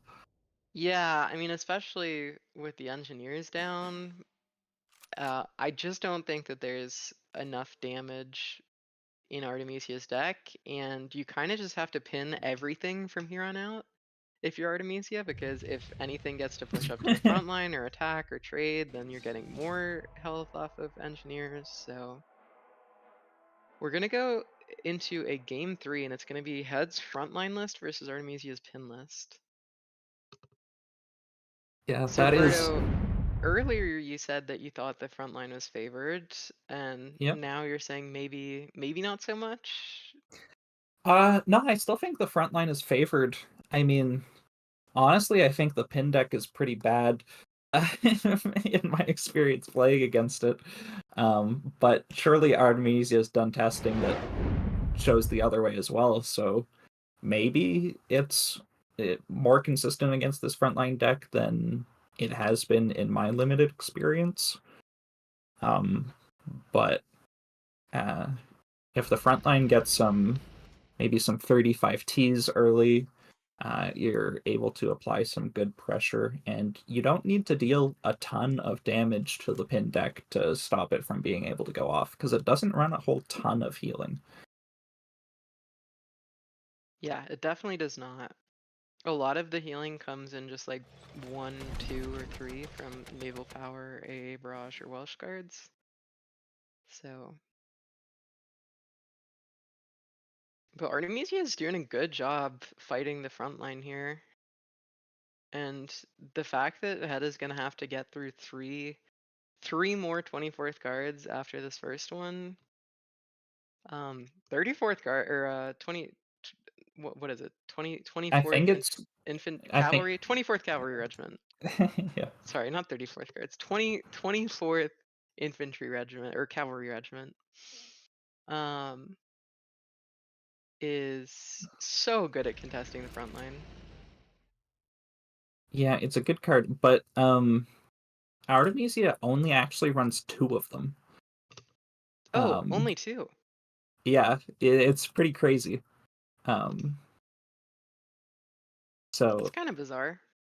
Yeah, it prevents you from drawing more of them than you want to see, but it's it does reduce their sort of peak power level by a lot by only running 2. Yeah, I'm glad that you noticed that. I didn't. I kind of just assumed that Artemisia is gonna run 4 because everybody else does. But Mhm. Artemisia deciding that although you don't usually pin, kill stuff with surprise attack, that the continuous buffs over the course of the game make everything a threat. So PIR kind of has to go. Yeah, I agree with that. And also going to be forced to use a diplomatic attaché, which is okay. Yeah. You don't need a lot of burn here because Head doesn't really have much heal in his deck. So Head can draw, but it's a little slow, or can push the 5th Rangers forward and force Artemisia to burn more pins. If you're Head, which one do you take?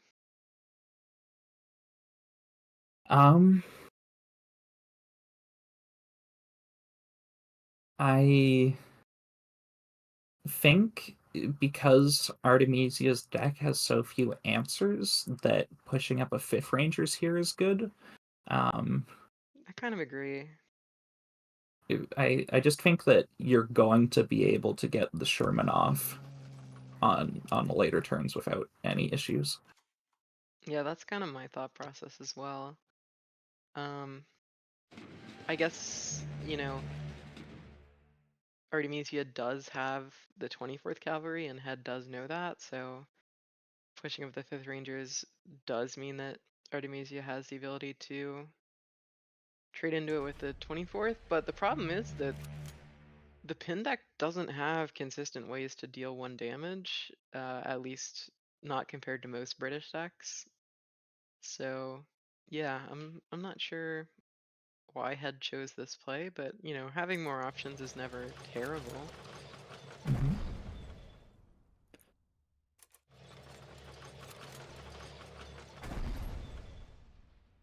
And Head just getting more chip damage in.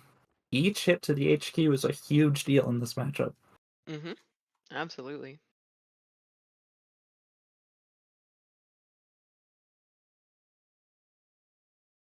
Yeah, and Not since Artemisia doesn't have any Suises at the moment, what were you gonna say? in the stiff upper lip sort of showing their weakness here, I feel like if you get too many of them, like if you play out your guards, then your hand is still too full to play them.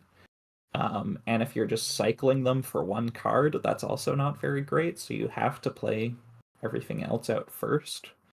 It's just clumping up Artemisia's hand and really not working out the way he wants to draw his deck. Yeah, at some point it's worth considering that maybe you just start burning him for 1 card if you have extra credits in a turn, but it definitely sucks. It's definitely not the ideal usage for that card. So Head has 1 copy of Blitzkrieg, and between, if you push up these Red Devils, it becomes difficult to Suisse because of, cost 1 extra to target them and whatnot.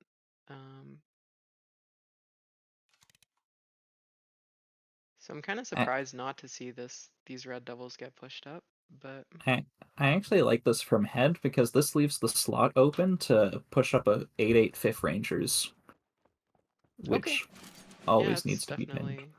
definitely a good point.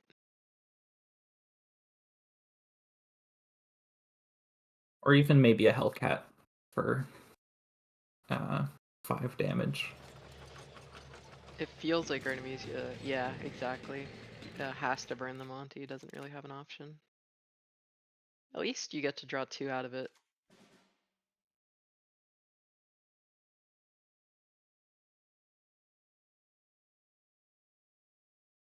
If I had been keeping very close track of the amount of heal left in Artemisia's deck, I feel like I would have a better idea of who is favored here, but as it is, it really looks like it could go either player's way, if Artemisia can somehow find a way to continue to pin, but if not, then Head definitely looks favored here.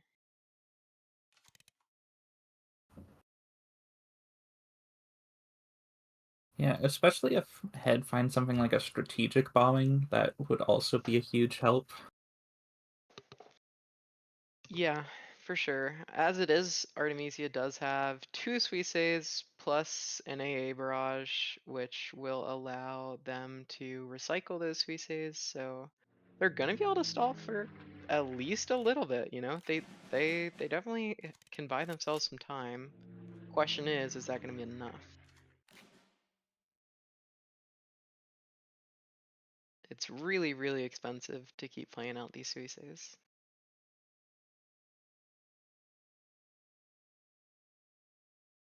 And Head probably wants to play a card here to not overdraw.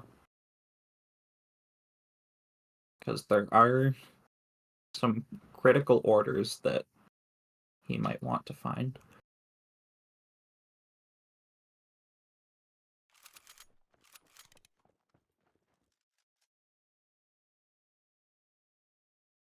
Pathfinders is kind of hard to play because you don't want your opponent to get their Suisses back for free. Yep, 100%. But if you're able to deal the damage first and then trade into something like a Crusader, then you can maybe use it still. Yeah, the problem is, you know, if you're gonna use the Suisses or even just attack with the stuff that you have on the board, that is pretty credit intense. Whereas what you really want to be doing is like cycling off the Sincerely Yours, but you know, you're not gonna draw into the Monty. You already used the Monty. So it's kind of just like a you're stuck between a rock and a hard place no matter how you cut it.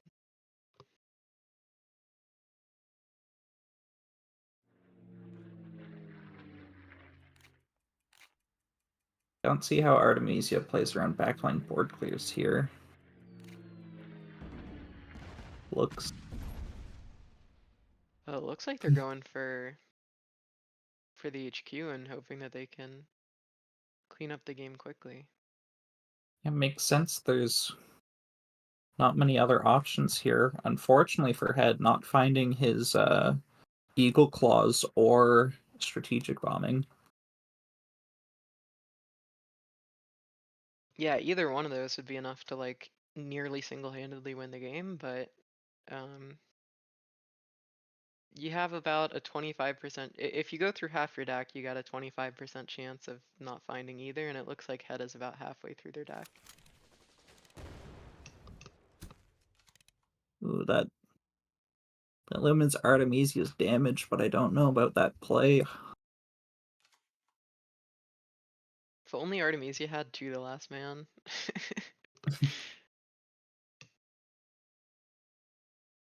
Well, what would that even do? That would give Head an opportunity to deal more damage to the HQ with Hellcat. Potentially, yeah.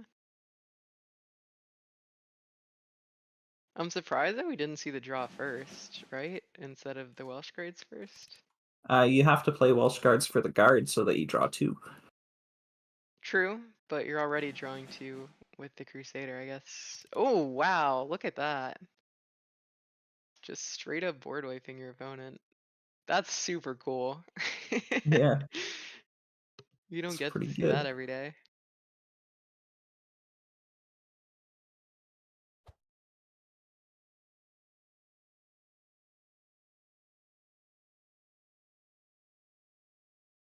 Now, where is that going?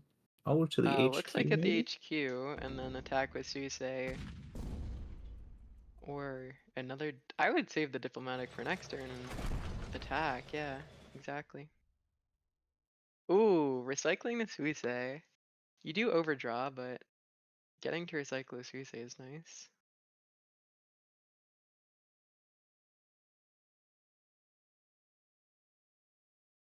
I think he'd And probably attack with Pathfinders first here, just to get rid of it. yeah, and then play like a 164th or something.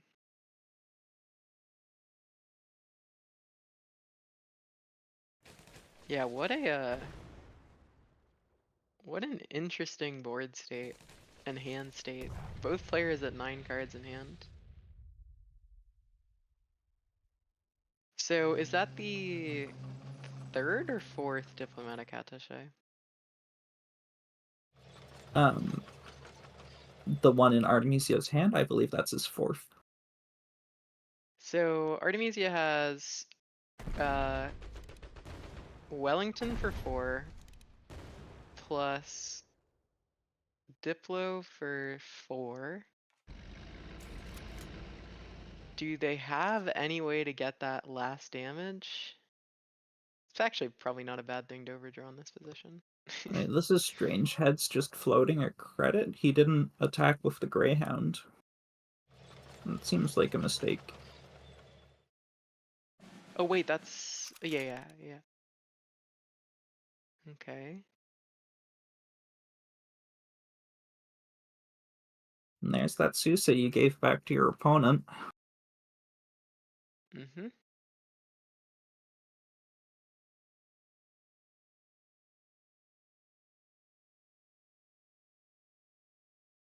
And maybe if you do like Welsh guards, push up the 24th, and then maybe next turn your Suisei might live between having to clear out the front line and the guards. Maybe. It's a play that you could go for. Try and get that last 2 damage that you need in with the Suisei. Oh, there isn't a credit for the guards. Ooh, and the strap bombing. It's a good card.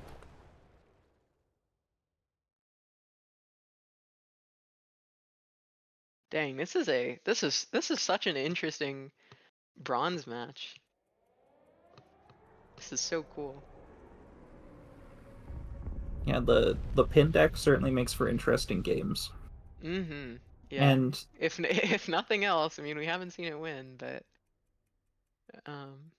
and one of the strengths of the deck is that it's hard for your opponent to know what to do if they've never played against it before. Yeah, and I assume that Head has practiced at least a little bit, but you never know. You have no idea. So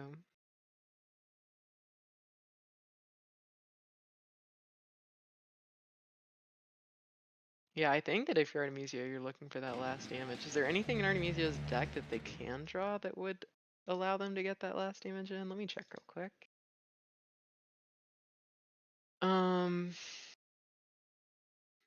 The answer is no. There isn't. There is no way to get, there's no blitz units aside from that Wellington. So Artemisia is gonna have to find some way to either keep a Suisei on the board or to at least prevent the opponent from, yeah, so like play a Suisei and prevent your opponent from killing it, or a Sexton or something else. It's much less likely that you can sneak a honey through a through the frontline deck. Yeah. I don't think that's quite likely. So Head has to kill both the Sexton and the Suisei here.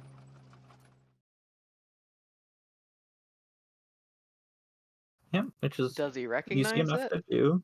It's easy enough to do. You just have to recognize it. You have to The- think about everything in Artemisia's deck. Yeah, and the burst he has left. But another Hellcat is nice. I do wonder if Head even wanted to draw off the Sherman, because this Martyr is getting him kind of close to fatigue. Yeah, this I would say that Head should be worried about fatigue, Oh, but then you that's take a look at that's Artemisia's game, deck. isn't it? Oh, true. Yeah, if you. What? Oh, wait. No, If he you AA could have just barrage A and then- barrage the Wellington. Artemisia Well, misses it becomes it. really. It becomes okay, 5 so- cost. Yes, it would become 5 cost, which means 11, 12. 12 exactly would have been, oh my gosh, it would have been exactly 12 credits. Oh, oh no. Artemisia misses lethal to take the series. Oh no. So after going up 2-0, having head come back to tie it to 2, and then them playing a match that, I mean, I wasn't keeping track, but that was a slugfest to get to the end. Artemisia then just missed lethal. Yeah, I Yeah. mean, you have to know the interaction that if Wellington gets put into your hand by a card effect that is an order, then it gets reduced by 2. You do have to know that. But if you do know that, which players of this caliber, they're gonna know that, then yeah, wow, okay. But even if he thought the interaction worked the other way, you still play it, and you have you have some chance that Head doesn't have his one of Blitzkrieg in hand, and you're still able to win the next turn. So do you think So I think he was just thinking too narrowly what the AA Barrage is able to do in his deck, because you're rarely using it on anything other than the Suisse, but there it had another purpose. Yep, 100%. And there may also be the aspect of like that was just a grueling best of 5 matchup. There's probably a bit of fatigue there, not thinking everything through maybe to the nth degree, and that's where we see, you know, something like this happen that ends up costing Artemisia 3rd place. So huge matchup there. Thank you both, Starry and Berto. We'll see you both tomorrow for you know, we get to do this all over again and determine who's going to the World Championship. So let's bring up the bracket as we get to our main event. Not only because it is the finals, but because everybody's kind of looking forward to this one. We do see the bronze match there, Head defeating Artemisia 3-2. That is 3rd place is worth 100 USD and 15 points.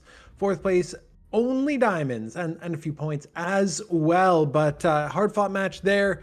J King and Zyloser. This is going to be a finals. I want to say for the ages, but who the heck knows? I don't know. Spooz, Bubbles, maybe they know. Let's bring them out here. You know, we've seen these decks, we've seen them perform, we've seen them perform unexpectedly as well. You know, Spooz, do you think this is going to be a one-sided affair? Do you think it's going to be like any predictions for the finals?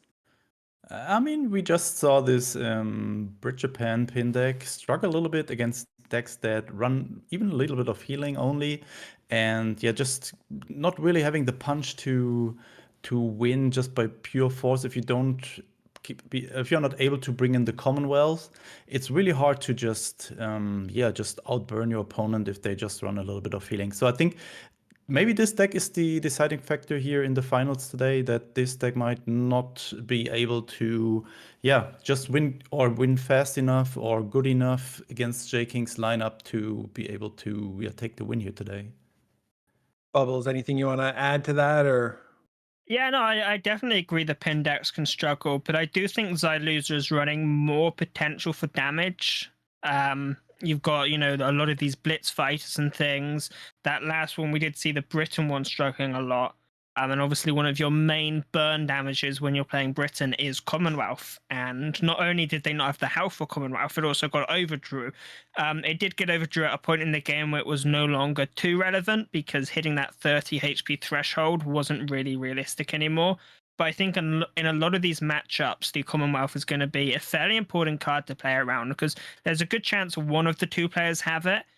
And obviously you want to burn your opponents to stop them getting Commonwealth, but there's also a lot of nuance in when you want to use these burns. If you're Soviets and your opponent's on 30 HP, do you want to burn them or do you want to save the burn until your GPW OTK? I think there's going to be a lot of complications in thinking about this, and I think it's going to be a fairly large factor in this next series, but it's a best of 5. You know, there's a lot of games and only so many of them will involve Britain, hopefully.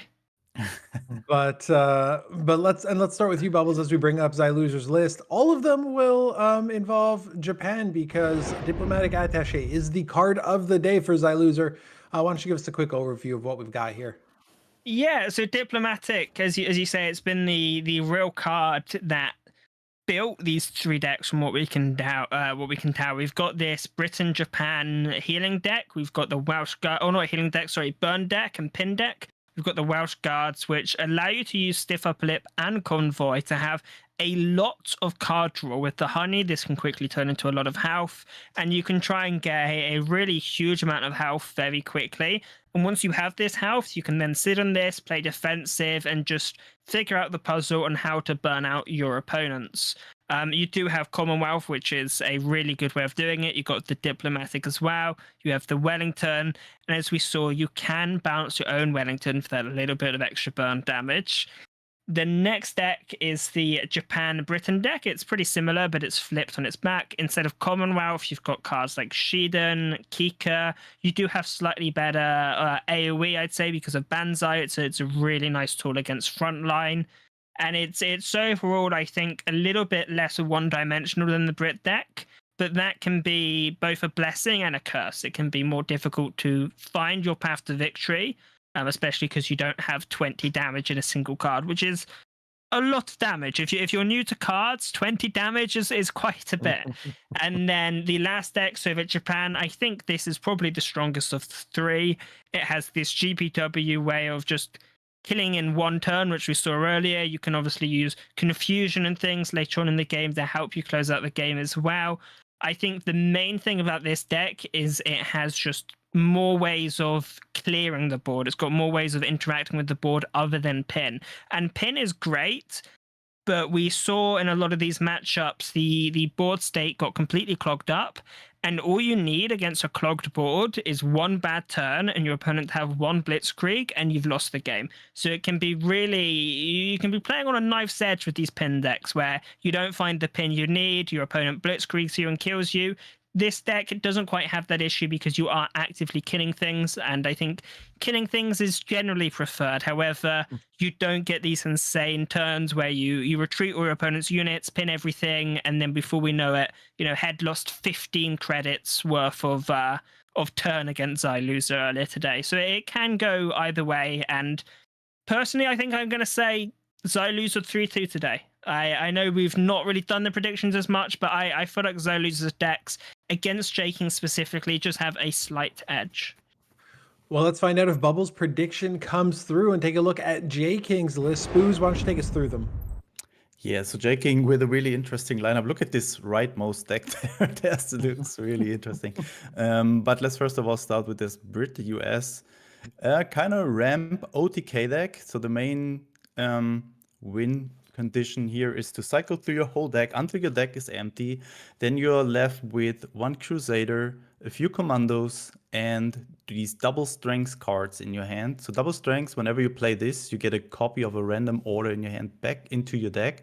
And when you only have double strength, you get this guaranteed. And with the Crusader, you can infinitely cycle through your deck, and most of the time, as we just saw, this is working really well. Jaking sitting there with the credit maximum of 24 credits and just cycling through his deck. So at this moment, your only opponent is the timer, and we've seen it being very, very close and really interesting deck, and also really fun to watch if it's just working out.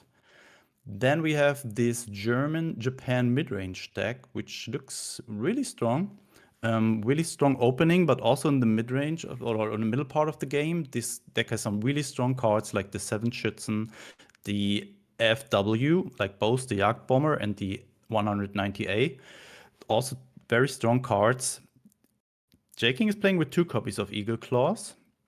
A really good answer to these IGs and just martyrs that are around everywhere.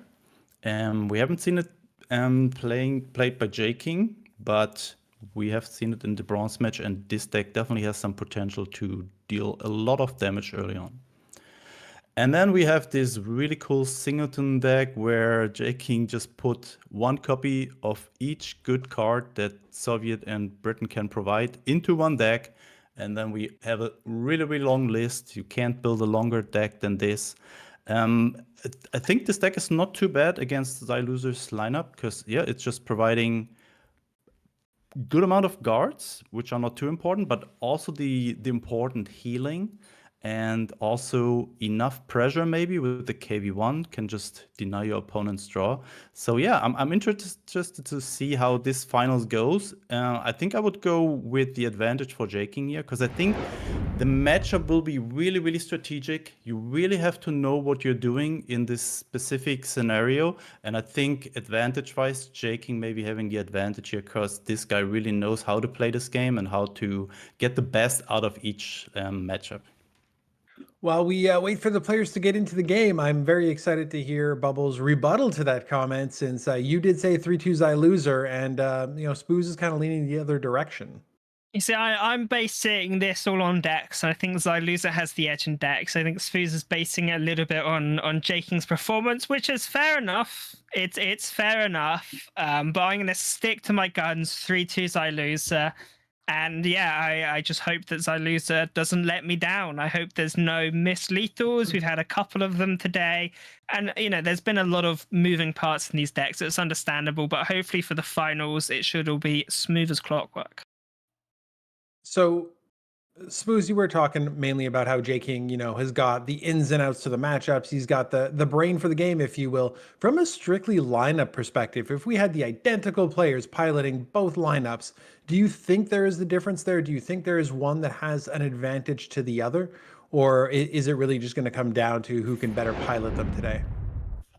I mean, I have to agree with Bubbles that matchup-wise, maybe Xyluza is having a slight advantage here. Like, for example, if you look at the Soviet-Japan diplomatic attaché deck, so this is kind of a matchup where Xyluza just kind of dictates when the OTK is happening, and if Jaking is running this with the Brit US, might maybe struggle. But yeah, we just might see if the deck advantage is making the decision here today, or just the potential player skill. I'm definitely hyped to find it out. Now, we see interesting hands from both of them here. This artillery, I believe it's the BM13, it's usually quite good in these control matchups, as players can find it slightly difficult to deal with this. It can feel a little bit like a comet. However, there should be plenty of removal in Xyluza's deck, so I doubt it will be as big of an issue for Xyluza's deck as it may be against other decks, just because you're not really planning on trading into it with infantry, whereas Blackwatch and Jaking's hand, potentially a really strong card. Very nice find there. And that's something Xyluza is going to be forced to deal with or just lose the game. And 95% of Xyluza's deck is going to be orders. There's going to be very few units which, can bypass this Blackwatch. Putting down the Petlyakov, nice to have it on board. However, we may just see this artillery piece come out, start to beat it down. Don't really have a great way of answering it in hand. You're kind of hoping to deal with this later on. I mean, there's the potential to go for the diplomatic. Yeah, but then you lose your OTK potential, maybe? Maybe. You do have ways of still burning out your opponents. Yeah, with the Winter Warfare, yeah. Yeah, however, it might just be necessary. You can go for the Winter Warfare in hand to draw one as well. I think whatever you do, you lead with the Winter Warfare. Because if you lead with the Winter Warfare, you might find a Bloody Sickle. Wait, is he just bouncing it? I don't know if I like just bouncing it. And Did he forget? I don't think he forgot. I find it hard to believe he forgets that it retreats, but it's possible. I mean, it's a very odd line nonetheless, but I just find it hard to believe that you'd forget in this sort of level of game. Double Raccoon now. You can go for the Raccoon and the Winter Warfare. I see what you're doing. Always with the Raccoons. I'm glad Winter Warfare for the draw now. Yeah. Nice. Finds Bloody Sickle. Bloody Sickle is a great way of answering this BM13. And Blackwatch as well. You do have slightly better ways of dealing with it. Now you have this Red Dawn. But there's a lot of potential threats on Jaking that you need to deal with. Blackwatch you have to answer. KV you have to answer. Honey you don't have to answer because you don't worry too much about healing. You're going to go for the OTK. There's a lot of potential threats here, and this is a really awkward board state. Just brings the regulars into brings the regulars. Nothing is killing anything. All these zero attack units. Not really what you want to see when you're one of these players here. Yeah, I mean, it's going to yeah. make it difficult to reach the Blackwatch with units. Jaking considering holding it back for now, but no, just going to go for it. I think there is logic to holding it back and keeping it safe. However, I think getting it down and just delaying Xylu's as much as possible, because not only does it prevent Xylu's combo, it also prevents Xylu from drawing cards, playing their order. It's just such a big impact on Xylu's game. And look at this, what do you do? Red Dawn here, maybe? Yeah, but if you're using your Red Dawn on the Prince Regulars, then you're even further from killing this Blackwatch. Yeah, not really having that many answers to that.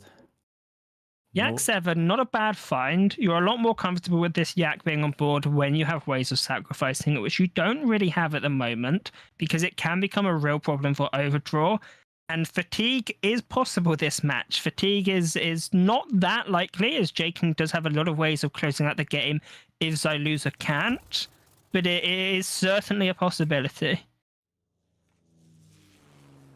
There comes the Yak additionally.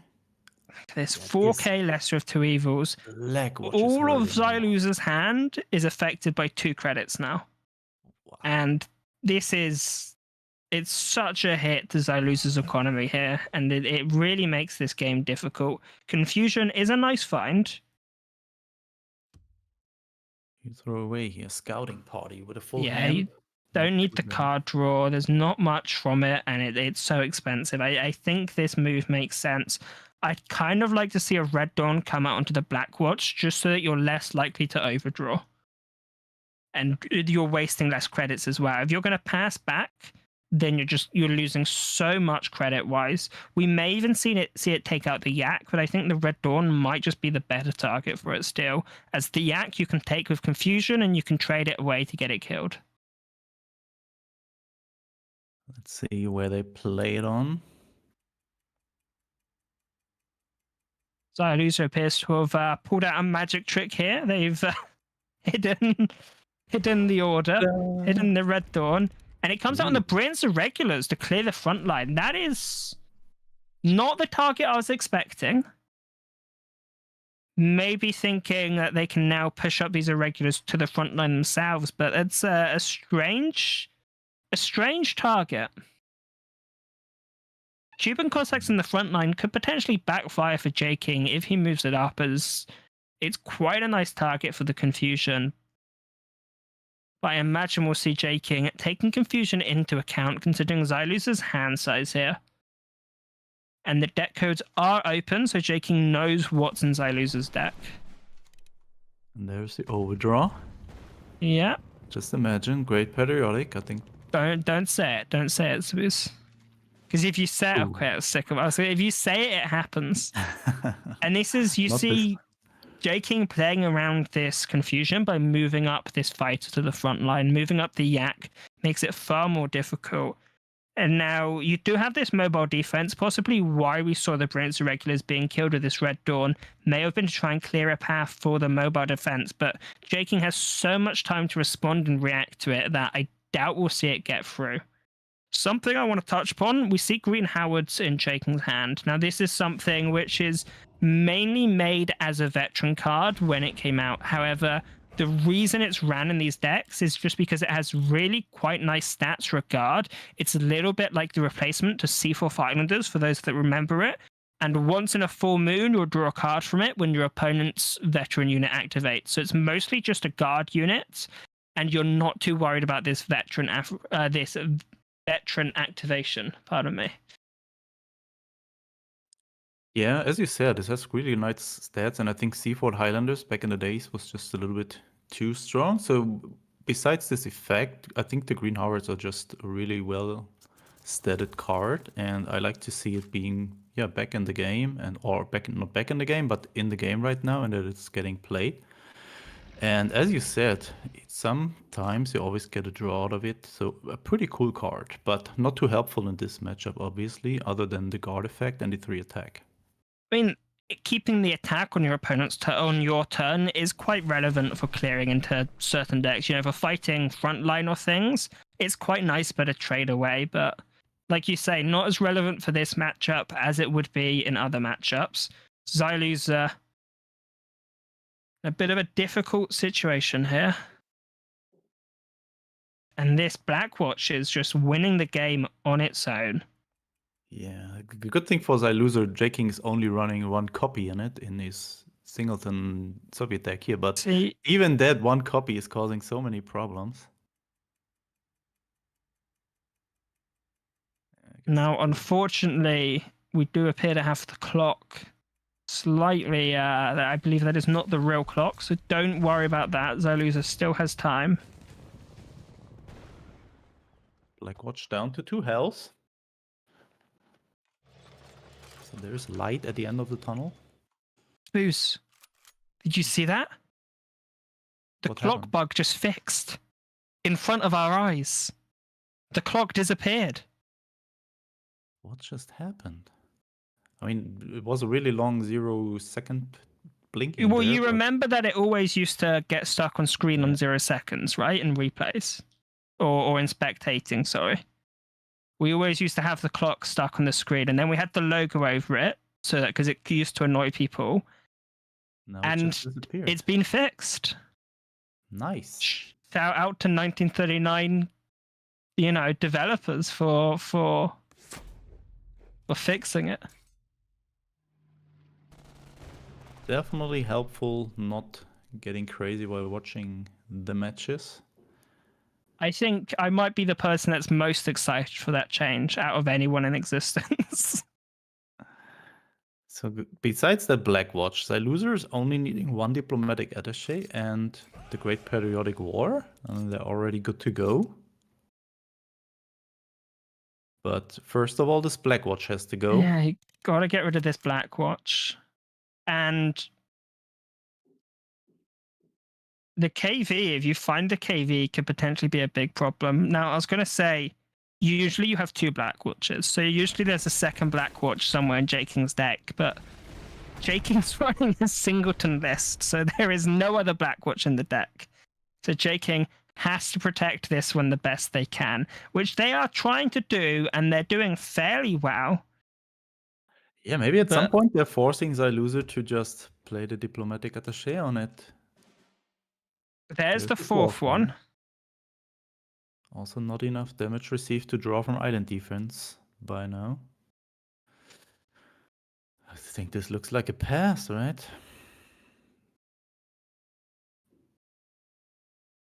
Push up the Brianx maybe and then pass? Yeah, I suppose, but if you push it up, it just dies anyway. Yeah, maybe. Yeah, it gives Jaking the opportunity to trade in the 270 seconds, so maybe don't push it up. And there's the KV1 problems increasing no. for Zailuzer. Okay, Not just the Blackwatch, now an additional KV1. so that we need a don't have. removal order this turn to clear us to go for the GPW next turn. And then that's Zailuzer's path out. So if you're Otherwise, Jaking here, it why would looks you like- not guard the KV1? I mean, obviously the opponent seems not to be... Oh, you want to guard the Pelyakov? I suppose it doesn't matter too much. Oh, Yak is not what you need. Yes, Yak can kill this Blackwatch, but I don't think that's happening. And are we going to see Diplomatics come out now to kill this Blackwatch? If you kill the Blackwatch, if you kill the Blackwatch, you clear the path for lethal, but you also remove your way of finishing the game. Yak protects you 2 damage from the bomber, but takes you an additional 3 damage. I mean, 1 island defense. 1 island defense to stay alive. Once you fall below 18, you can play the second one. 39th turned off by this bomber, the Petlikov, stopping the 39th deployment ability.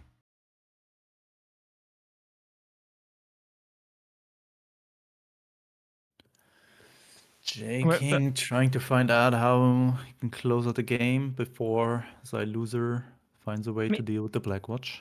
If you leave Zailuzer on enough health here, then the second island defense isn't realistic. Oh, that's a good amount of Yeah, but with the KV burn, Oh yeah, it goes to 10. Yeah. you have to kill this fighter. If you don't kill the fighter, your Blackwatch dies, and then you risk just losing the game.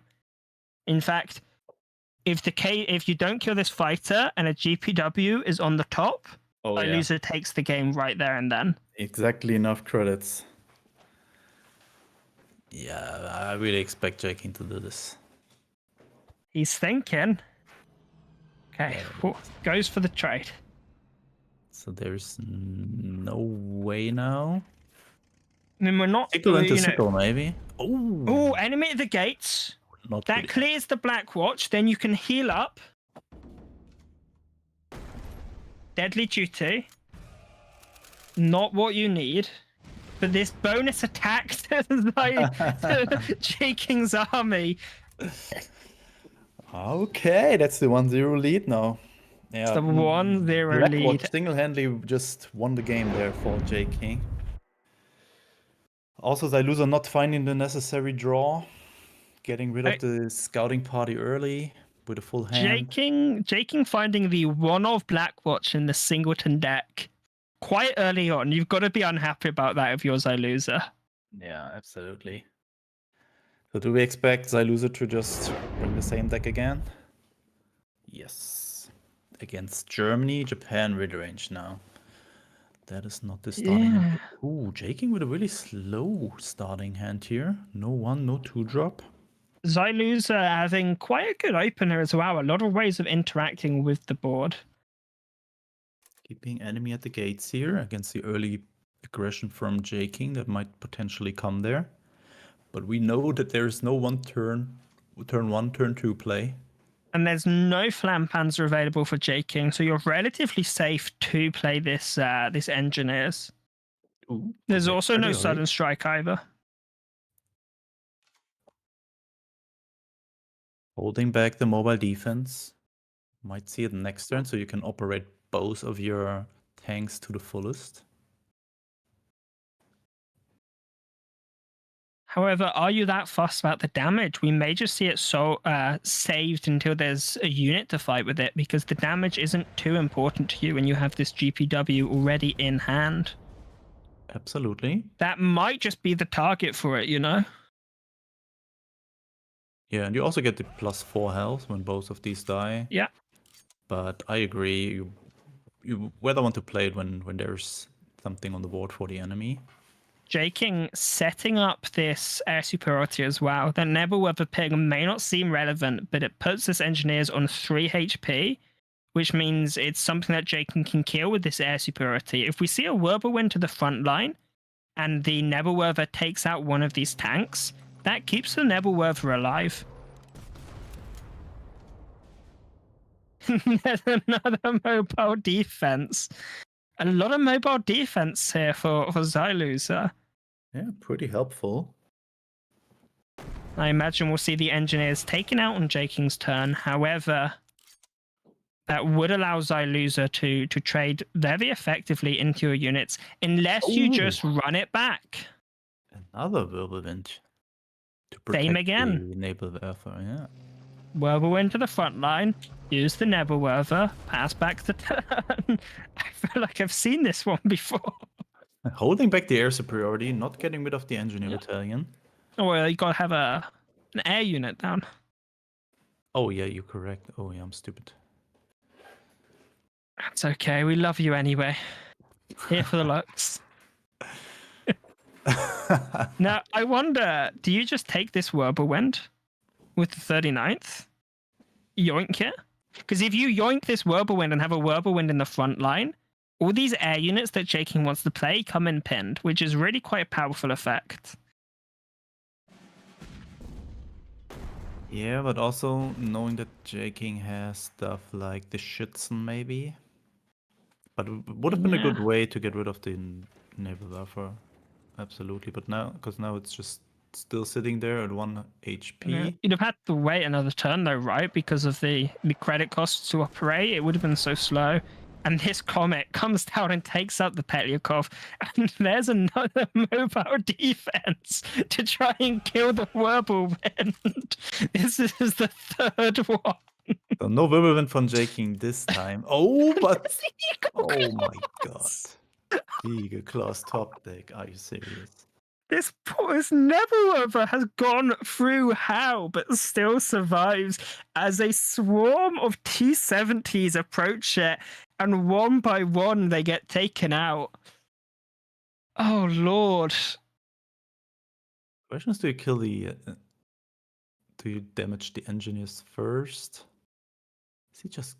I mean going Schützen here? If Schützen gets attacked by the T70s?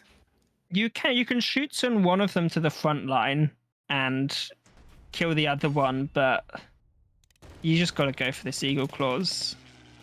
And I don't believe the ordering matters. I believe yeah, I mean, Xyluza heals the same amount no matter what. Lesser of just two evils. saw what order of events just did earlier.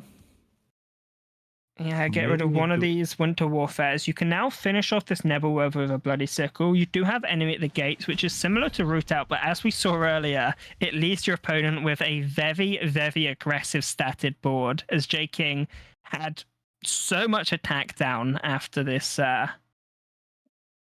this enemy at the gates in game 1.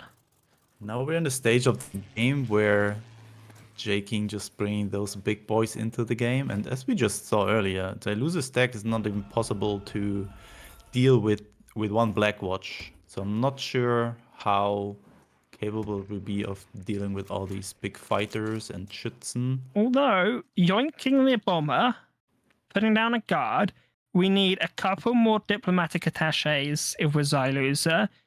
We need some... I don't know, does Jaking run discard? No discard. in this. No discard at all. So we need just to close out the game as quickly as possible, essentially, if we're Jaking. So we're going to need the burst of fire, ability to get rid of these guards quickly, and try and close out this game. So that's what we need if we're Jaking. Setting up the second Eagle Claws, which is going to be huge next turn. But you really need to play around these island defenses when you beat down Xyluza, as it's a lot of healing.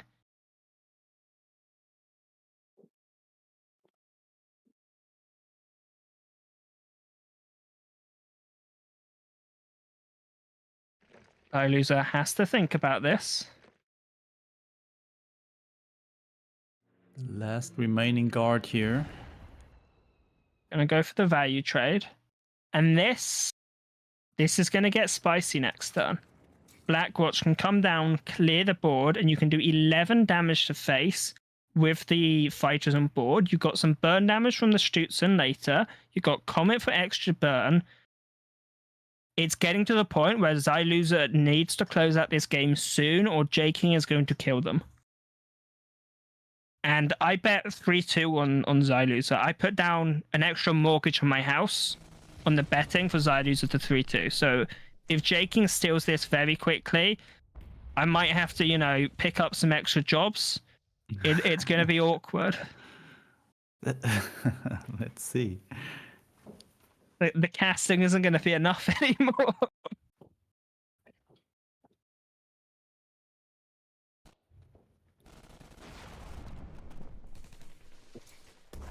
And I like that. Getting the unit low. Also filters out your deck a little bit. Gets some 24ths out of your deck into your hand. Xyluza goes for the trade. Now I'm curious if we'll see the Winter Warfare come out this turn. I'm going to hold it back. Most likely to try and deal some more 39ths. I'm probably waiting for the scouting party to have more draw later, because this one additional card probably not doing too much, since there's still 3 diplomatic attaches left. It's 9 damage. J-King definitely setting up the clock here. Oh. It's looking close, though. We're on 11 credits for Xyluza. Lesser of 2 evils. Confusion could potentially be a really strong find. If you use the Confusion and trade it into this 5-4 in the backline, you can then use the Winter Warfare to finish it off and draw an additional card. We may look at getting rid of enemy from the gates, as it might just be a little bit too slow and doesn't help against the Comet. And if we're Jaking, we really need this burst of fire still so that we can do 10 damage in one turn. With the Comet, it's a lot of burn out of nowhere and is really difficult to play around. Confusion coming in. Unfortunately, no unit found from deck. Ooh, that's important against the Comet. That is very important. Now, just to note that Irregulars was found from the recon taking damage, not from the destruction unit dying. Scouting. 3 damage to face. Stutzen can take the front line. Good way at dealing with this guard. However, Winter Warfare plus Scouting Party. Gonna reveal the Leopold. Which I wonder, soon the Leopold, if you've got 2 Stutzens in the front line and you play the Leopold, that's a lot of damage. Yeah, but only 1 guard accessible to Xyloser at the moment. That could cause big problems. I mean, you also have this Admiral Hipper, which is potentially a lot. Gonna go for the island defense. Not go for the Winter Warfare. I'm not quite sure I understand. Oh, for the Leopold overdraw, of course. Big boy. Yeah, playing around the overdraw. Ooh, this is not helping at all. No, this makes things worse. But if you can find a second Winter Warfare, you can clear the Leopold. However, these Stutzen are going to be really, really aggressively statted. And, I mean, with the Admiral Hipper in hand, that's the potential just to end the game there and then. Here comes the Winter Warfare. Red Dawn. Oh, that's a good way to get rid of the Leopold. Do you go for... And I think you want to take the credit route, turn it into a from the people, use from the people. You really need to conserve its Q. Although you have another island defense, and maybe you want to have to draw out of it. I mean, it's possible you just die in one turn here, which is sort of the risk with this Hipper in hand, is there's a lot of damage coming through. The people being played. We are going to see an Arado be able to come out from Jaking and draw an order from the deck. Nashub, not a terrible find, actually, as it allows you to play a little bit more aggressively on how you combat Xyloser's board and still go for this Comet at the end. It's not helping. Brian's No, already having 0 attack. Although, that allows your Stutzen to clear it. Oh, yeah.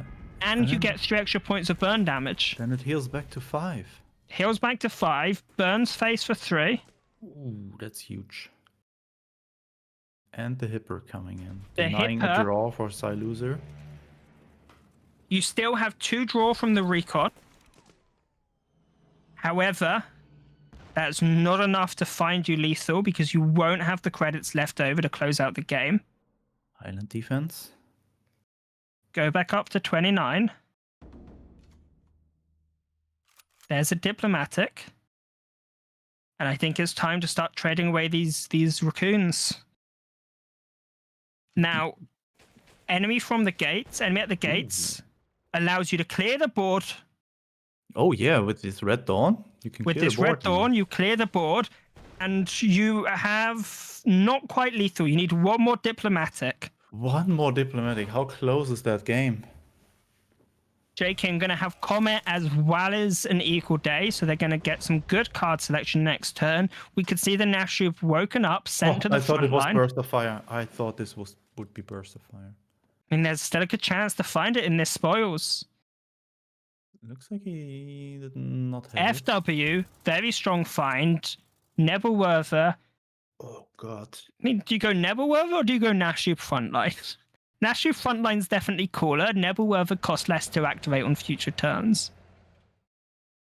But 1 diplomatic, not finding it yet. And look how thin Xyloser's deck is. That's not too many cards. That's a high chance to draw the final remaining diplomatic. Can additionally play the Yak to just force. There is no healing. There is no healing in Jaking's deck. So once you go under the 12 HP range for Xyloser, you may as well just play it. But is that No, that's not quite. That's going to be 1 damage off lethal. And Xyluza is able to heal up, but the tick from the yak is going to kill him. Oh yeah, the He's yak. going down to 1, but the yak By kills the him. own yak. No. Oh, J-King going 2-0 and making me eat my words with a 3-2 prediction. Xyluza very much against the wall. J-King played that really, really well. Played very, very carefully around Xyluza's cards, and Xyluza just not finding what they needed. This German deck honestly looks really strong. I mean, it kind of has a very strong opening, but also in the end game, it has some really, really strong cards. I like it a lot. And now J-King is left with the commando list, right? Yeah, we've got the commando list. And it's a really well-performing deck so far. But let's see how it's good it going to is be in an depth. interesting. It's going to be really interesting. I think this Ultra is going to be a fairly important card to look out for. However, it is not in J-King's deck, so don't look out for it too hard because you won't see it. Ooh, and that's 329 since I lose his hand. This could cause problems for J-King if he could not get rid of it early on, and Xyluza just gets too much healing in. War Machine is a nice start here for J-King, though. Turn 2 War Machine, about as good as you can ask for. Into Sincerely Yours. I mean, realistically, if you can get Commonwealth, you can if you can get Commonwealth off, the Engineer's healing isn't as big of a problem as it would be otherwise. Yeah, so that's just Mobile additional defense. 20 damage, right? So it makes it easier to do your Yeah. commando combo later on. I really like this combo effect in this deck. There's the Commonwealth, plenty of healing in J-King's hand. Ooh, and the Finds the Pioneers as well. This has been a really strong start here for J-King. absolutely finding what he needs. Sickle Founder from Xyluza. We could potentially see Xyluza trying to take out the Pioneers soon. You've got a Sickle and a Red Dawn. I was almost expecting to see it come out that turn instead of 3 damage to face. There is Here comes the patrol. Takes out the patrol. 6 And yeah, credits if you're to get rid of his Xyluza, 1-drop. You've got to kill this, the Pioneers, because otherwise we're just going to see Commonwealth. And if we're J-King and we get a Commonwealth off this early into the game, we're really expecting to win. Yeah, at some point, it does not even need a full combo. Just that number 43 commando, a few orders, and it can just win with this. We may see Xyluza forced to go for a GPW. Because if J-King goes double fortification, I don't see how you're bringing this health total below 30. Yeah, so maybe if you're J-King here, really, really smart. Just not Just play the 1. play the 1. Just a slight threat for the opponent. Not good enough now. I think this matchup is going to be the most difficult one for Xyluza purely because J-King is not going to make any errors. And J-King is happy to sit on Commonwealth until he can go for, healing Commonwealth and end the game. So, and this kind of forces Xyluza to play the Great Periodic War right now.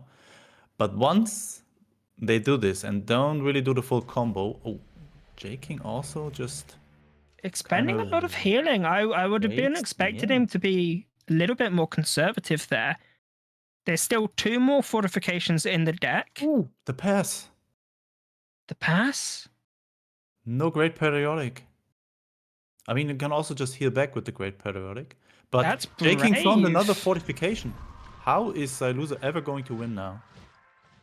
And the commando's in hand. Is J-King going to win on, what is this, turn 9? Wait for it. No, there's the island defense, But still, J-King could go for this a lot earlier than planned. You can put down one of your commandos, especially the one with 3 HP, the number 43. And, the chances of it dying aren't that high. Once you've cleared the board, you can go for this, go for a few pings, and really burn down Xyluza's HQ. Xyluza only one diplomatic attaché left. Yeah. You need one and diplomatic two and more a couple turns. turns. Two So more you're gonna, turns. you can't use all your sickles here. You need to save one of the sickles. Find an island Ooh. defense. That's good. Knows that Ultra is not up here. I mean, there isn't an ultra. J King doesn't run ultra, so you don't have to play Oh, he's not around even it. running it. Okay, yeah, that makes sense. I mean, when you're all in on this combo, the ultra is rarely as important as it would be if you were just a regular Brit ramp deck, where you're trying, or even just a regular commandos deck, where realistically you're trying to protect your commandos early on. J King just using them for this big finale. We're going to see Carpet Bomb come out, lowers J King's hand size, as well as means that this Brinks is going to die on Xylusa's hand, or on Xylusa's turn. Goes for the other fortification. I mean, there's not much point holding on to it, because if the GPW comes out, you're dead that turn. Lesser of two evils gives Xylusa 2 more chances to find the one final missing diplomatic. Did Scouting not find party. it now. Scouting party is nice. Very nice. What do you get rid of here? Sickle? Yeah. Yeah, get rid of one of these sickles. And you've got the Winter Warfare, you've got the other sickle. You can, you can threaten a lot here. It's not just the diplomatic attaché now. Oh no, it's still. It but is, in they're turn 4 12, damage, it's double yeah. Winter Warfare. It's also just another way. No, but the diplomatics are 4 damage, remember? It's the Imperial that can be replaced.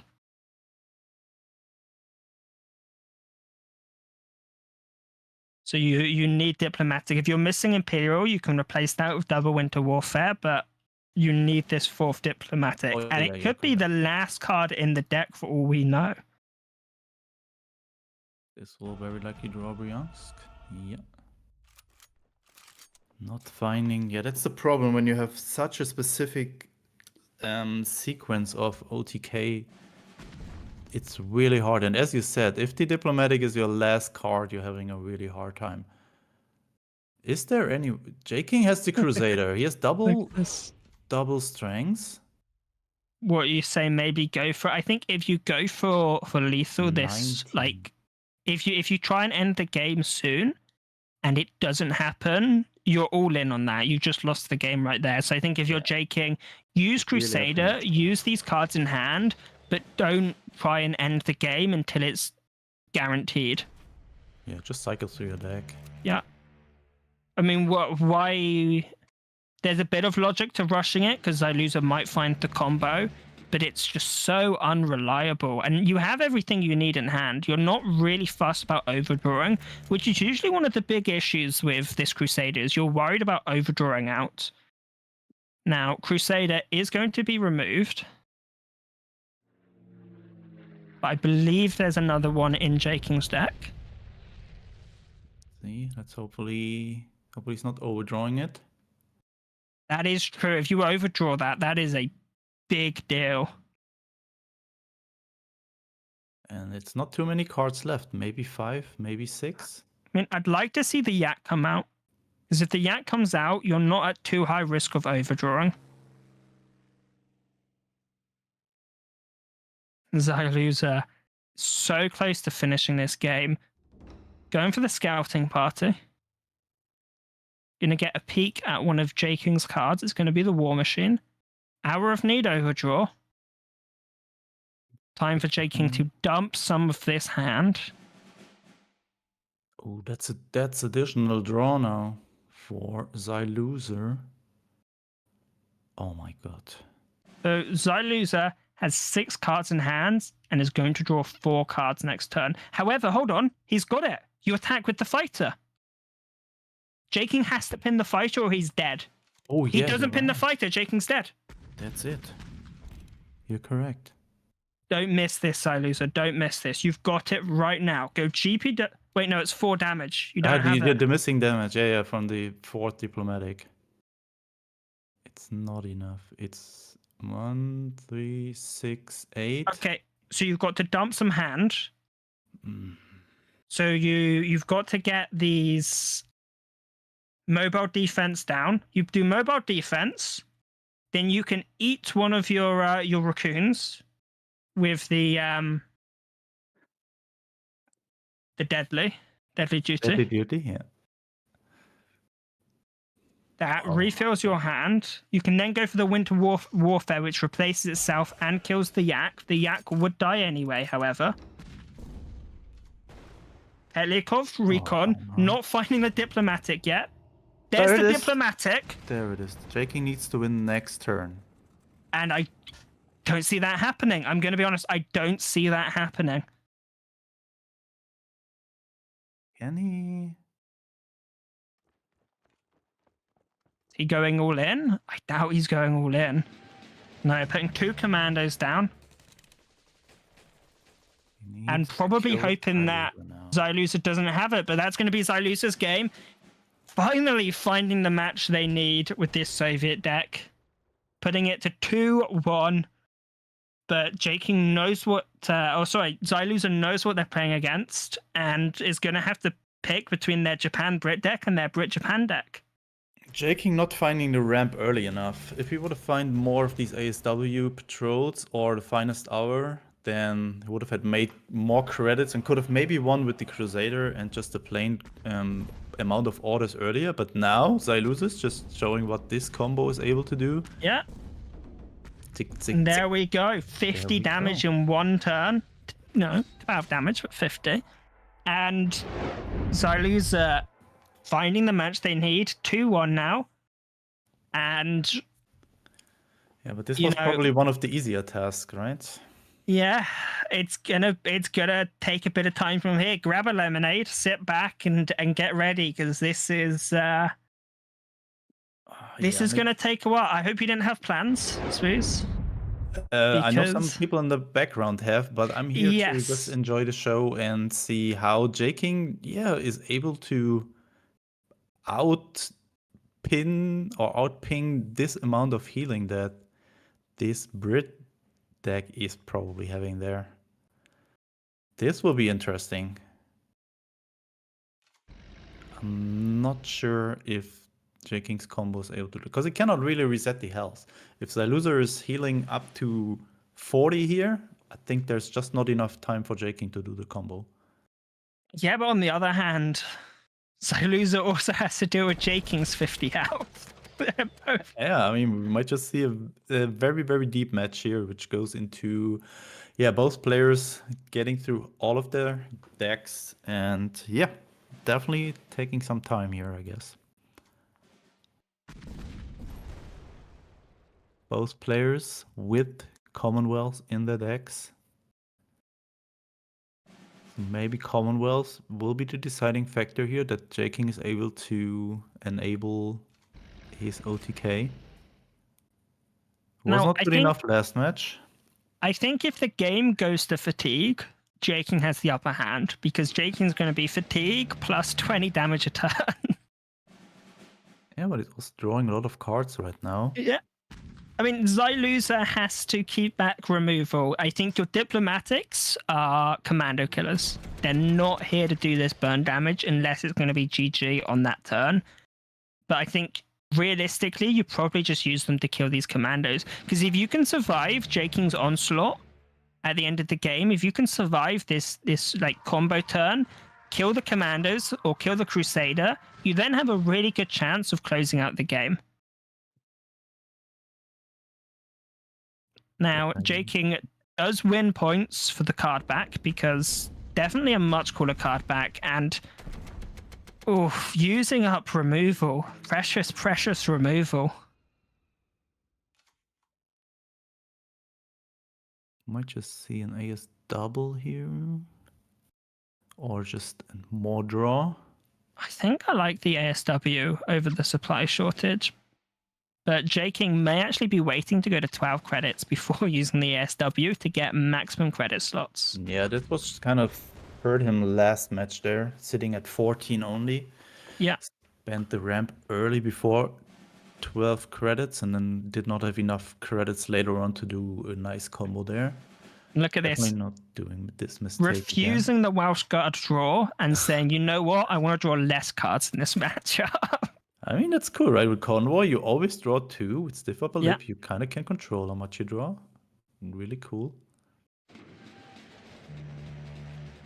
Jaking going But- with the full draw potentially of the Convoy. I'm expecting Jaking to better get a Commonwealth off way before Xyloser can, so it's going to be difficult for Xyloser post Commonwealth because it's really quite a strong card in this matchup because it can really swing the outcome of the game. 20 damage.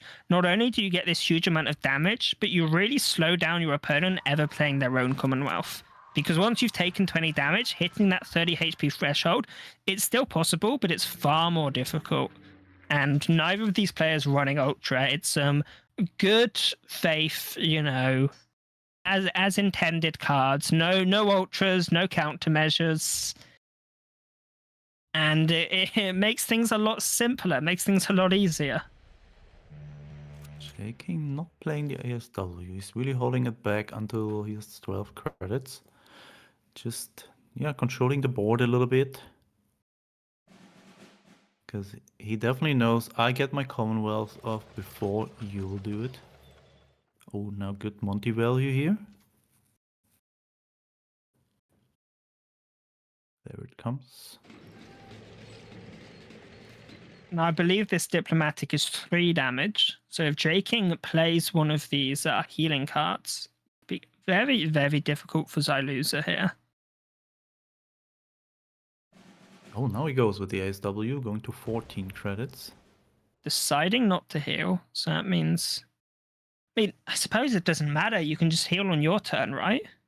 Yeah, with 14 credits, you can. Yeah, you just play the heal cards on your turn. It doesn't make much difference. Xyloser gonna go for the Diplomatic. And since it's a Japanese card, it's not drawing or not getting draw from the Crusader there. I mean, your outs to commandos are just pins now. You've got to use your pin cards to kill commandos because you don't have the Diplomatics you had before.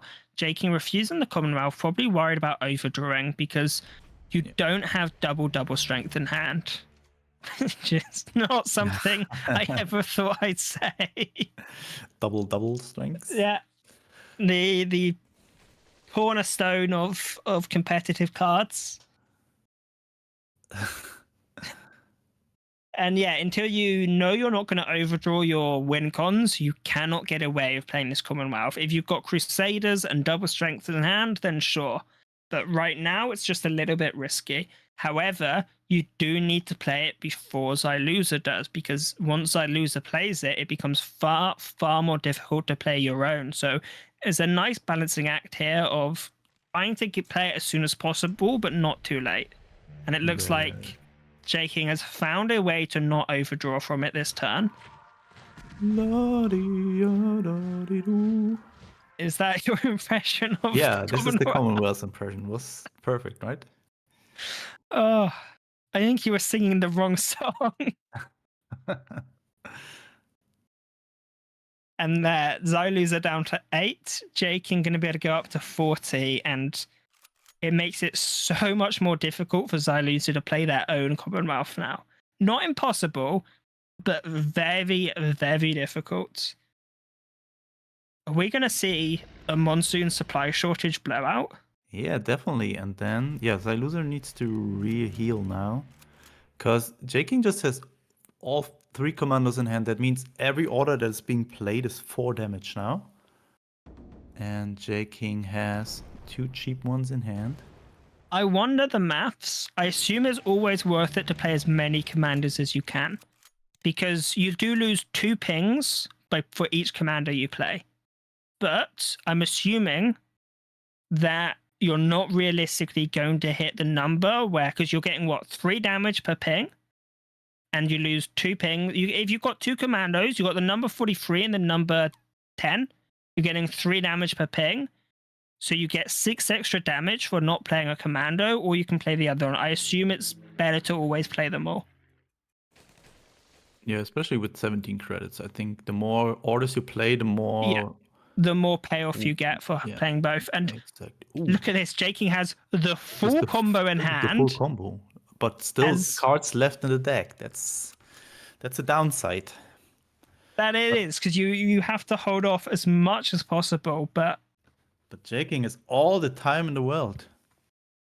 I mean, you do have this supply shortage monsoon combo, and if we see a Wellington come out, that combo is going to be hitting the board hard.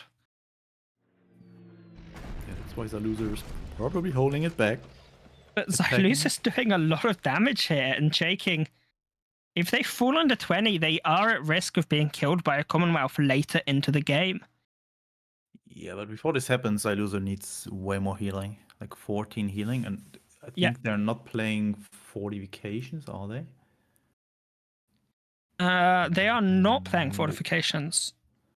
So, you know, you've got the honeys, and then the most important thing is you do have the one healing from the Welsh cards. Ooh.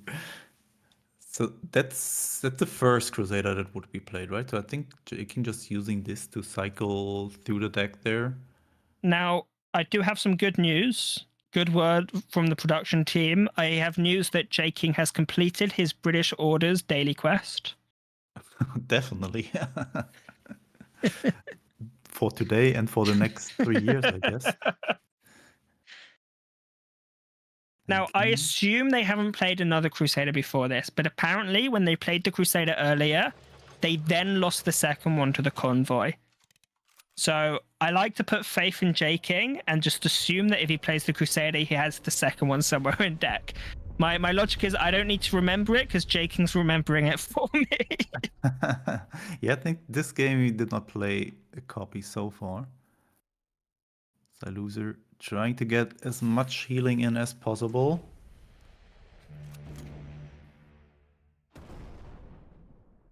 We may see the Wellington come out this turn, but yeah, without these fortifications, hitting this 30 HP mark has become a far, far greater challenge. And you need your opponent to be on 20 health already, because otherwise you die to fatigue afterwards. It has to be a done move afterwards. Gonna go for the AA to keep this Wellington alive. I like this a lot. No, we just saw what Artemisa missed earlier. Yeah. Wellington goes back as a 5k unit to the hand. Zyluzer's like, no, look, like this. This is how you do This is how it it. works.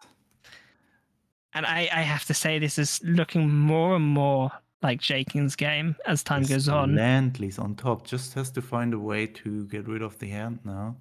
So I'm looking at this game, and I'm not thinking, how does Jaking win this game? I'm thinking, how does Zyluzerr win this game? And I do not see it. I'm sorry, Zyluzerr, but I do not see how you are closing out this game. I think Jaking can pass the next turns and not be too worried. I'm not sure on deck size necessarily. It looks like Jaking has a few more cards. I'd estimate probably around 8 or 9 in Zyluzer's and probably about 11 or 12 in Jaking's. It may be less, actually. I think it's less, actually. Those look very thin. Yeah, 6-7 cards maybe. But yeah, since Zyluzerr is not really running fortifications, there's not even enough healing to run a Commonwealth lately here. So Commonwealth definitely being a dead card once Zyluzerr top decks it. Monty also not too helpful here, just gives you a draw from the Crusader.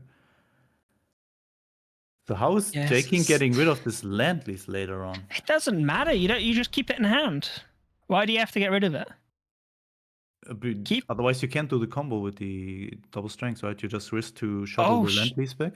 Shoot, that's true. So at some point he needs to play. I think he's just waiting to Zyluzerr going even wider here, because they just need to play stuff, otherwise they're overdrawing. Now you can clear the board.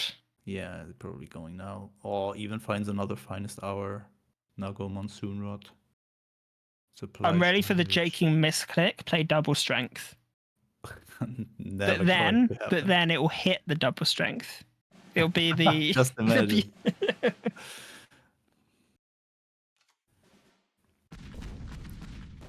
Saving the Monsoon Rot.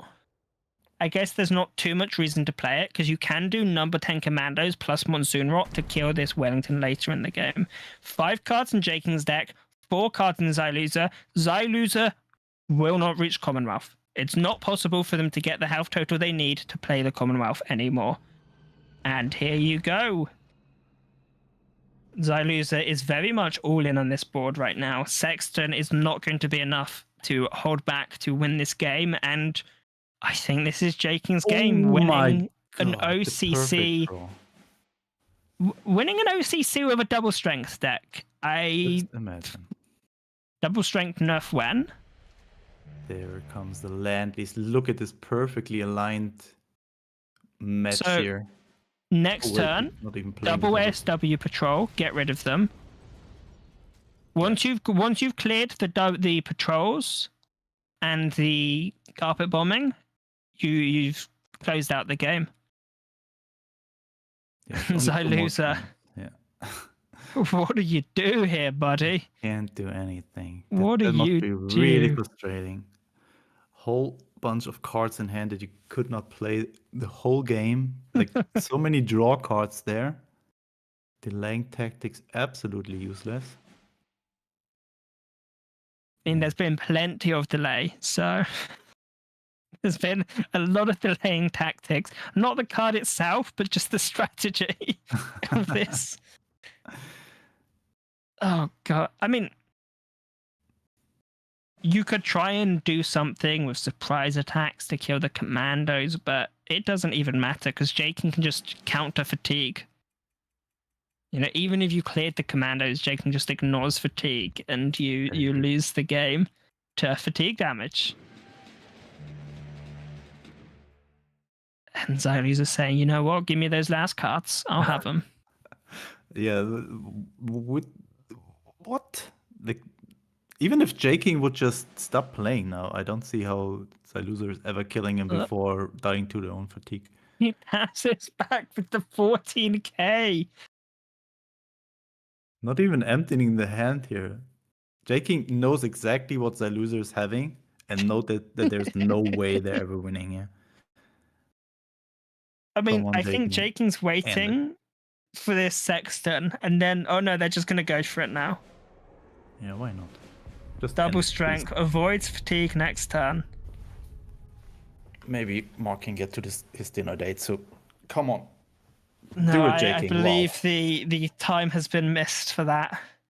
Okay, there comes the Oh, Commonwealth. Xyluza is going to go Suicide down with mode. his ship. Do it. Go for the Commonwealth. Take yourself out. Don't let Jaking kill you. Oh. Okay, he wants to give Jaking the combo here. The full one. With all 4 commandos. Here we go. Doing it in style. It is slightly poetic. The double strength, each one doing 3 damage, turning 10 credits into 30 damage. And Jaking taking their OCC win. And what a stylish way of winning it as well.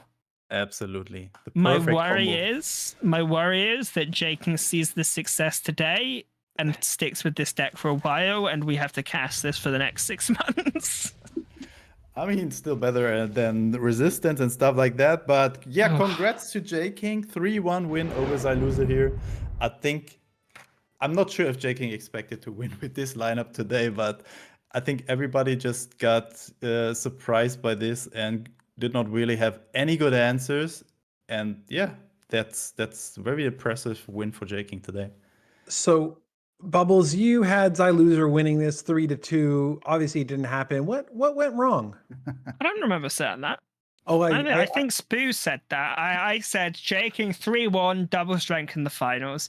Now, I think the Soviet deck was having a far more difficult time than we expected it to have. It really had a rough time. And at that point, Jaking just had to win 1 match with this combo deck.